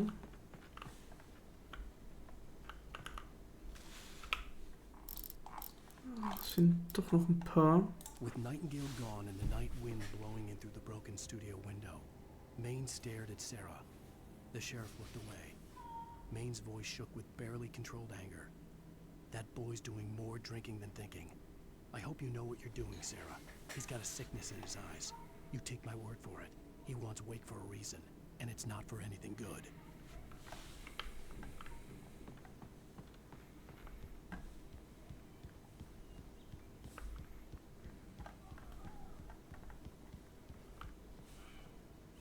Ich glaube jetzt mal nicht, dass das Museum einfach so offen wäre. I didn't want to go outside. Cops had to be looking for me. The noon sun turned the place into a sauna. The day dragged on. Different scenarios ran through my mind. Ways of how I'd torture the kidnapper to get Alice back. Or the different horrible things he could have done to her. I imagined her dead. I had no way of knowing she was still alive. It was killing me. I was running on blind hope. It was all a waste of time. The bastard never showed up.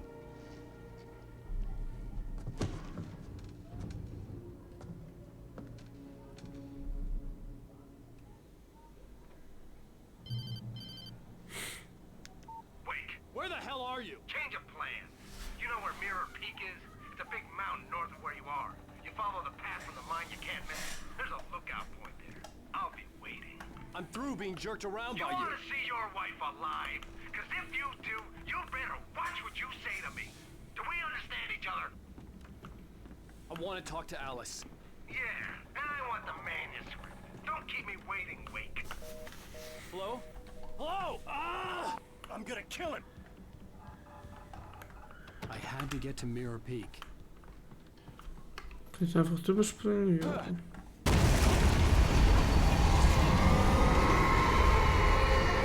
What's going on? It was close. Maybe closer than ever before. Oh.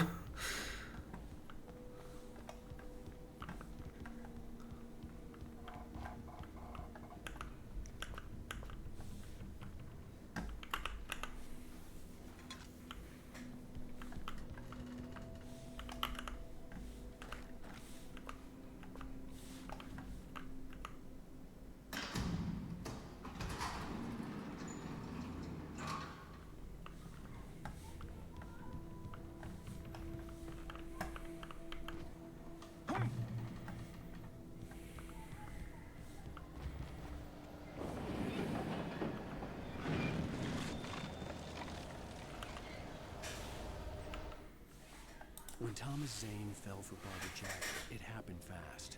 She was young, vibrant and beautiful, full of life. He had never been a very happy man, and without any seeming effort, she had changed all that. Zane felt good for the first time in his life. Everything she did was another piece of a jigsaw puzzle he hadn't even known he'd been missing. And best of all, she made the words flow, strong and sharp. She was his muse.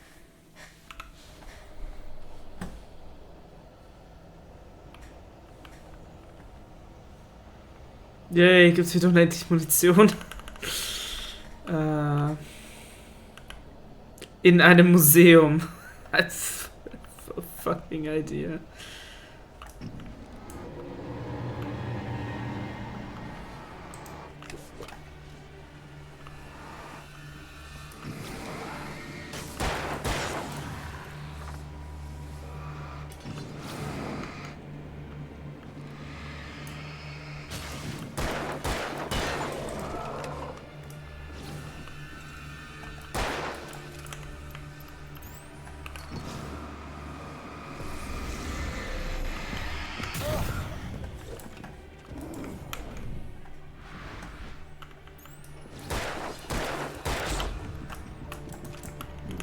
Okay, das ist noch gut.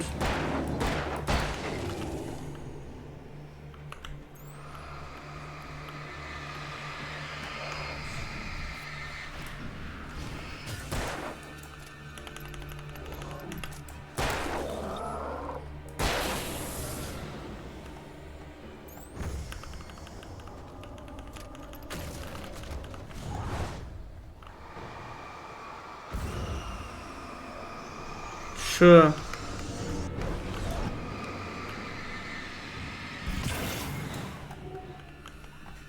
Jetzt greifen wir auch schon so fucking coole Karren an. Oh.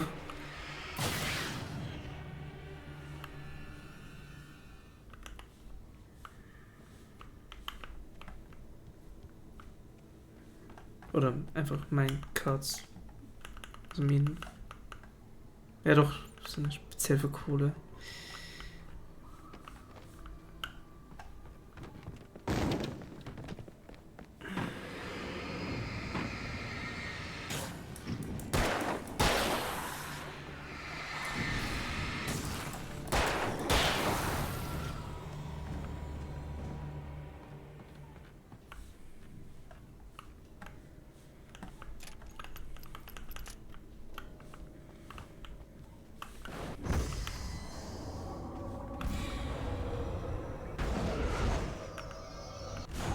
Whatever, ich gehe hoch. Du kannst halt eine Party machen.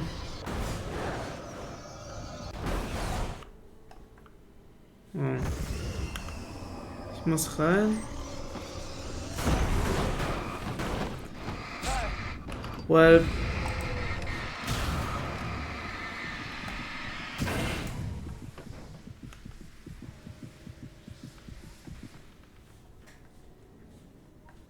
Das war fies. Vielleicht hätte ich durch die Ritzen leuchten können. Ich hätte es so vor. Das stimmt. What the hell?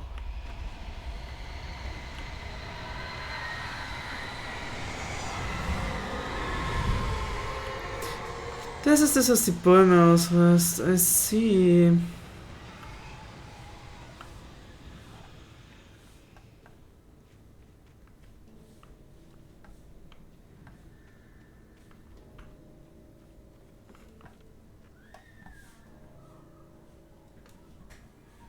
Hier gibt's nichts mehr. The only way to reach the hillside ahead was to go through the building. I had to find a way to avoid electrocution.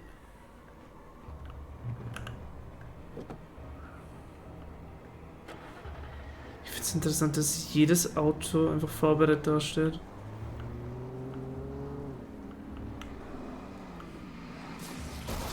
Oh.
Ich habe den Strom ausgemacht. Wieso ist die Lampe jetzt kaputt gegangen?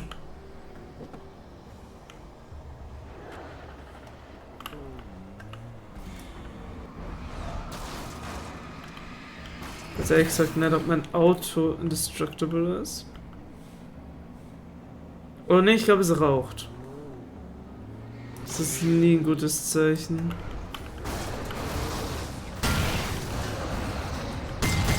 Oh, warum explodieren die Dinger?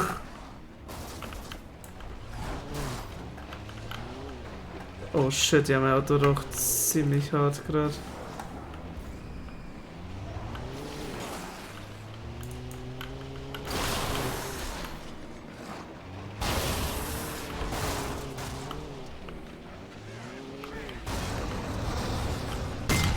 Oh, die... Ja, das macht Sinn.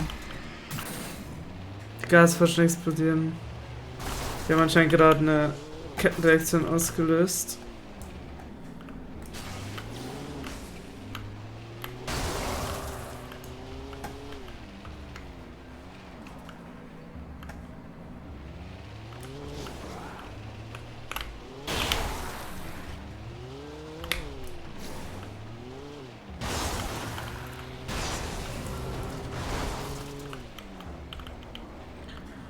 Whew, you did good, car. You did very good.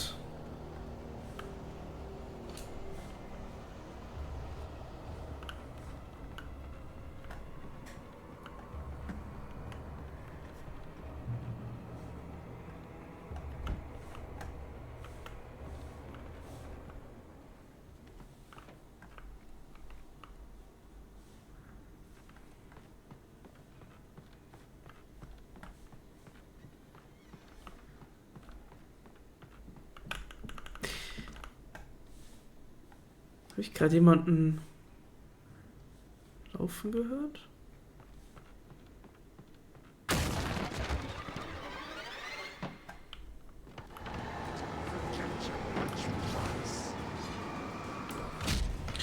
Oh.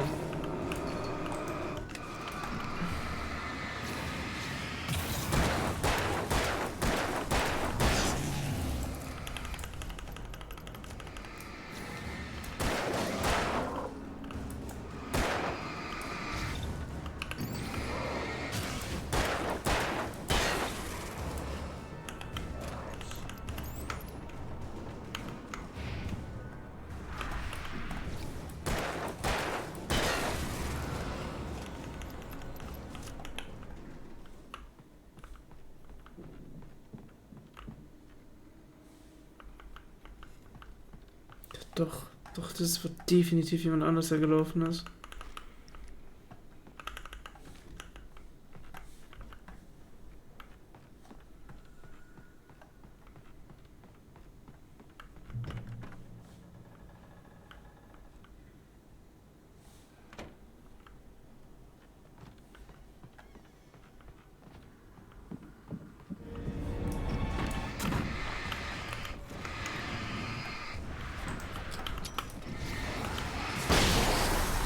Oh.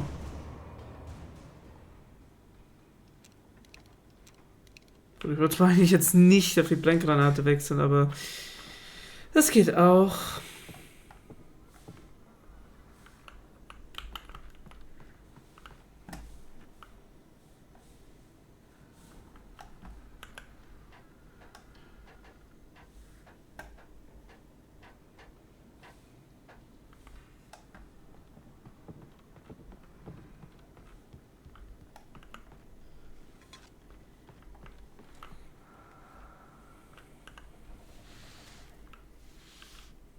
Some of the taken retained echoes of their former selves, but these were just the nerve twitches of a dead thing.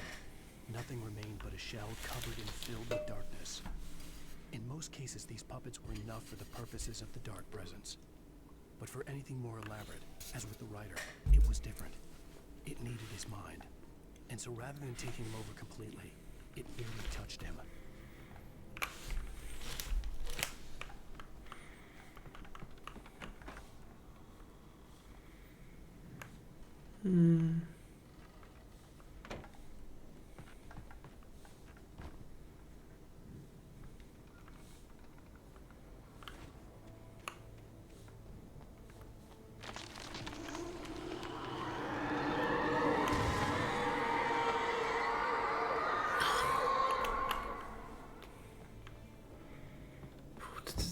That's scary. Wäre in real life scary.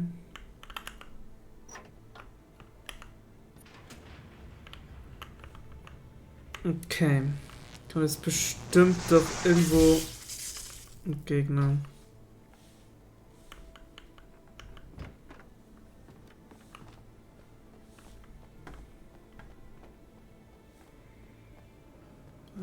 Vielleicht doch noch nicht. There was no way the flashbang grenades were Standard Power Company equipment.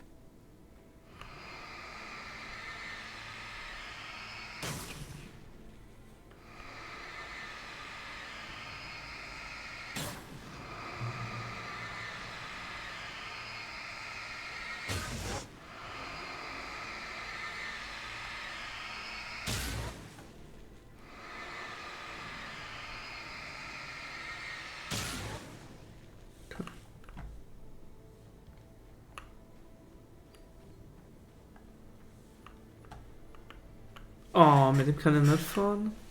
Sad. Gut, ich glaube, ich würde hier sowieso nicht durchkommen.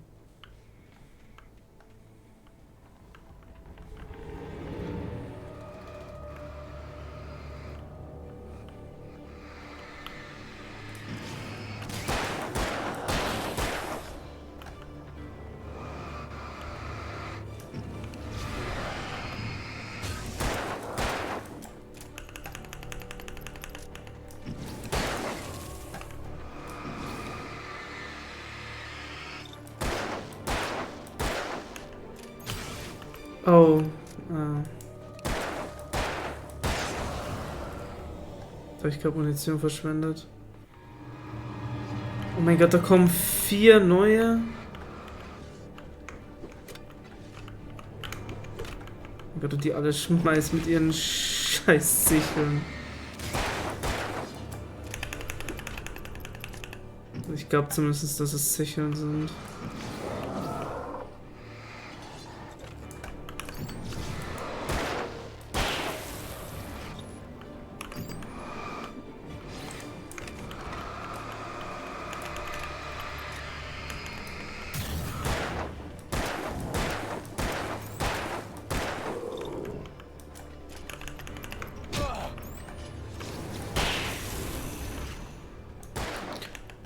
Wait a minute.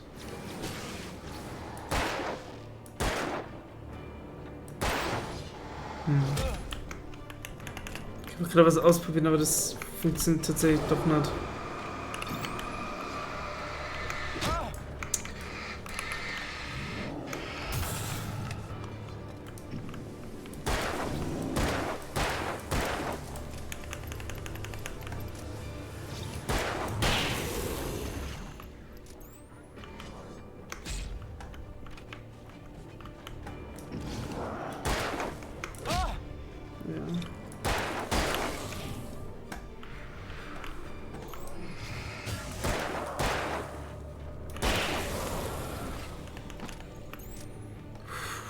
Ich hoffe, das war's jetzt.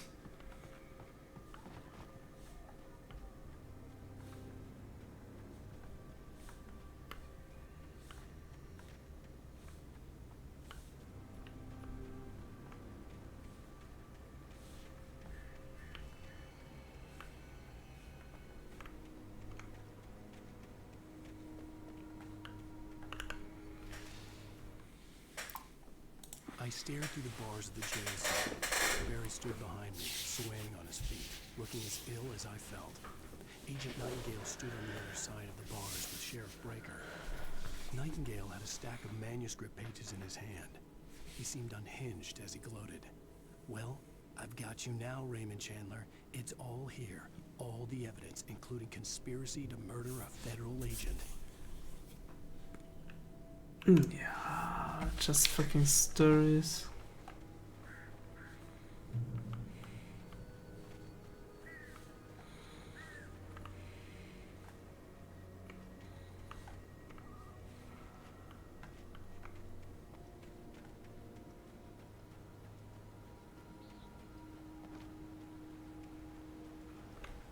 Okay, ich glaube, ich muss hier sogar hin.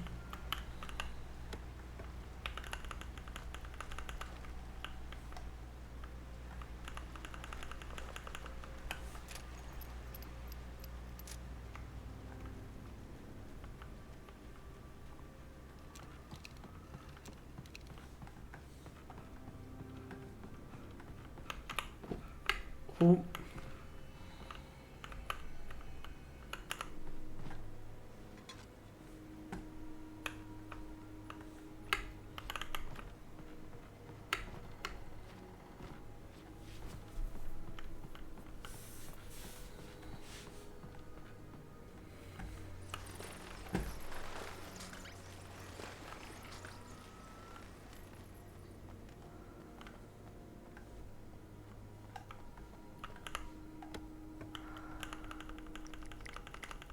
Mir haucht doch ab und an jemand.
I had no real plan.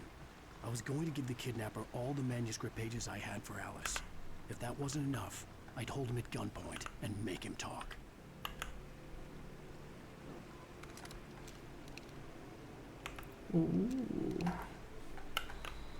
Das sieht wie ein ziemlich gutes Upgrade aus.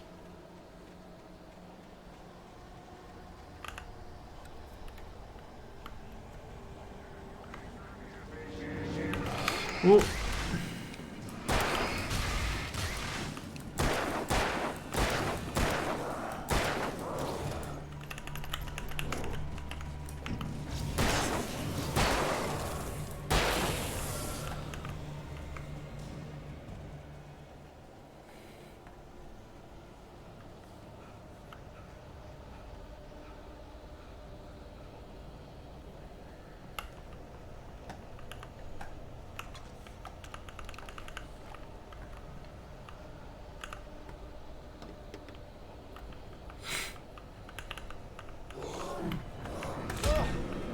Okay, die habe ich noch kommen sehen.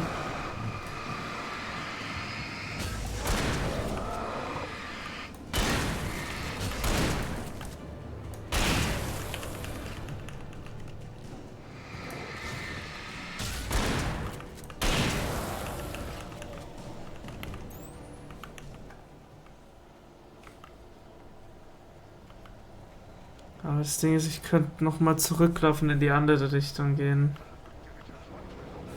Okay.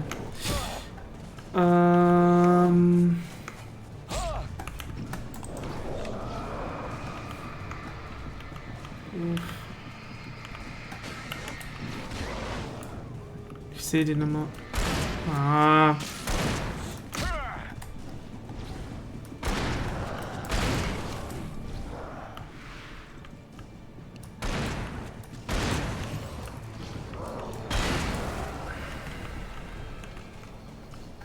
Ich weiß ehrlich gesagt gar nicht, ob ich hier in diesem Nebel bin.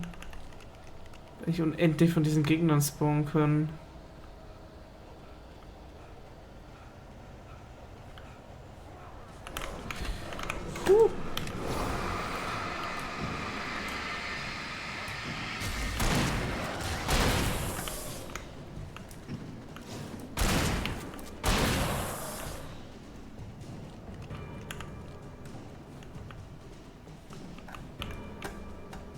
Oh, da kommt noch einer.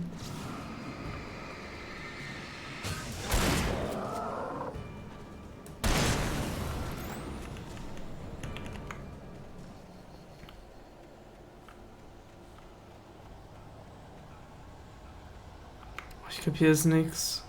Ah, okay, ich glaube, dass man einfach beidseitig gehen kann.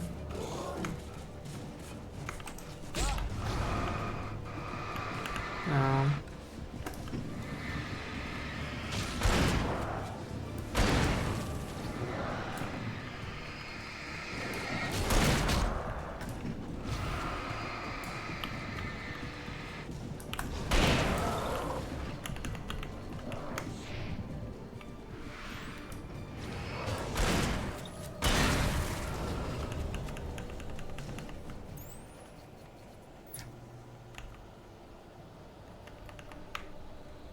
Ich habe jetzt bald schon wieder keine Munition mehr.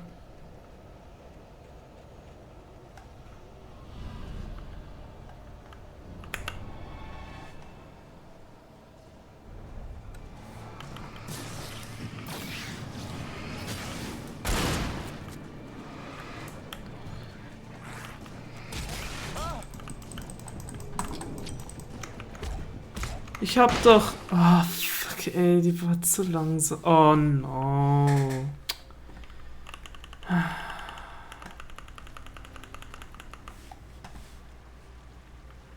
Müssen wir die auch nochmal holen.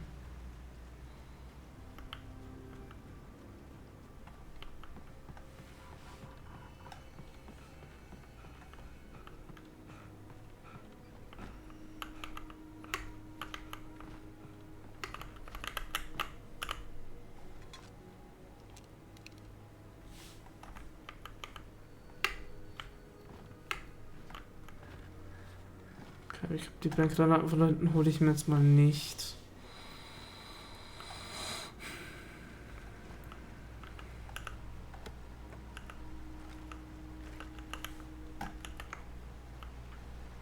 I had no real plan. I was going to give the kidnapper all the manuscript pages I had for Alice. If that wasn't enough, I'd hold him at gunpoint and make him talk.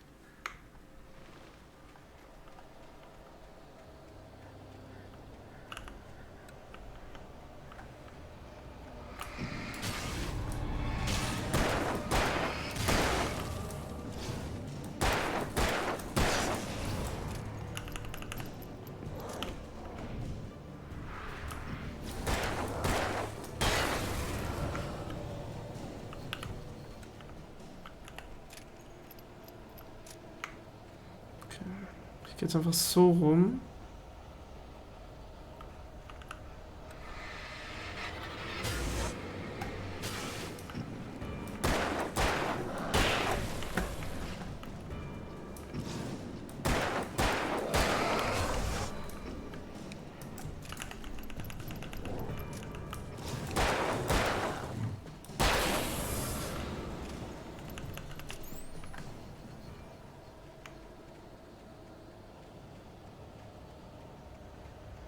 Ich bin so einfach viel schneller.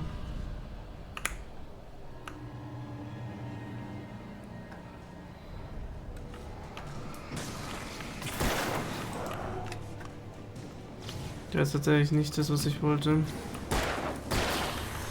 Aber funktioniert. Oh, ja. Das war keine Flare.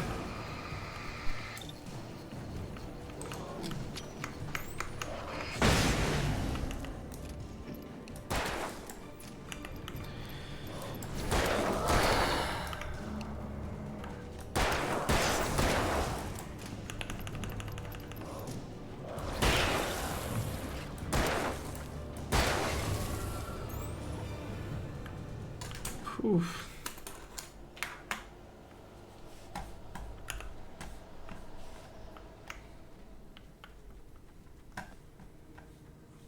Noch 3 Schuss. Ah, aber ich habe einen Kontrollpunkt. Das ist...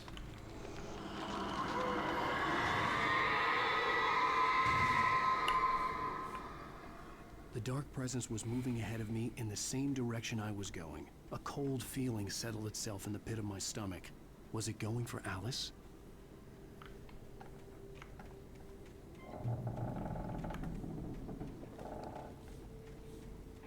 Cool, das ist ein Grab.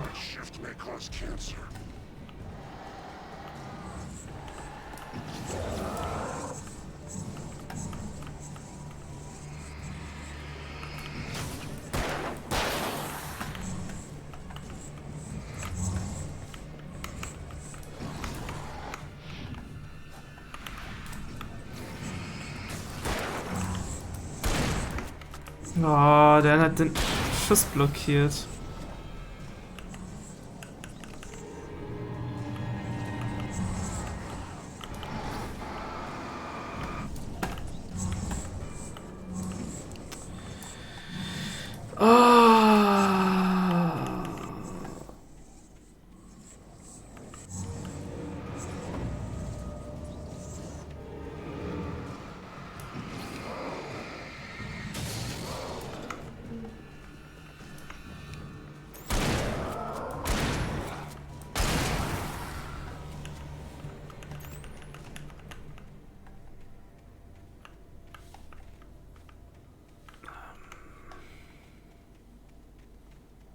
Wo? Ja, da lang, ja.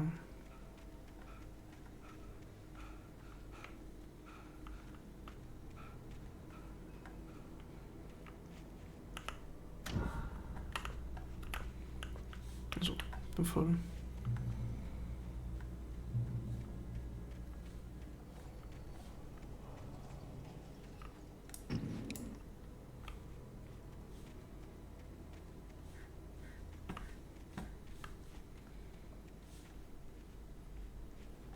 The place was dead, a ghost town. Had been for decades, maybe a century. Na.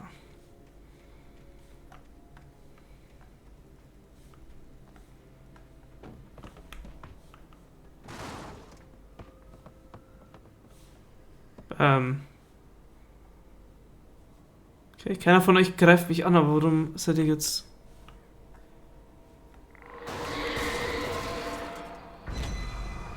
Oder doch, okay.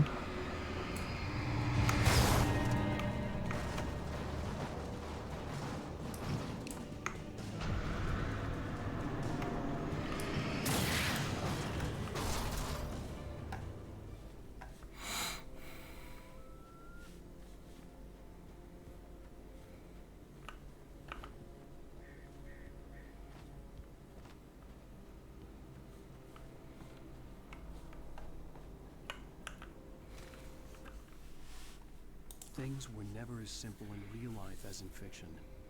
I had lost count of the times I had wished there'd be a clear reason for my writer's block. Something to fight, something to lash out on. There wasn't. I was filled with doubt. I was nothing like the hero in my books. Alex Casey had gone through his life with single-minded determination, never wavering from his goal. Even now, I was angry at myself, angry at Alice, angry at Barry. I was fumbling and I had no plan. Warte mal, wie viele... Ah, es fehlen tatsächlich gar nicht mal mehr so viele Seiten.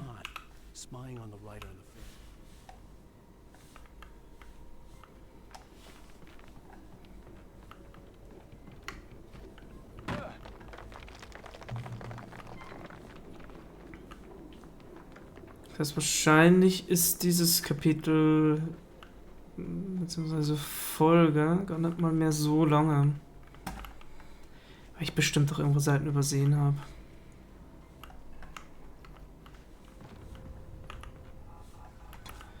Schauen wir mal, weil ich denke, ich auch bald mal aufhören will.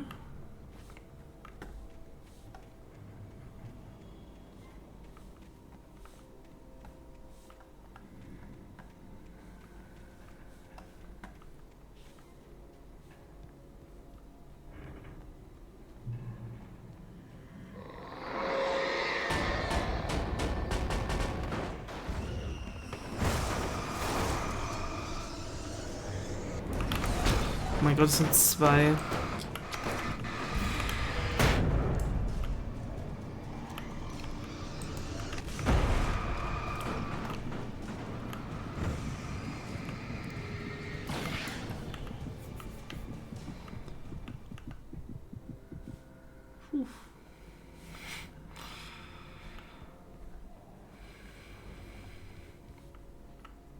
Ach no. Okay, das sind jetzt 3.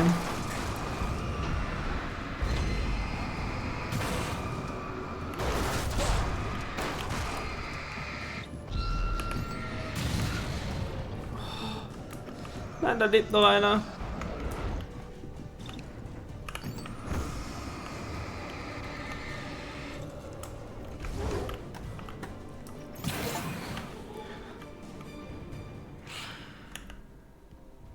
So, kommt. Ich sollte vielleicht warten, bis ich mich ein bisschen regeneriert habe. Aber ich erwarte eigentlich nicht, dass mich nochmal was angreift.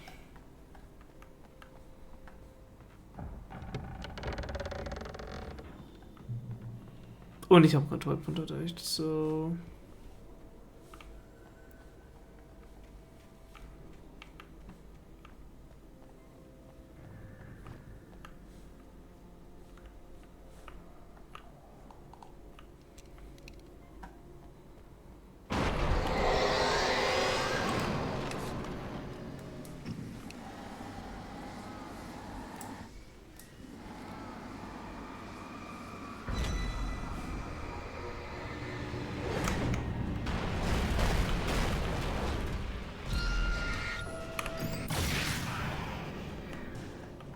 Okay, gut, die Flare habe ich jetzt tatsächlich verschwendet.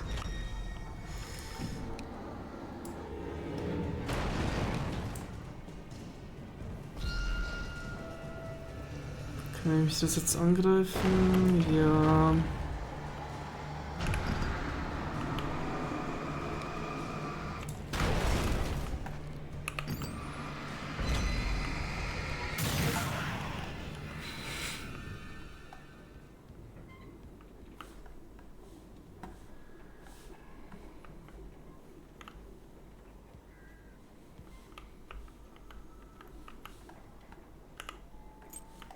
Schlüssel. Schön. Wahrscheinlich für hier.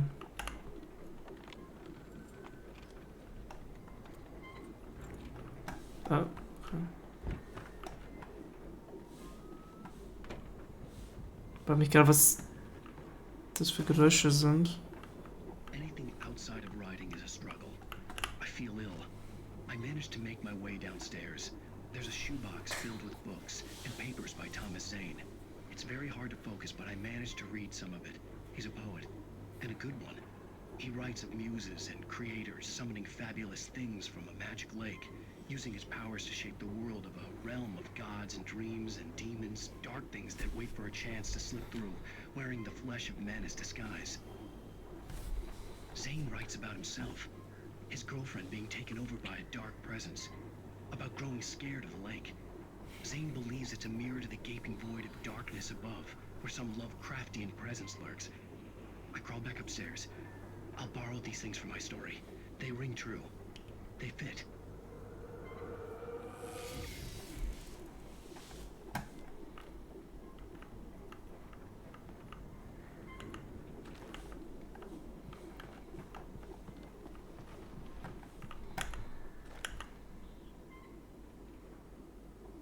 Ne, to be honest, ich glaube nicht, dass ich ein Jagdgewehr nehmen will. Aber ich nehme die Munition gerade dafür. Ne, ich glaube nicht. Unless... kann ich zurückwechseln? Ne, gut. Wahrscheinlich ist das Jagdgewehr doch besser.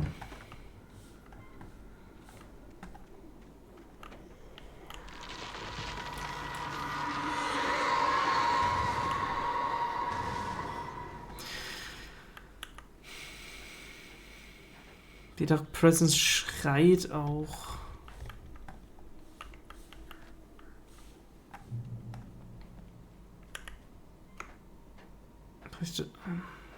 Wenn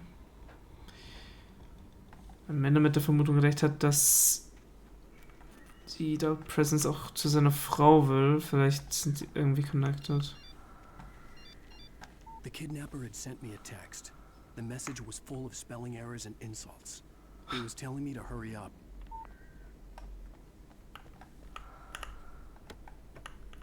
Schon wieder atmet mir jemand penetrant ins Ohr.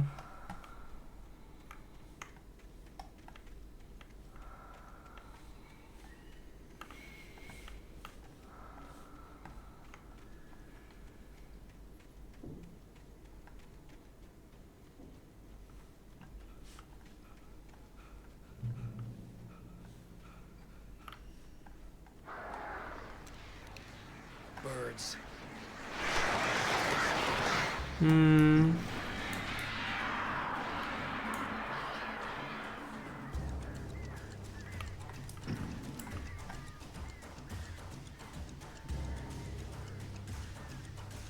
Ich hab die doch noch nicht in die Luft.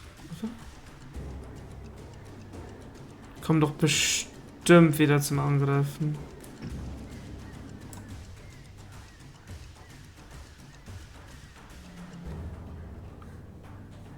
Ja, oder nicht.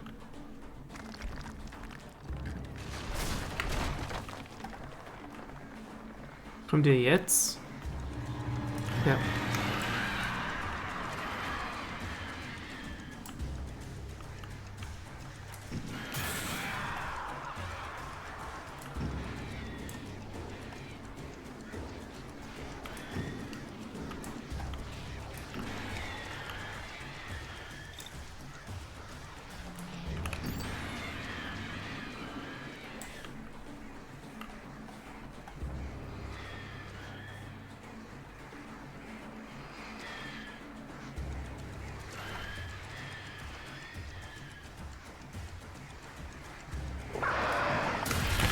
Wow. Wer hat mich gerade angeschrien? Und ist der auch die Birds? Oh mein Gott, I don't know. Oh mein Gott, das ist eine neue.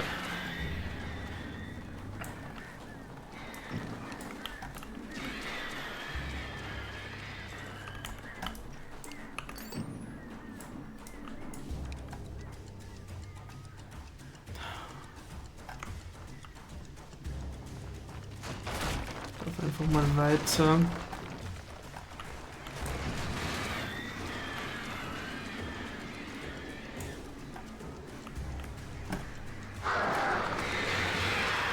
Ah, ich glaube, es waren tatsächlich die Raben.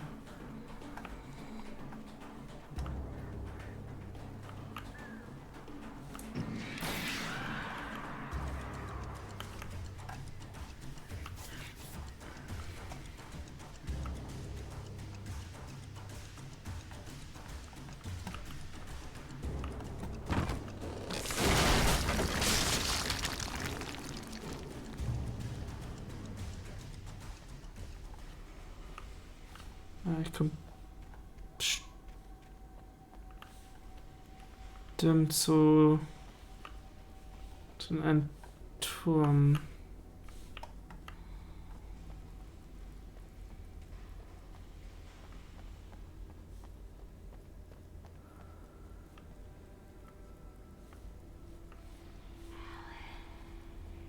Oh no. Let's go to Cauldron Lake.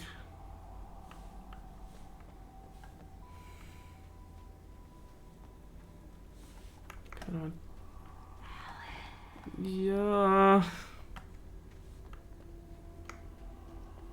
Gott, wo geht's hier weit? Ich. Without warning, the headache stabbed at my brain.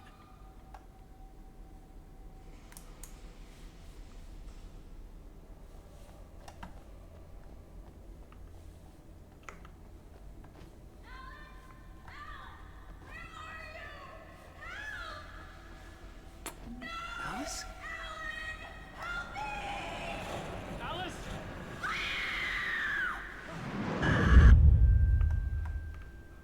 I'm losing it. I gotta get out of here.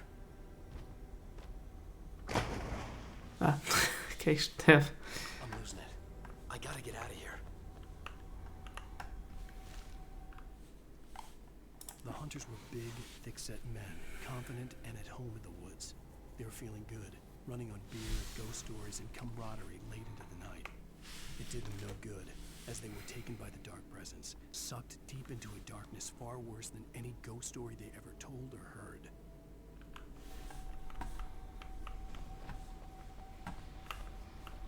Okay, dann muss ich doch zurück.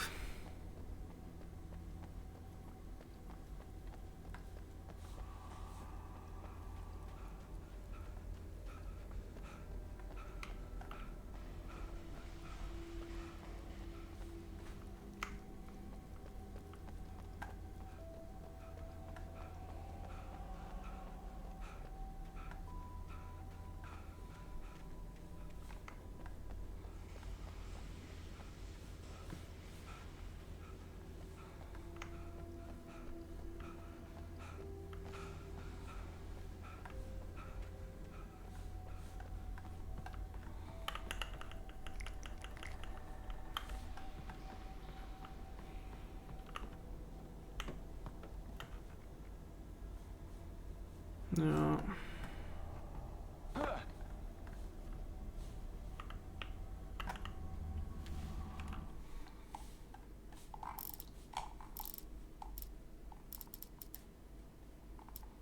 Es fehlen... Also ich kann höchstens noch 4 Seiten finden. Behind the closed doors and curtains of his Okay. grimy room at the Majestic, the local motel, Nightingale could feel the locals' eyes on him, the unrelenting pressure of their judgment. He forced it out of his mind. For all he knew, they could all be under Wake's spell already. You do what you have to do to get the job done. He took comfort from the bottle in his hand. Please, he thought, just let me get through this.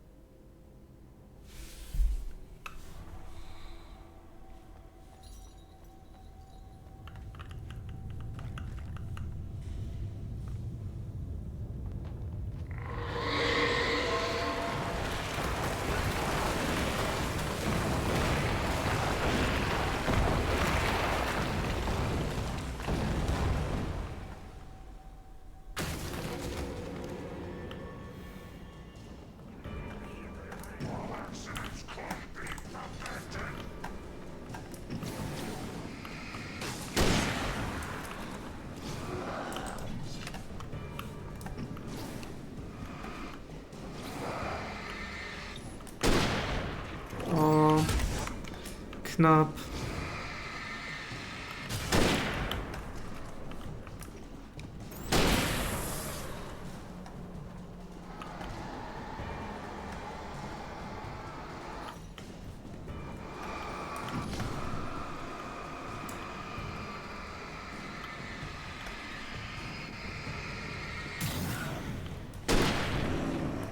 Oh ja.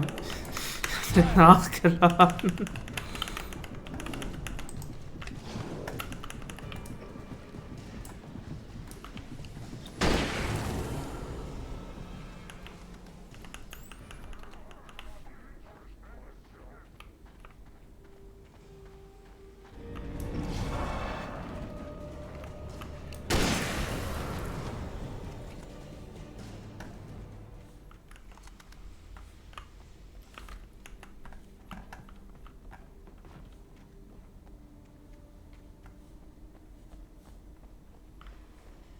Ja. Auch hier sind Thermosflaschen.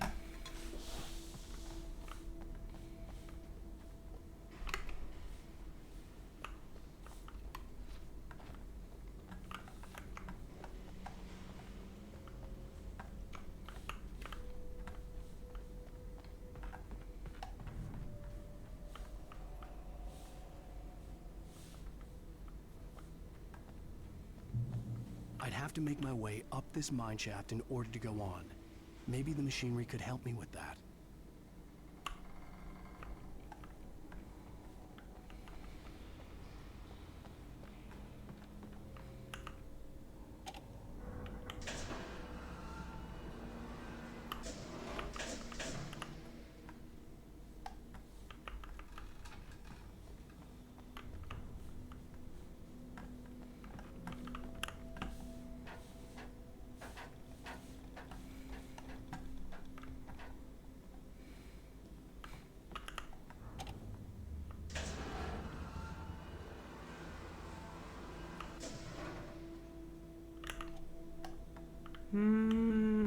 Yeah, could work.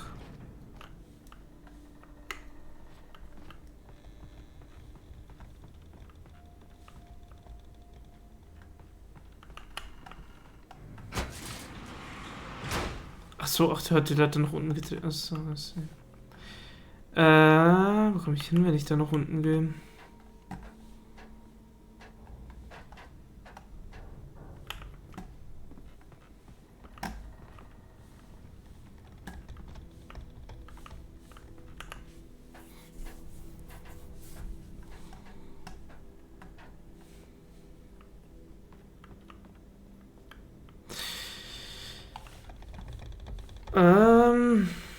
Warte mal.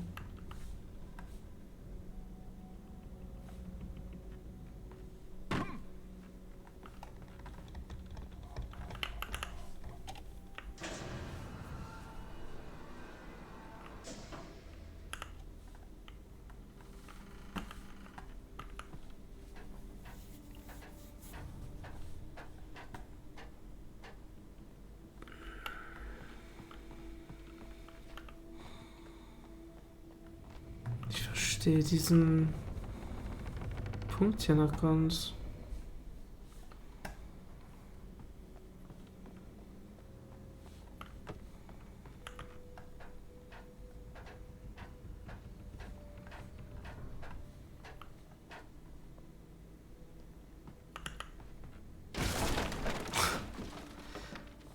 Was für ein starker Tritt.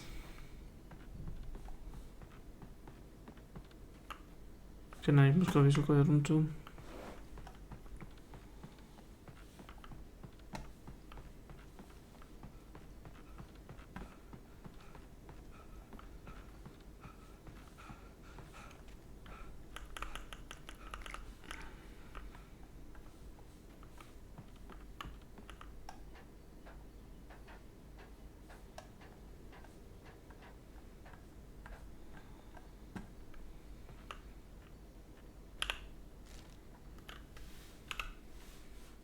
Lightning flashed behind the windows of Calden Lake Lodge. Tor Anderson laughed and held the steel hammer above his head. Nurse Sinclair was trying to calm him down without success. Tor grinned madly and shouted, "My hammer's up. Here's a friendly poke from Molnir, wench." He brought the hammer down with all his might on Sinclair's head. "We're on a comeback tour, baby." Was kann ich jetzt fokussieren?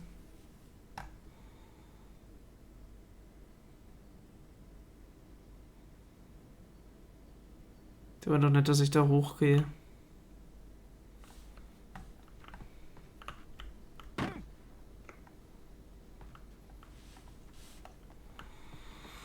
Es ist jetzt so gleich 6 Uhr. Ich glaube, ich mache dieses Kapitel doch nicht mehr fertig. Oh no.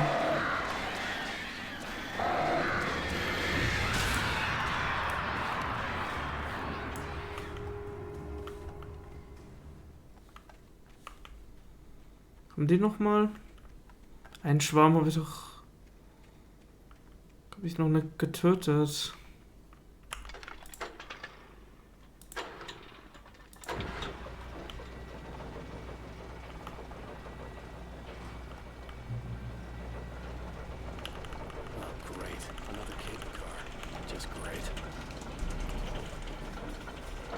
Ich habe wieder Munition für die Pistole gefunden. So, schauen wir mal, ob wir dieses Mal rüberkommen.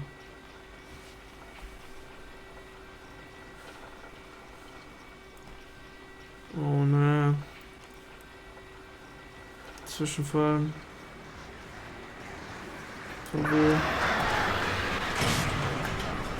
Ja. Apparently not.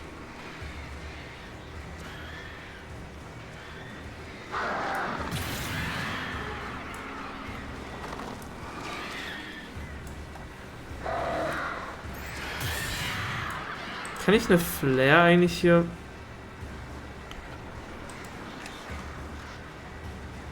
Okay, so bleibt's hier.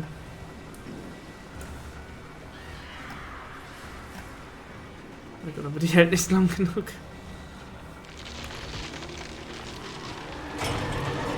Oh no.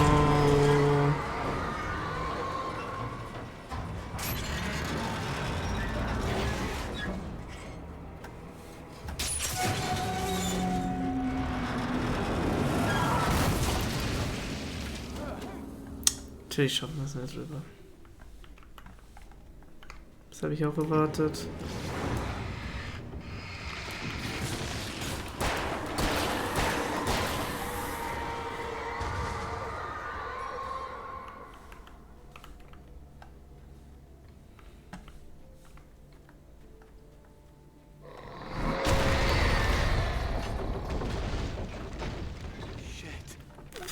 Okay, ist kaum unerwartet.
Wieder 20 Batterien.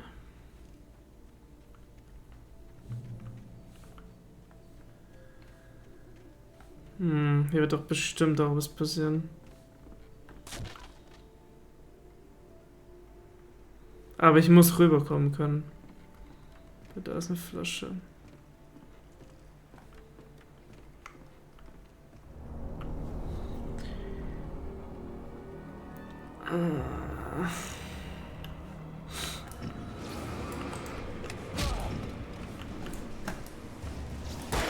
Okay,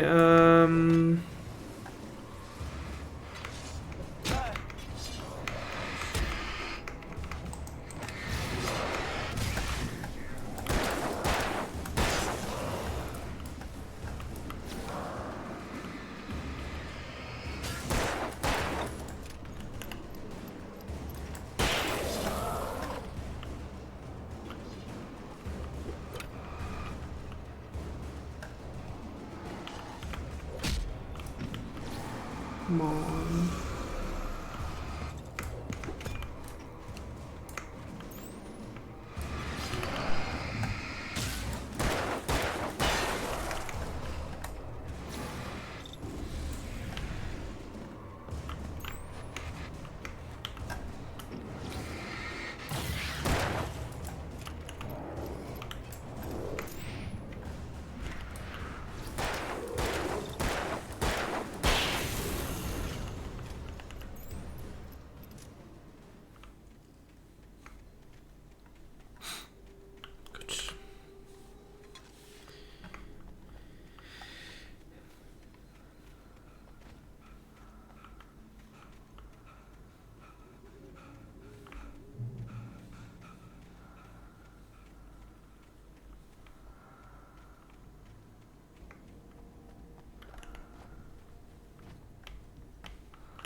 Mit der eine schon wieder ins Ohr.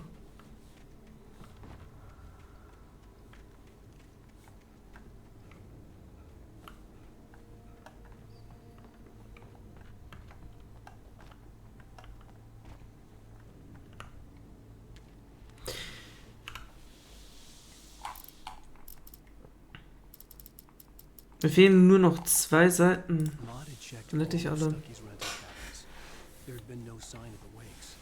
It was dark when he'd found their car parked at the end of the road by Cauldron Lake. It made no sense. They must have taken a wrong turn, but there was no sign of them, and the car had been there for hours already. Frustrated, Mott stood on the rotten ruin of the footbridge that had once led to Diver's Isle before it sank beneath the waves years ago. The boss wouldn't be happy.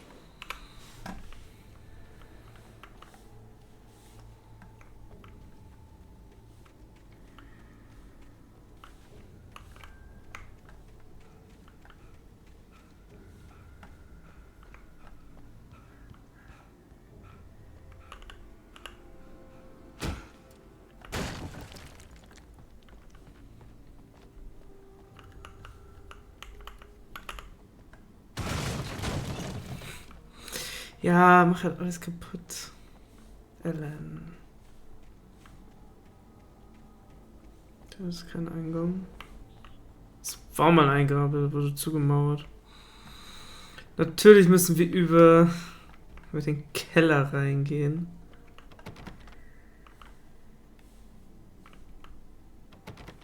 Das sieht jetzt aus, als würde sich das öffnen können, um ehrlich zu sein. Na gut.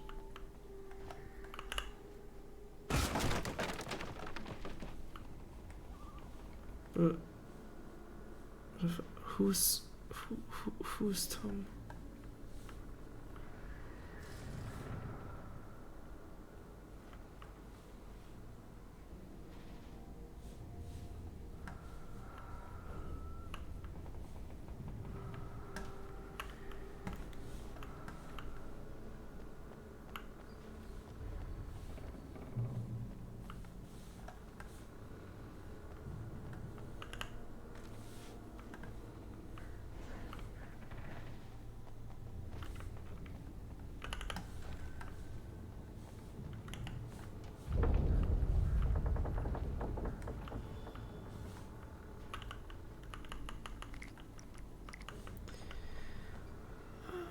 War hier noch? Nee, war kein Blut mehr. Ah, hier ist noch. Okay, Munition.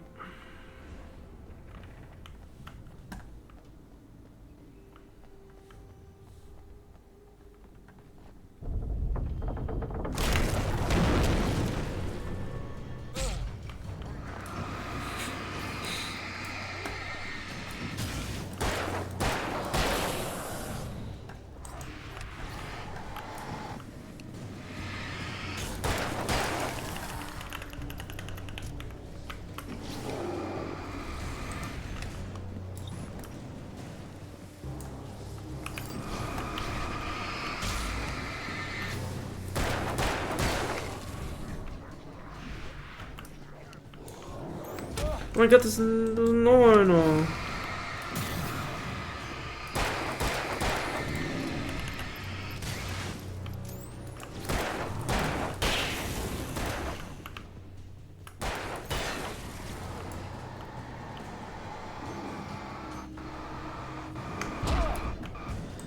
Von oben kommen nochmal 2 angeschossen. So. Sehr herrlich.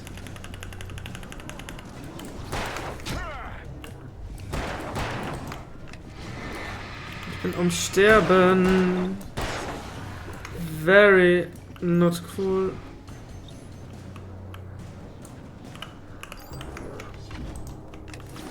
Oh mein Gott, ich verbrauche gerade alle meine Flares.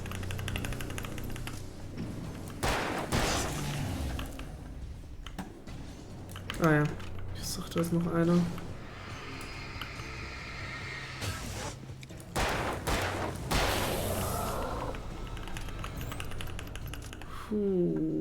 Gott, das war nicht gut.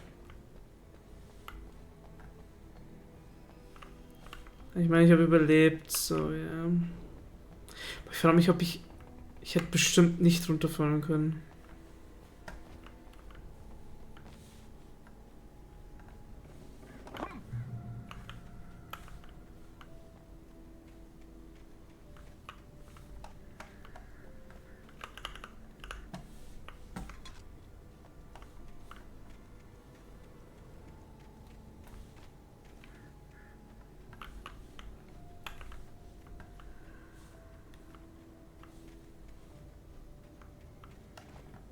I could see Cauldron Lake. I thought I could make out the spot where the island and the cabin had been.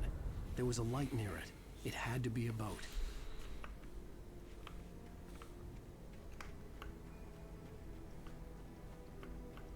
Und da ist die letzte Seite. I was close now. I had to get there fast. I dreaded what I would find. Die letzte Seite, die wir hier finden können. Alice, but her form melted away. I was losing control. Dr. Hartman stood in her place. I wanted to hit him, but my arms were jelly. He smiled. It was a reassuring smile, and I hated him for it. I had to give you a sedative. Don't fight it. You went through another rough period. Right now, it's very important that you stay calm. We don't want you to have another episode. You're a patient at my clinic. Have been for a while now.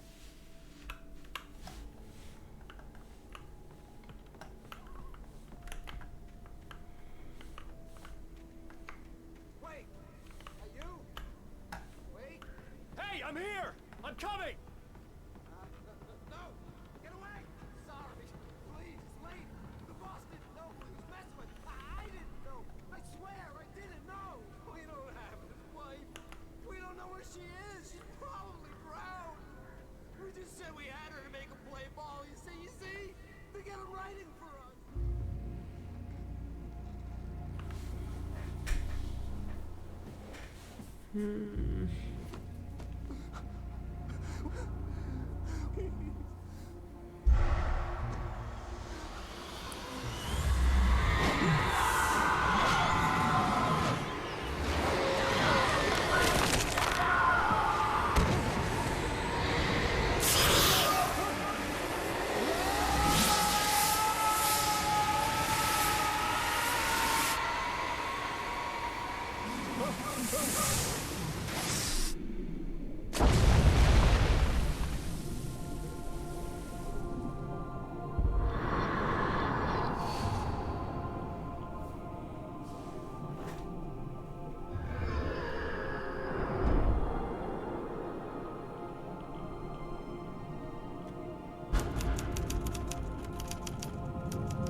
Okay, dann habe ich die Episode tatsächlich doch abgeschlossen. Oder Folge, wie es halt. Ja, Episode-Folge, I don't know. Dann werde ich es dabei heute belassen. Das war so der Tutorial von.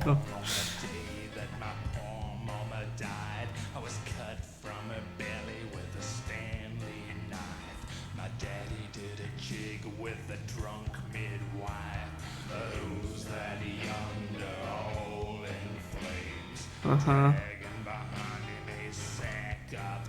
Nice Song. Aber wie gesagt, ich beende es jetzt hier. Es ist schon 6 Uhr. Ich sollte mir langsam mal was zu essen machen.